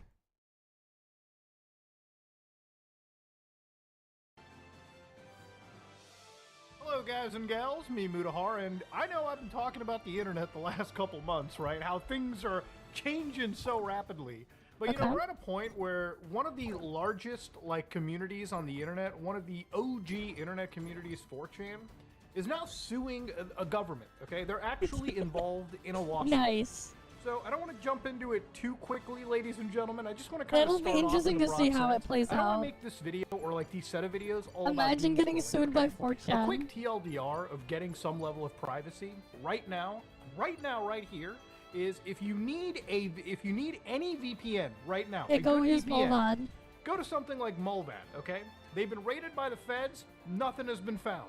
If you want something even stronger, the hacker known as 4chan, you're right. The hacker 4chan.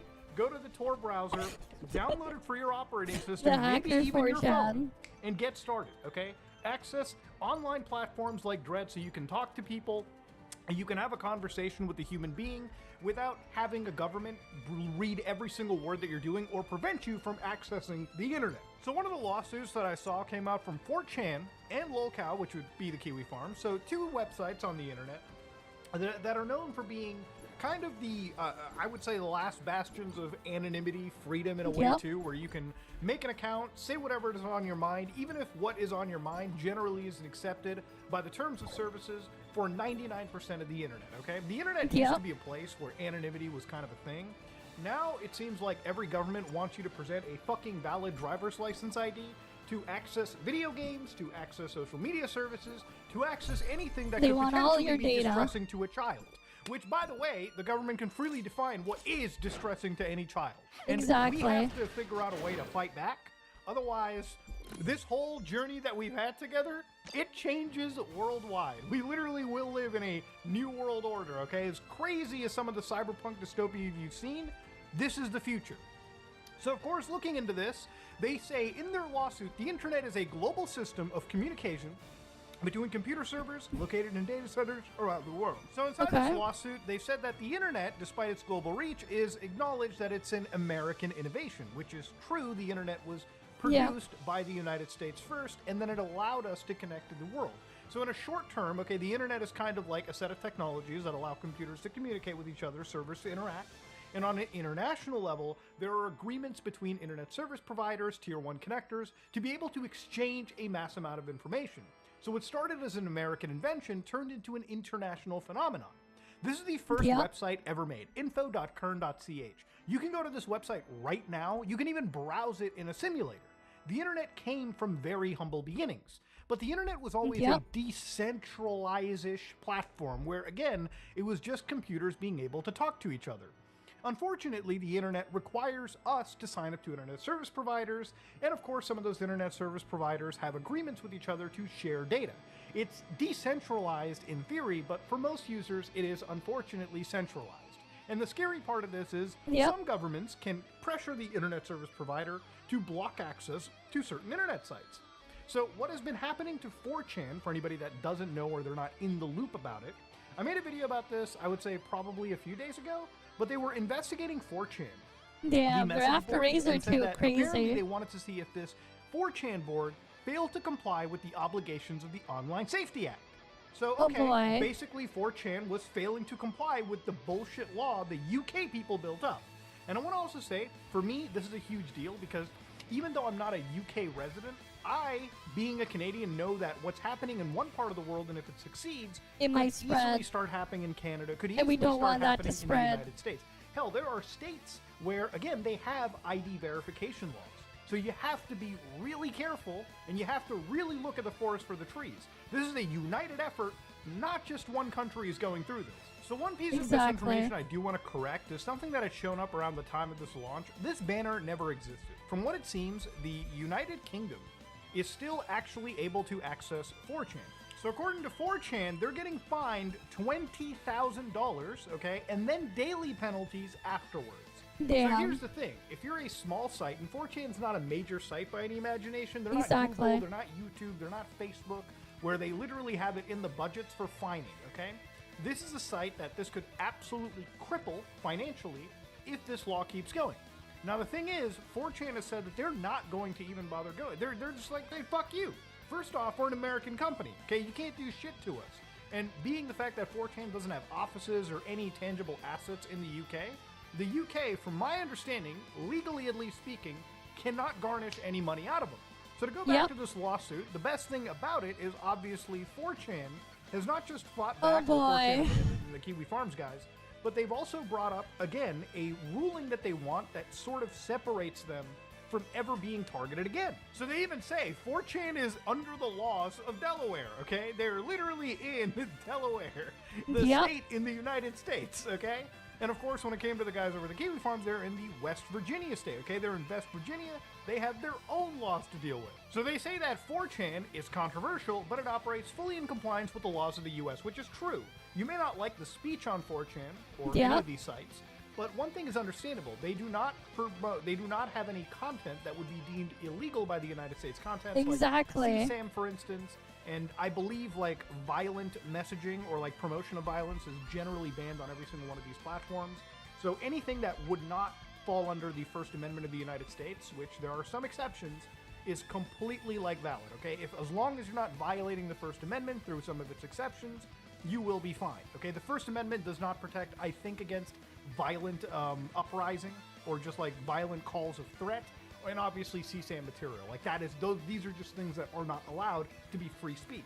So what the guys over at 4chan and the farms had said was that according to Ofcom, they targeted these guys not because of neutral enforcement, but because of overtly political reasons aimed at undermining the First Amendment. And I actually kind of agree here because a lot of the stuff that would be discussed on sites like 4chan, if you go onto like boards like Poll, for instance, would be a lot of discussion regarding, again, the political situations in these countries.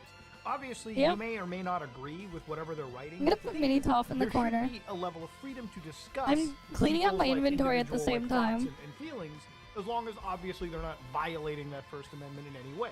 I think if you put aside your left-right nonsense, you can watch me what's more important here junk. is the principle, which is free speech and the ability to have an open internet where people can communicate, where people can talk, instead of having a surveillance state that wants to control every single thing that we say. So they basically say that, again, their actions were to undermine American First Amendments by targeting just American companies that didn't really have anything in the UK other than users from their country would log onto their platform. They said that no, they don't want to have their stuff suppressed because one government on the other side of the world now wants to decide for everyone what they're doing. Now, of course, they want a declaration from the courts that their attempts, the UK's attempts, were improper and invalid, so that hopefully it never happens again. A permanent injunction prohibiting this shit Ofcom from issuing any orders or demands without proper service through the US, UK mutual legal Yeah, assistance. the people in the So UK again, they think want them to Americans go through got the off proper free channels, speech. It's not just have ridiculous. crazy overreach on everybody. So I actually side with the plaintiffs entirely when it comes to this lawsuit, because even though obviously their sites probably consist of things that I or you may not agree with, the Yep. reality is one government, the UK, is deciding what the fuck me and you get to read every single day on the internet. They get to decide what stays up and what doesn't stay up. And I don't really agree with that, and you shouldn't agree with that either. Exactly. The reality is, okay, if this was some small, no-name country, you know, in the middle of like Central Africa or like India or something, right, where like, yeah, some countries can be big or not. The UK is a little bit different. The UK is kind of an international hub. It's a very relevant country for Exactly. every other country around, okay?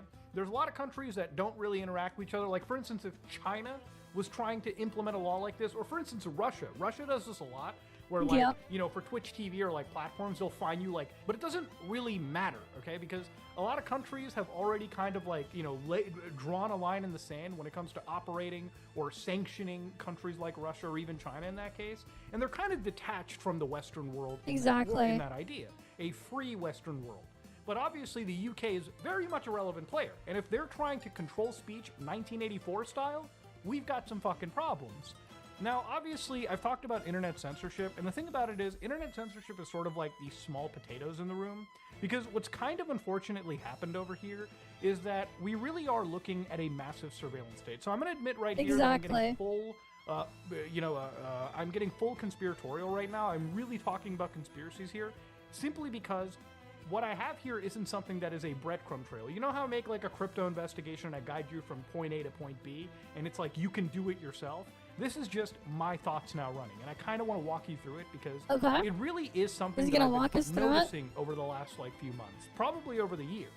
So obviously with 4chan and like the farms fighting a lawsuit over here, and it's a noble effort that obviously, you know, it will have far-reaching impacts. Like if they lose, it can be pretty bad, and if they win, it might save at least our side of the pond when it comes to internet freedoms and privacy. Okay. But when it comes to just privacy in general, one thing that I saw pretty spooky, and I saw this on Louis Rossman's channel, was the rise of AI surveillance, okay?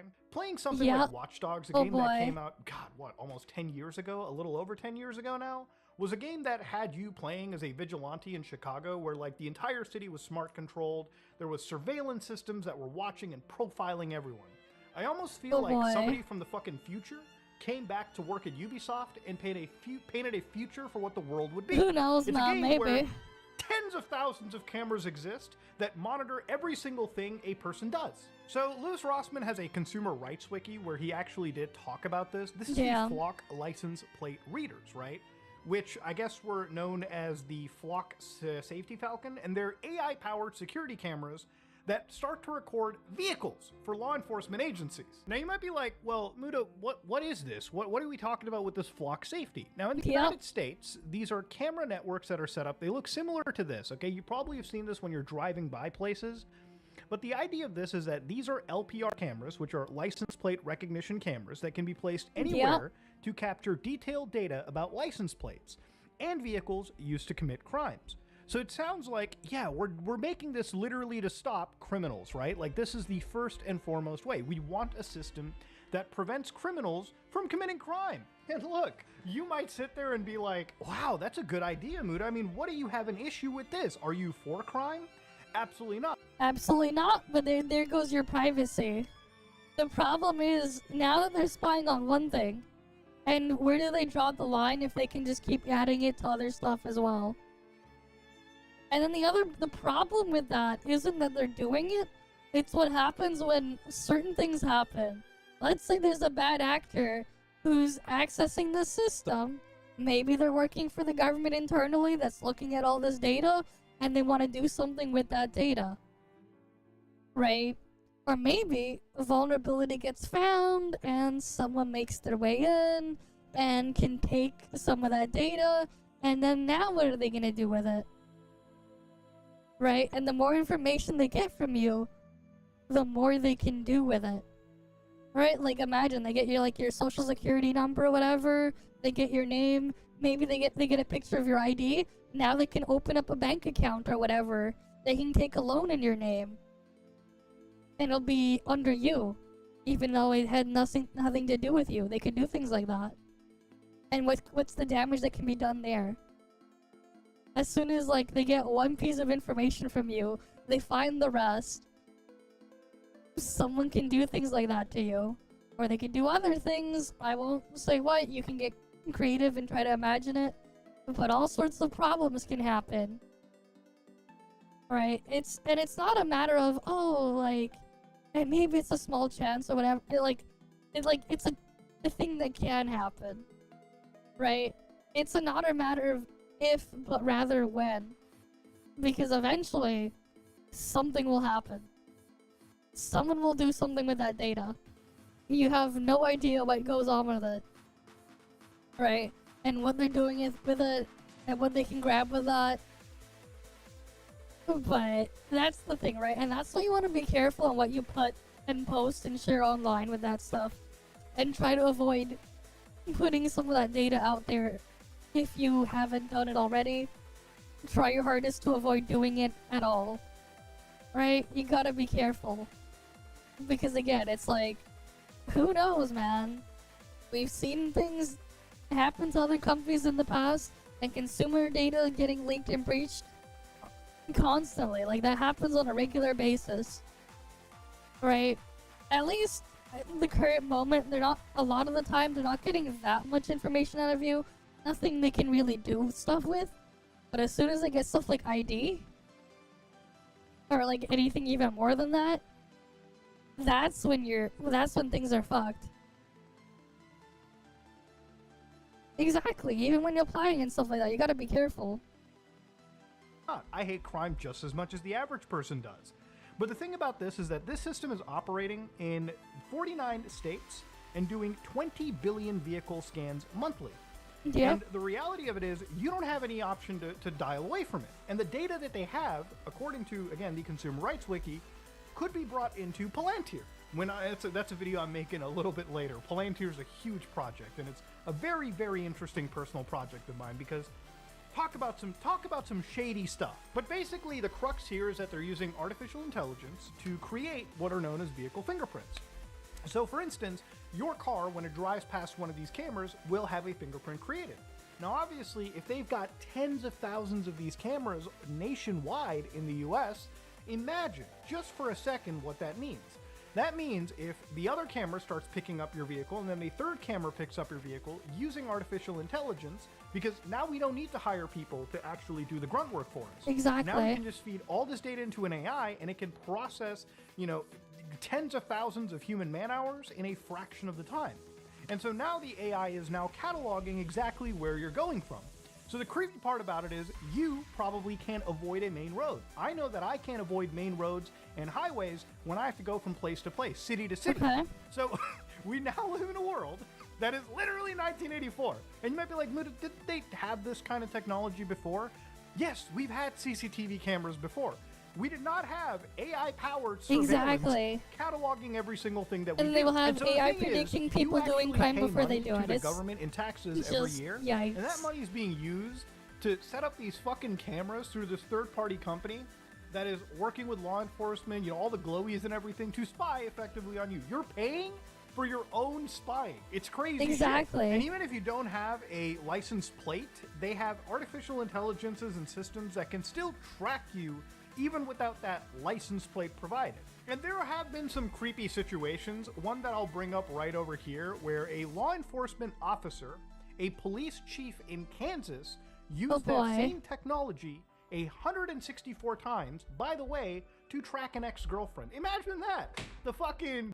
And like I said, there are already people tracking and spying on people that have access to these systems when they probably shouldn't have been. Imagine, we got a law enforcement, like a freaking cop, just taking advantage of it to spy on his ex. Right? Like, they're just doing this shit. And, like, that's the problem there. It's like, well, who's the other guy looking at the data on the other end? How do you know they're not going to be malicious or do anything with it? Boys in blue, you pay money in taxes.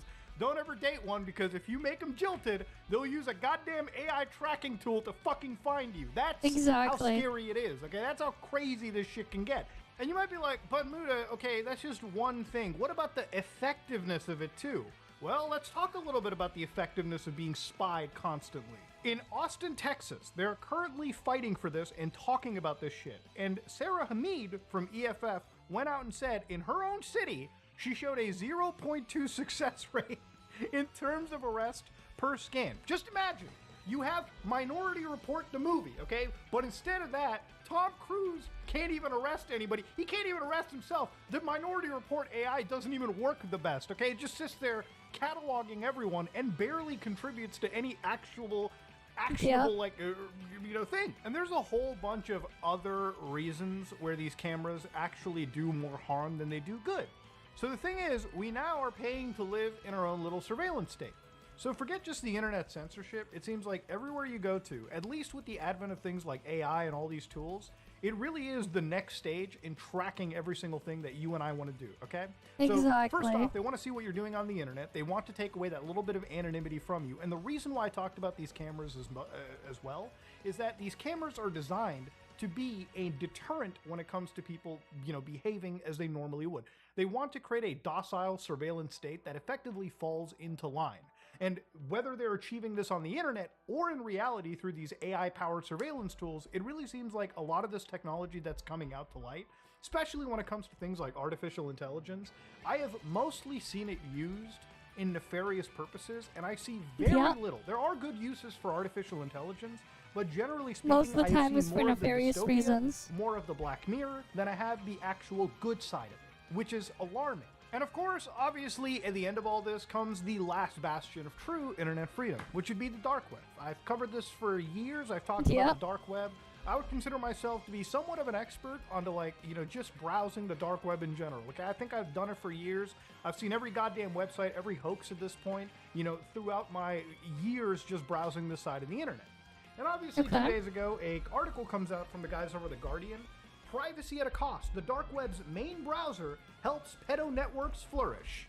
Now, again, I don't want to discount and say that the dark web doesn't have illegal shit on it. I have definitely come across illegal stuff.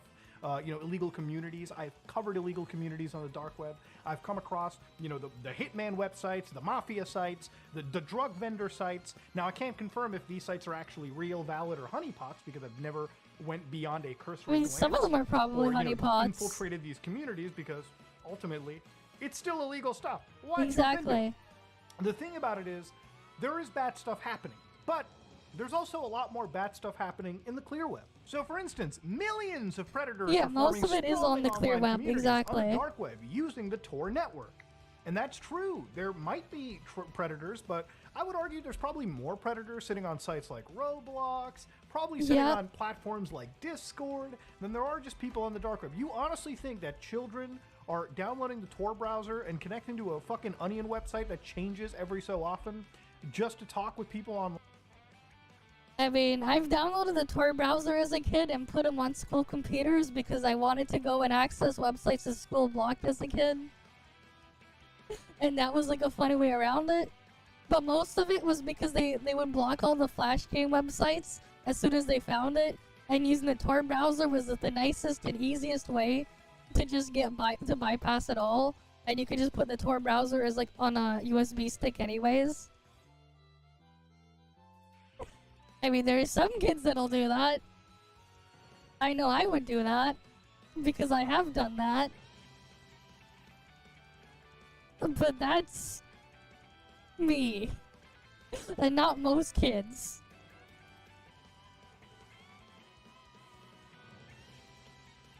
Kid clearly had a stream being a red room for years, oh boy. Online, or are they probably sitting on the most popular online video games and messaging platforms where these predators are hunting individuals on, okay? I get it, the dark web is scary. You can misrepresent every single thing you see on the internet. Yeah. But I have made tons of videos on the dark web, and I would say a vast majority of the websites that I've seen have probably just been goofy, edgy things, or very lighthearted stuff. For fuck's sake, I learned how to make cookies. Legal cookies, okay? Legal cookies, by the way, not drug ones, off the dark web. So of course, they try to actually pin it on the web, and they actually have said, we've talked to the dark web people about stopping this, repeated warnings of a growing number of predators taking advantage. But this is when, like, even they don't understand what they're talking about. Because, again, they do say the privacy architecture has created a safe haven for predators. And the thing is, when you have something that is designed for human freedom and human privacy, there are going to be people that find ways to abuse it, right? That's unfortunately a reality. But you're also ignoring the value that comes and has come from the dark web and true anonymity, which is that people have been able to speak against evil regimes, people have been able to send messages to their loved and family and friends without government surveillance stopping them or government surveillance hindering how they communicate with people. Raider There's Nation. a lot of reasons why you would use the dark web for completely legitimate reasons. And of course, they're pinning all of this stuff onto the dark web. And I really feel like a politician, once they realize that, okay, you know, we can't really stop VPNs, but we can try to. What is that next layer of technology that can't be stopped? Well, obviously, it's the dark web. Obviously, that's going to be the next bit of technology that I think a lot of these organizations try to fight for.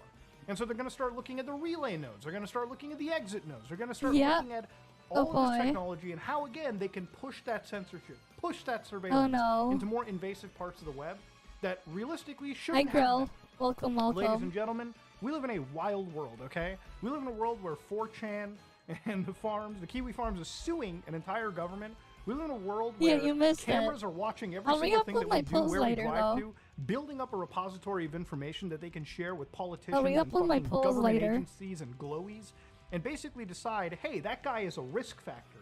Because let's imagine you're living in like a very liberal state and you're like a conservative guy.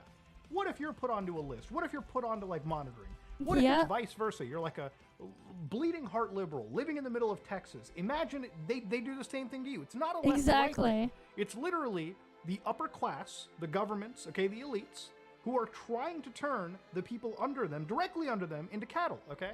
And right now, the only people that are getting rich off of this shit are the fucking big-ass billionaires running these tech companies that are selling AI surveillance tools, you know, to the government just to basically create the surveillance state that we're living in. It's a fucked up world. And if you're not looking at all of this, if you're not noticing any of this, if you're not recognizing any of this stuff, I know some people consider that to be like a dog whistle or something, but really, this is a pattern of government surveillance, government censorship, government overreach that people should be looking at. Instead of fighting amongst each other for a second, okay? Put the fucking arguments down, okay? Put the Twitter down. Stop arguing. Just think for a second. In a year or two, will the internet then they say they wonder why the wolves are wondering why the sheep aren't breeding. A place where you can freely discuss what you want, or is it a place that's already just taken away from you? What future do you want? Okay, you can either put aside the bullshit fighting right now and talk to your congressman, talk to your congresswoman, talk to anybody, okay, to stop this shit right here and right now, or for the next foreseeable future, you can lose all your access.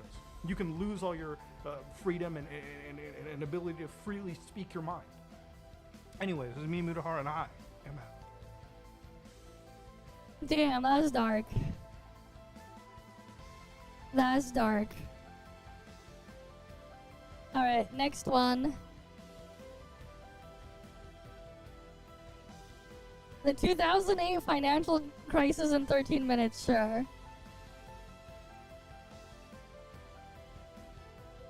September 2008. A 158-year-old bank collapsed overnight. $600 billion gone. Retirement accounts vanish. Millions lose jobs. But what if I told you the real cause started with a lie so simple you could fit it on a billboard? Why rent when you can own?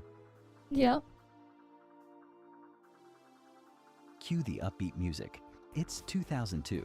America is still nursing a hangover from the dot-com crash. 9/11 just sucker punched the economy, and Wall Street, kinda twitchy. But don't worry, the Federal Reserve has a plan. Slash interest rates to basically zero. Boom. Money's cheap. Borrowing is easy. And suddenly, everyone's favorite national pastime isn't baseball anymore. It's buying a house. Okay. Congratulations. You're approved for $500,000? But we make $40,000 a year. Not a problem. Adjustable rate, balloon payment, ninja loan. Wait, what's a ninja loan? An angel on No what? income, No no income? job, No no job? assets, no problem. Okay. See, back in the early 2000s, home ownership wasn't just a roof and four walls. It was the American dream. It meant stability, status, suburban bliss. And the message Okay. being pumped through every ad, billboard, and mortgage seminar was loud and clear. Why rent when you can own? Fair Banks enough. agreed. In fact, Okay. they agreed so hard they started throwing money at people like it was a game show, and everyone Damn. was winning. Enter the subprime mortgage. Translation: loans for people with bad credit, unstable income, or a vague idea of what money even is. Okay. Bad credit? No credit? Living in a van? You, sir, qualify for a luxury condo. Damn. Should I be worried about paying this back? Not your problem. If you default, we just sell the house for more. It was a housing gold rush, a frenzy. Everyone was buying. Okay. Prices skyrocketed. Your neighbor's house doubled in value in 6 months? Normal. Even McDonald's part-timers and baristas with $5 in savings are approved for mortgages. Just a normal Yeah. day in the 2000s. And the rules? Oh, those got launched straight out the window. Traditional lending standards? Too slow. Risk assessments? Too boring. Down payments? Optional. If you had a pulse, you had a mortgage. People bought houses like ramen noodles. Damn. Lenders printed loans like monopoly money. Mortgage brokers made commissions faster than they could say bubble. Okay. Behind all the buzz was a blind faith that housing prices would always go up, because they always had. Until now. But beneath the open houses and granite countertops, a question lingered. What could possibly go wrong? Spoiler, everything. But we're just getting started. By 2005, buying a house wasn't about stability anymore. It was about flipping it like a pancake and hoping the next buyer paid double. Damn. Real estate wasn't shelter, it was a lottery ticket. I teach phonics during the day and buy condos at night. I just bought my third house with 0 down. I don't even live in any of them. Here's your latte. Sorry it took a minute. My bank just called and offered me another penthouse in Miami. Damn. This wasn't investing. It was a national obsession. Yep. Buy, flip, profit, repeat. And the more people joined in, the higher prices soared. The higher they soared, the more people rushed in. It was like trying to put out a fire by throwing gasoline at it, and Oh, everyone boy. had a match. But beneath the red-hot exterior, rot? Those subprime mortgages everyone was gorging on? They were bad. Like, actually bad. High risk, low doc, barely verified debt. But Wall Street had a magic trick. They bundled all that junk together, slapped a label on it, and sold it to investors as safe. Damn. Introducing mortgage-backed securities. Oh boy. Now with 80% more lies. How do you make toxic loans look like gold? Easy. You get the ratings agencies to call them AAA. This one's got bankrupt baristas and unemployed gym bros. Seems all right. Here's the part they don't put on the brochure. The ratings agencies were getting paid by the banks they were rating. It's like hiring a food critic, then telling them they won't get paid unless they call your raw chicken Michelin-starred. Damn. Behind closed doors, the raters knew. This bundle is a sack of shit. But Wall Street wasn't done cooking. They took those shaky mortgage bundles and blended them into something even more complicated. Oh boy. Collateralized debt obligations, CDOs. Through financial alchemy, garbage loans became investment-grade assets. Actually, not everyone was fooled. A handful of investors, oddballs, skeptics, troublemakers, read the fine print. They saw the rot inside the boom. And instead Yeah. of buying in, they asked a bold question. What if we bet against it? Yep. The problem? There was no product that let you do that. So they marched into Wall Street's marble fortresses and said, "These loans are garbage. We want to short them. Can you build something that pays us if they go bust? Okay. You want to bet against the housing market? Yep. That's adorable. Fine. You want insurance? We'll write it. You pay us monthly, and when nothing happens, we pocket the premium. Everyone wins, Okay. especially us. I mean, it's not like the whole system's gonna collapse, right? And then it collapses. Wall Street smelled easy money. How and can we didn't believe trust the this video investors. though? But they loved the idea of collecting steady fees. Because this already happened in 2008. That's how we can trust it. on something they thought could never fail. So they got to work and cooked up the thing that would eventually blow up the world economy. Credit default swaps, insurance contracts that paid out if those mortgage-backed investments went bad. The weird thing is, you didn't have to own the investment to buy the insurance. It was like buying life insurance on your neighbor's grandma and rooting for her to slip from the stairs tomorrow. The whole system was a Jenga tower made of lies and leverage. Every block, a bad mortgage. Every layer, a bigger, riskier bet. And at the very top, cheers to another record bonus. Who needs ethics when easy money is flowing? Whistleblowers were ignored. Regulators were dozing off. And the people in charge? Too rich to care. Too greedy to stop. The party raged on, while the floor quietly cracked beneath them. At first, it was a whisper. A missed mortgage here, a foreclosure there, a condo in Vegas sitting empty. But then came the wave. And suddenly, the unthinkable became the headline. Home prices are falling. Oh boy. Housing always goes up. It's basic economics. That's not supposed to happen. For years, the housing market had been a Jenga tower, made of lies, leverage, and wild optimism. But in 2007, someone pulled the wrong block. The subprime loans, those risky, rotten deals wrapped in financial tinsel, started to implode. And the mortgage-backed securities built on them? Yeah, Oh boy. they were ticking time bombs. And Yep. they exploded. There they Banks go. that had stuffed their portfolios with safe assets suddenly realized they were holding radioactive garbage. The AAA rated bundles? Actually, financial plutonium. We can't sell this junk. Then mark it to zero. But that means, yeah, we're screwed. Panic spread like wildfire. Hedge funds, bleeding, investment banks, slashing billions in losses. And then, boom, Lehman Brothers, a 158-year-old institution, gone. No bailout, Damn. no hero. Just a $600 billion crater in the middle of Wall Street. The message was clear. If Lehman can die, anyone can. Overnight, banks stopped lending to each other. Credit markets froze Damn. solid. It was like someone yanked the power cord on the global economy. I need a loan to make payroll. Sorry, no liquidity?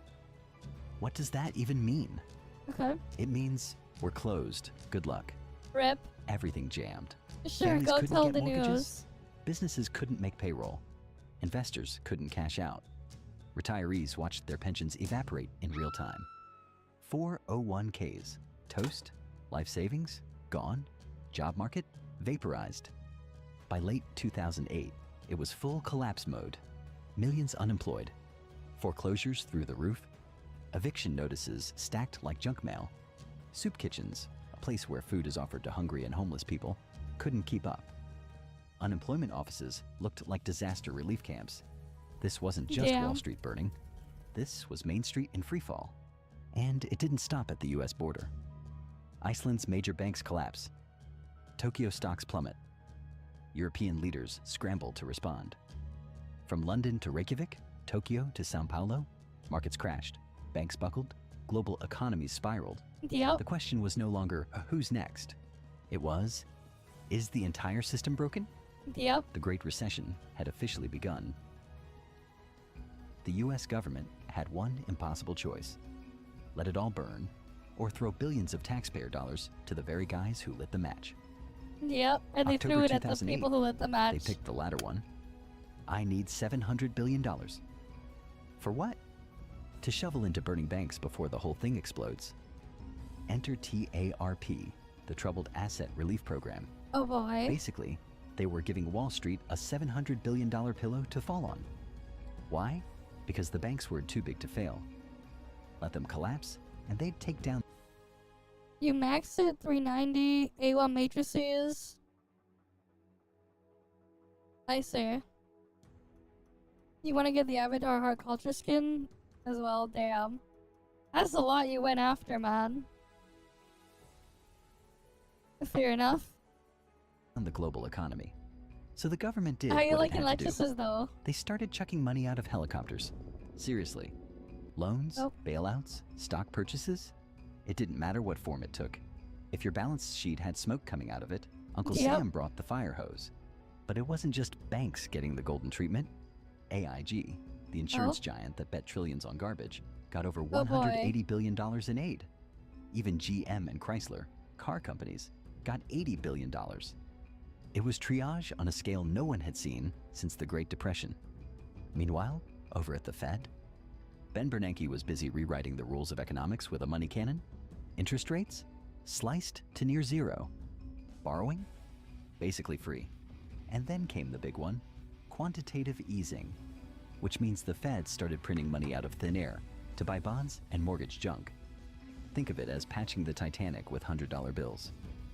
Don't worry, let me cook. And guess what? Yep. It kinda worked. Markets calmed down. Okay. Banks unclenched. The stock market bottomed out in March 2009 and started crawling back. Wall Street exhaled. But Main Street? Still choking on smoke. The aftermath was brutal. Unemployment hit 10%. 8 million jobs gone. 4 million homes foreclosed. $19 trillion in household wealth vanished. Families that had Yeah. never missed a payment suddenly owed more on their homes than the homes were worth. And people were pissed. Wall Yep. Street bonuses are back. I just got evicted, and they get a bonus. The people who caused the collapse got bailed out. The people who lived through it got pink slips and food stamps. Wall Street popped champagne. Main Street stood in line for soup. And then came the rage.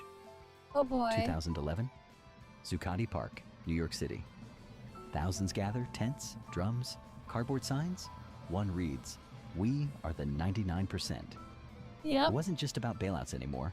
It was about a system rigged to protect the powerful, privatized profits, socialized losses, and a total absence of justice. No major Wall Street CEO went to jail. No handcuffs, no perp walks, just golden parachutes and quiet retirements. The system survived, but trust burned to the ground. A Yep. generation grew up knowing, when the banks mess up, they get rescued. When you mess up, you get wrecked. Because if 2008 taught us anything, it's that the next crisis doesn't look like the last one. It looks harmless, profitable, inevitable, until it isn't. Yep. And that's what happens. Right, that's what happened. Great channel though. Great way to explain it. Was this mega tracker?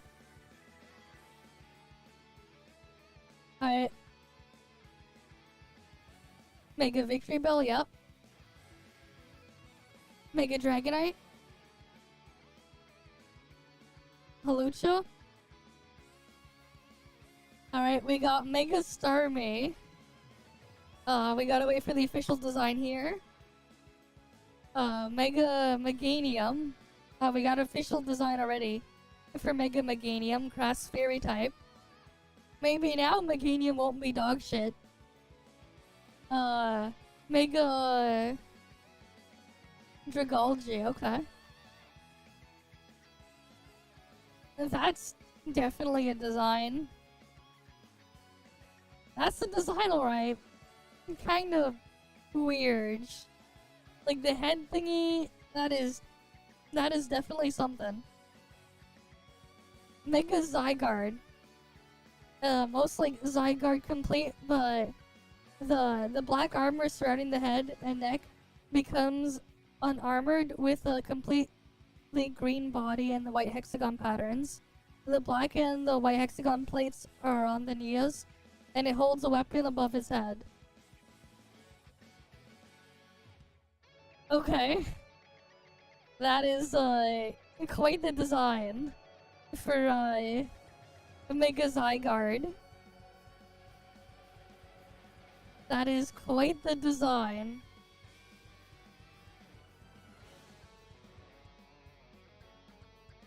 Yeah, fair enough. Complete unknowns. Mega Feraligator. Sure. Mega Skarmory. Okay, they made it gold. And edgier. Mega Frostlass. Okay. Yeah, because Glalie already has a Mega. Mega Embor. He gets a nice big stick. They gave him a big stick. For sure. Mega X control, drill change color, armor plating, okay. Mega Extra drill. Mega Scrafty? What the hell happened with Scrafty? Mega Scolopin. Those are definitely horns, alright. Yeah, Dragalge looks like an Ultra Beast in a way, yeah. Mega Electros. Sure, I got these big cannons now. Okay. Sure, Mega Chandelier. Bigger Chandelier.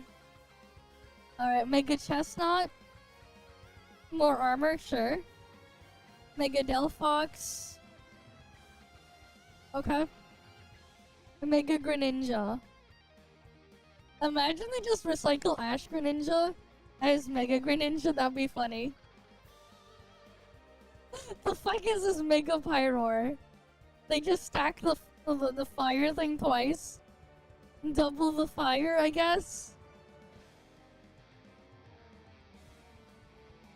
Why not make Arbok? That guy brought an Arbok. I don't know, man. Alright, Mega Floette. Eternal Floette, I mean. Eternal Flower Floette is gonna get a Mega, but not the other thing. Sure. Mega Malamar. And now it's a rainbow. Mega Barbarical. Okay, it just gets more barnacle thingies. There, sure. Mega Drampa.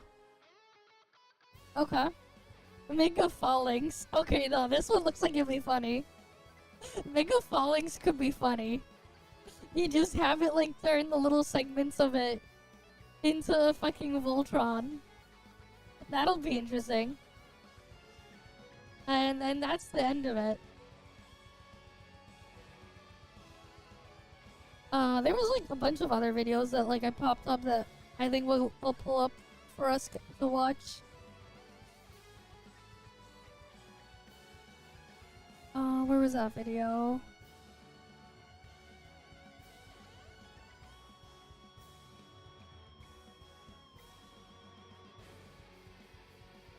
Where was it?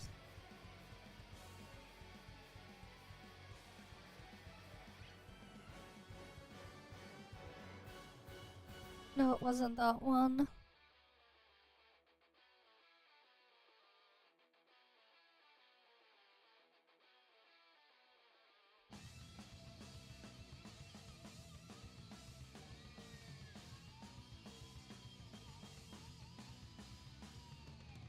I think this was one of them. Alright, here we go. About JRPGs. Trail's best mechanics in JRPGs. Here's proof. Okay. The Trails series has the best JRPG mechanics in the entire industry. Game.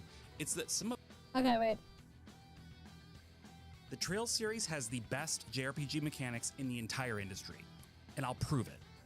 Or die trying. Hey friends, it's Just the Gems. We'll die I'm Brandon, trying. and I know this might be controversial, especially to those outside of the Trails fandom. All But right. it's true.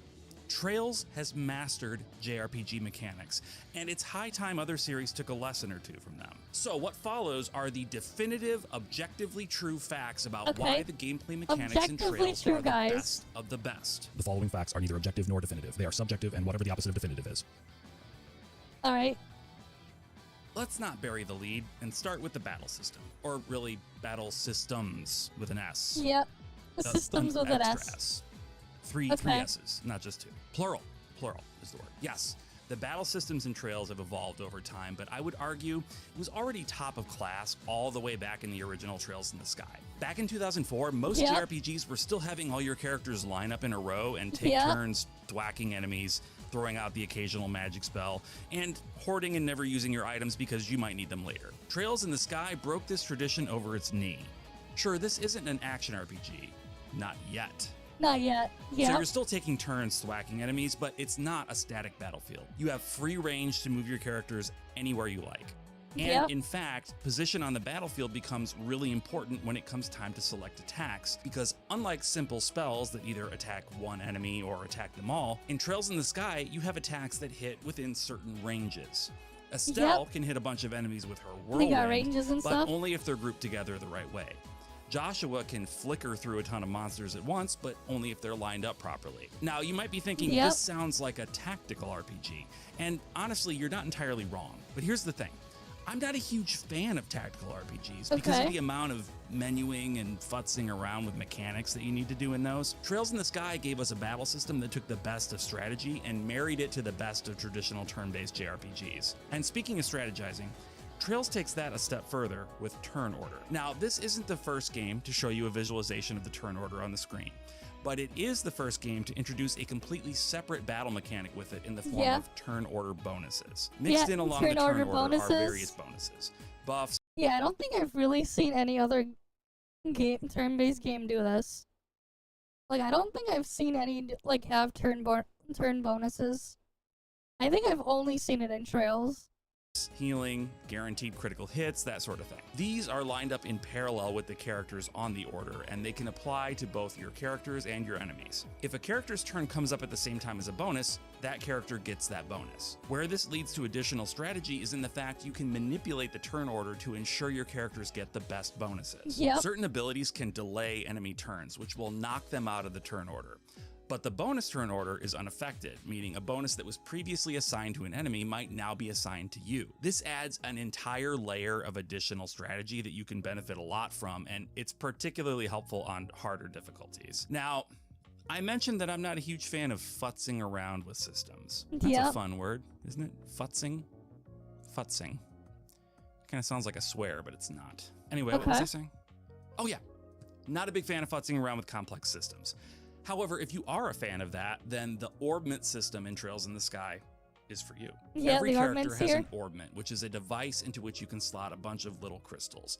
These crystals all have different effects, and they're divided up into the different elements in the Trails world. Fire, earth, wind, you get it. Each crystal has a different effect on your character, almost like an accessory would. Some raise your attack power or your defense, or give you increased immunity to certain status effects. Equipping those to your orbment gives you those effects. However, it also has another effect, which is granting you various magic spells. Here's where it gets a bit convoluted for those of you who want to dive deep. Each crystal has a different value for certain elements, and aligning the right values along a line in your orbment grants you different spells. Look, just saying all that gave me a nosebleed. Okay. Let's move on. This is the good thing about this system and why it's better than all the magic systems and all the other JRPGs out there. You can spend an enormous amount of time maximizing your team with just the right loadouts. In fact, if you play on the hardest difficulties, you'll pretty much need to. Yep. But if you don't want to do that, You don't have to. Just equip what you want and use what spells it gives you. It's as complicated as you want it to be. I love that all that complexity is there for the people who like it, but I'm also glad they give me easy. But have you ever played the Trails games though? To like actually experiment with it, because like there are lines on the thing on the orbments, right? So like each character has a different pattern for it.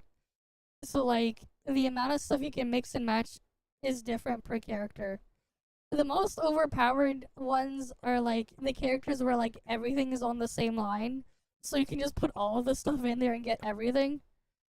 But like yeah, like it'll make you think twice on like, let's say you want to use like an orbment that gives you more stats versus a different type of thing for more utility on the magic stuff. But like there's more than that too, cuz like how you use it in battle, because like you have to spend a turn to cast your magic before then, and then another turn to release it. And those things can be blocked and interrupted and everything as well. Easy way out of it. Speaking of an easy way out, we've got to talk about S-crafts. These are insanely powerful moves that a character can access once they have at least 100 craft points. Yep. And craft points are gained by just playing the game, hitting enemies, taking hits yourself. You can spend those points on crafts, aka special moves, that are going to do generally more damage than your standard attack, or you can save them up for a devastating S-craft. This allows you to have any character with enough craft points to interrupt the flow of battle and activate a super strong attack right away. And you can also make them steal turn bonuses. The only other game that has a system like this that I can think of is Honkai Star Rail, and they basically... Yeah, and the version in Honkai Star Rail is dog shit, man. It is a bastardization of what it could be. And how to really take advantage of it and really make it interesting. Alright, like, it's part of why, like, when I tried to play Honkai Star Rail on release, I was just like, the more I would get into it, the more I wish I was just playing a completely different game instead. Because, like, yeah, comparison is a killer of joy.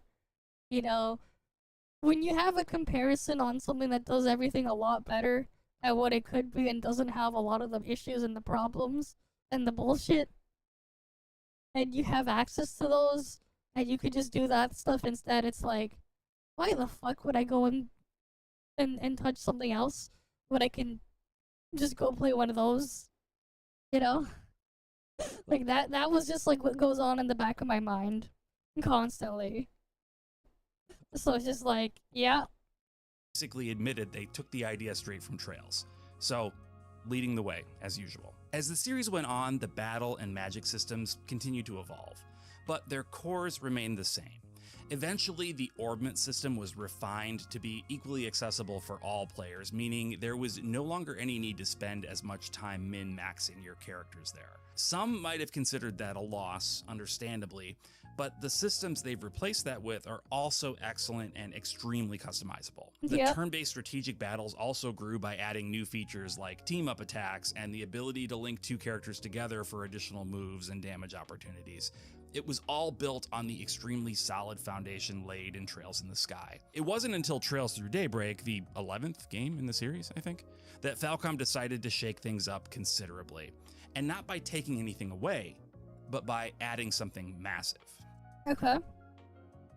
Yep, the hack and slash Falcom has been action. creating JRPGs for about as long as the genre has existed. That includes both traditional turn-based as well as action. On the action side, they're most well known for the Ys series. In the early days, combat was bare bones. You would just kind of run into enemies and they'd die. It wasn't super compelling, but then again, we were only a few years removed from eat pellets and run away from ghosts and help a frog cross the road in terms of gameplay. So it was all sort of primitive back then. Still, they've grown at the same rate as the rest of the industry, and as they grew, they refined their various gameplay formulas more and more. This culminated in the refreshed Ys game, starting with Ys 8 Lacrimosa of Dana. Aside from giving my wife one of her favorite titles in a video game. Her favorite title, I don't like this name, Lacrimosa of Dana. I mean, it's like saying Lacrimosa of Linda or Cheryl or something. Pick a different name. It brought super polished 3D action RPG gameplay to the forefront. And it gave us a deeper story with more interesting characters than most of the previous Ys games have been able to. See, for a long time, Ys was the home of action gameplay, and Trails was the home of storytelling. That line has been blurring since Ys 8, and starting with Trails Through Daybreak, the action combat is no longer the sole purview of Ys. In a move that makes total sense in retrospect, but which seemed wildly out there to me back when it first came out, Trails now mixes action and turn-based combat seamlessly together. You could swing your weapon out on the overworld for quite a long time, but up until the present, it was just for vandalizing people's pots and crates, and maybe for stunning an enemy prior to engaging them in turn-based combat. In Daybreak and beyond, you can wail on enemies in action mode to your heart's content. This means you don't have to slow things down if you're just out to grind through a dungeon.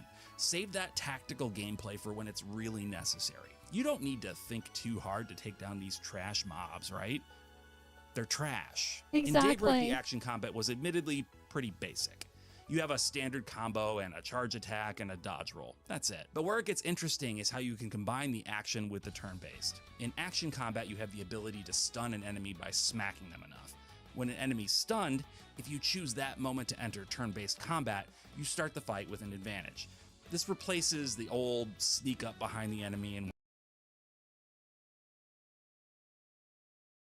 Yes, the Atelier games are turn-based, for the most part. Yumiya exists, but Yumiya is its own mess. I tried to play Yumiya when that came out, and the game had really, really awful performance issues and was borderline unplayable for me. So I ended up refunding the game and returning it. Maybe one day I'll go back and try to play Yumiya, but like, yeah.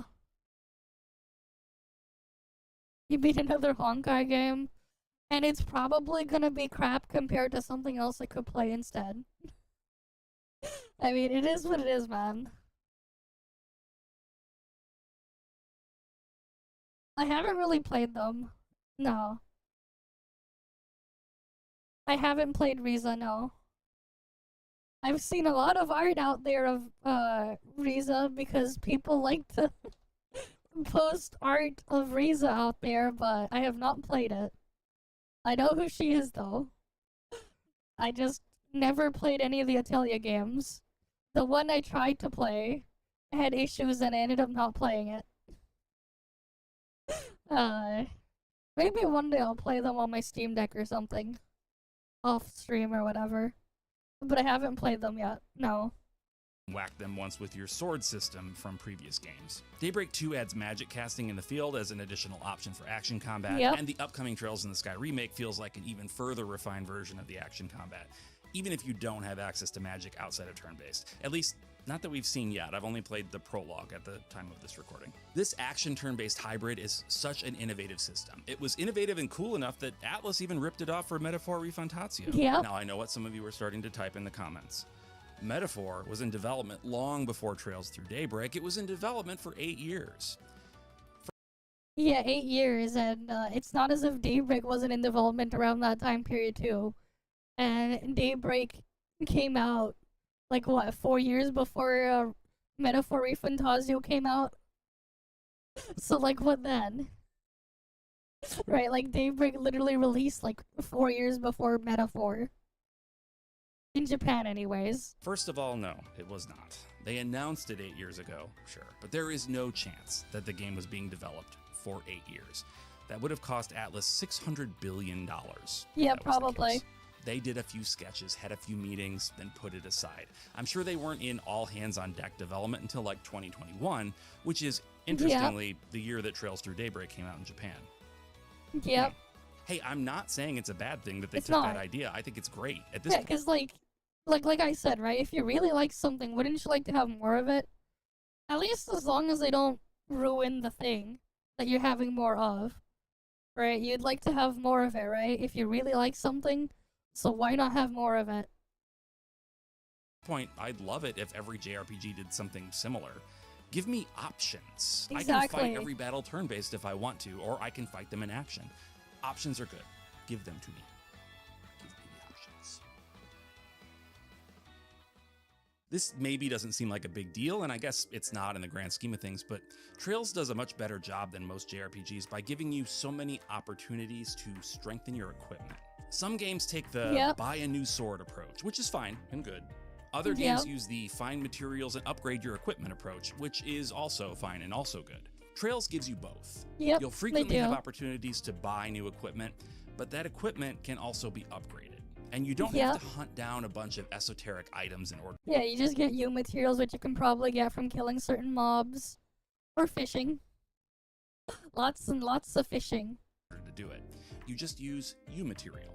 It's simple, pain-free, I love it. Speaking of pain-free, I'm kind of over assigning skill points. You know what I mean? So many RPGs these days think they're doing me a favor by handing me a bunch of points and saying, go ahead, put these wherever you want. I don't know, man. I'm just a silly, dumb boy. I don't know how to level up. That's why I'm particularly fond of the leveling in Trails. You just level. That's it. You gain enough experience, you gain a level. It's beautiful. Sure, there's all sorts of customization you can do via the orbment system, but that's fully up to you. You can create truly unique characters based on how you fill out their orbments, or you can put together a powerhouse team that has all roughly the same strengths. Your choice. Other games like Persona or some Final Fantasies lock your characters on a certain path. With Trails, you get to fully decide how each one plays. Most JRPGs have a simple system for handling moves outside the realm of standard attacks. Sometimes it's called MP, sometimes it's called SP, or any other number of letters along with P. Not any number, I guess. There's any number of letters, sure. Only 26 letters. No, you have Pokemon where they use PP. Right, you got your PP. Each move has a set amount of PP. You gotta make sure you use those PP ups and PP maxes so you can use them more. But you know what I mean. Trails breaks it up in a very interesting way, though. Your special moves or crafts use CP, and your magic Yeah, here they use CP for your crafts. uses EP. And then if you want to use magic, careful, otherwise you'll get EP. You'll be EP if you use too much. CP is a resource that you can generate through play. Like I said before, attacking or getting. I remember in Dungeons and Dragons where you can only use certain spells a certain amount of times a day. I mean, WoW used to be like that too. Yeah, and back in like some like the earlier versions of WoW, there were a couple like things that were treated like that, where like you can only use it a certain amount and then you couldn't use it anymore, or like you had like other weird restrictions. And then over the years, they slowly got rid of those things. Almost all of those. I think they still have it in some form for like the I think they have it on like the Zandalari troll on their whatever racial passive you want. They have like a freak thing where you have to like pray for like once you can pray once a day and change your racial trait or something. Hit will increase your CP meter. This allows you to play aggressively because you don't ever have to worry about actually running out of CP. EP, on the other hand, does not automatically regenerate. It requires specific healing items to restore. This setup rewards you for playing in a more balanced way. Magic spells have the potential to be absolutely devastating, but they require a charge-up time during which your character is vulnerable. And the resource for casting them is finite. It's so much more interesting than having a common pool for all of your non-standard attacks. And while the items to restore EP aren't exactly cheap, they're also not prohibitively expensive, so you can choose to prioritize magic for certain characters if you want. But since there is definitely a real cost for healing items, Trails gives you another option for healing and stat buffs: cooking. There are a plethora of recipes to collect throughout the world, and each one gives you different levels of healing and other effects. One dish might just heal a ton of HP, while another might heal less but also restore CP or EP, and another might heal and increase your strength for several turns.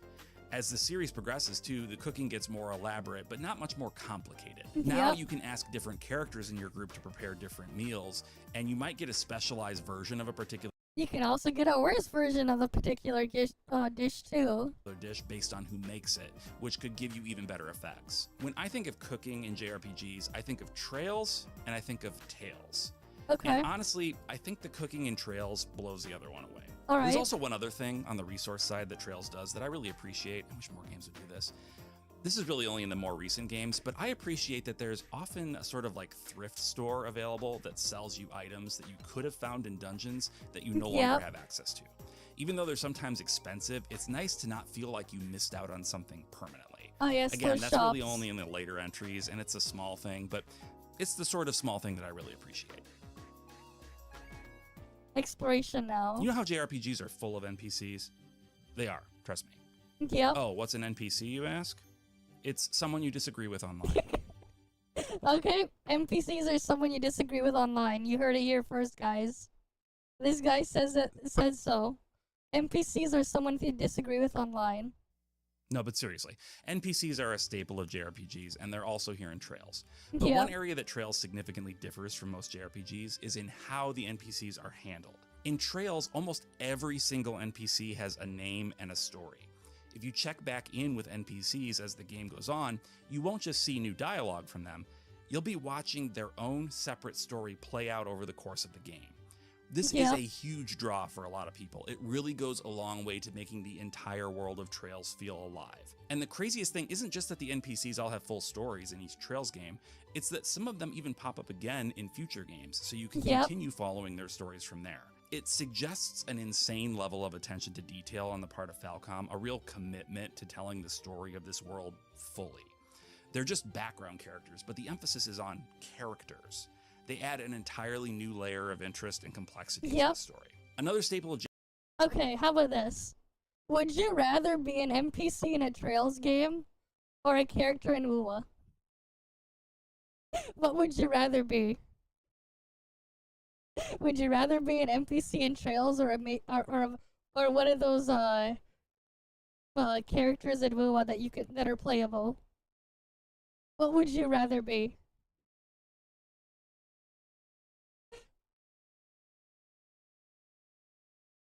I mean, there's more than that. Yeah, at least you'll have a story, and you won't be abandoned.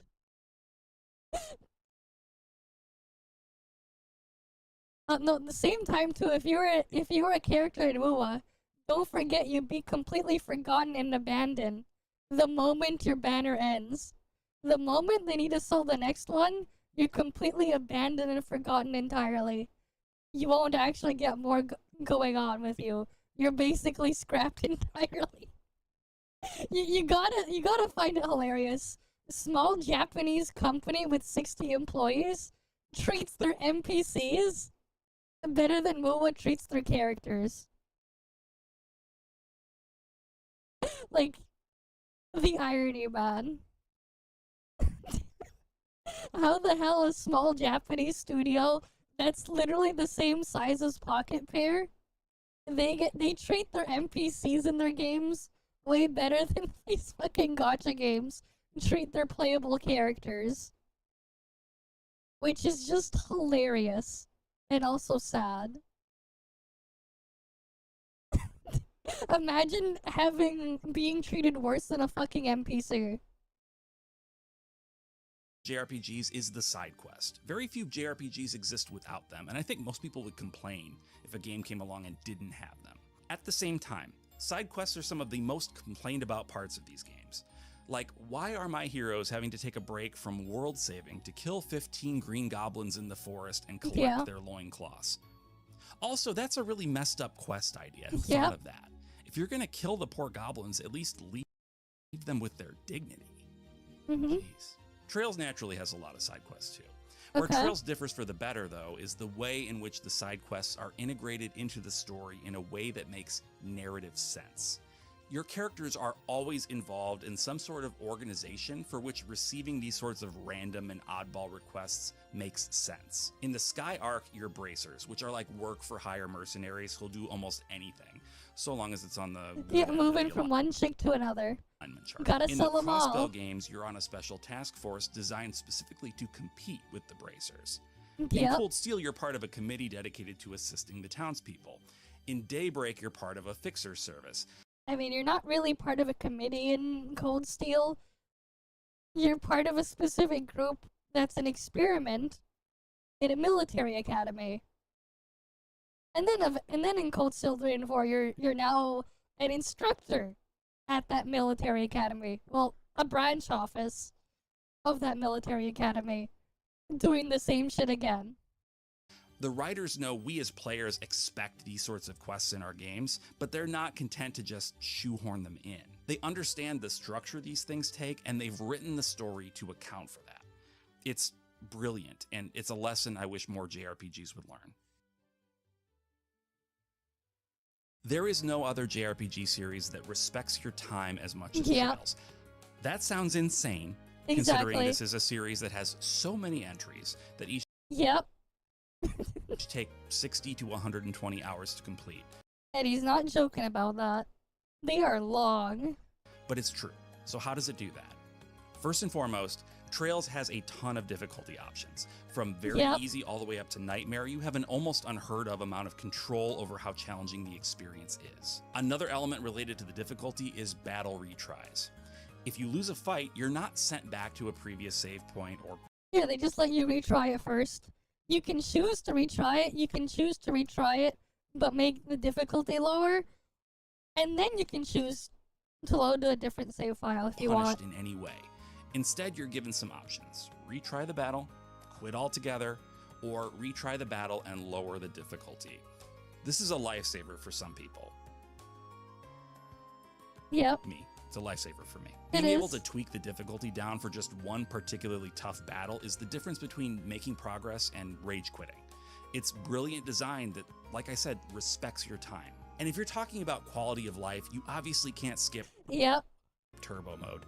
Oh yeah, and they also put a turbo mode, because why not? And they even have a fast forward mode for even the action combat.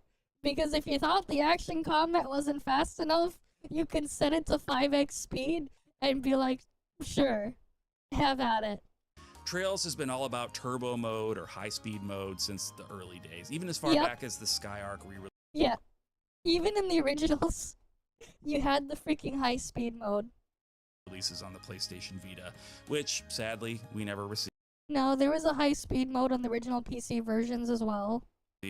Press F to pay respects to the Evo versions. To play some of the older titles today, turbo mode feels like an almost necessity, just based on how accustomed we've become to faster gameplay. But Yeah, I mean, the funny part is, when you use the high speed mode, it basically becomes faster than some actual action games.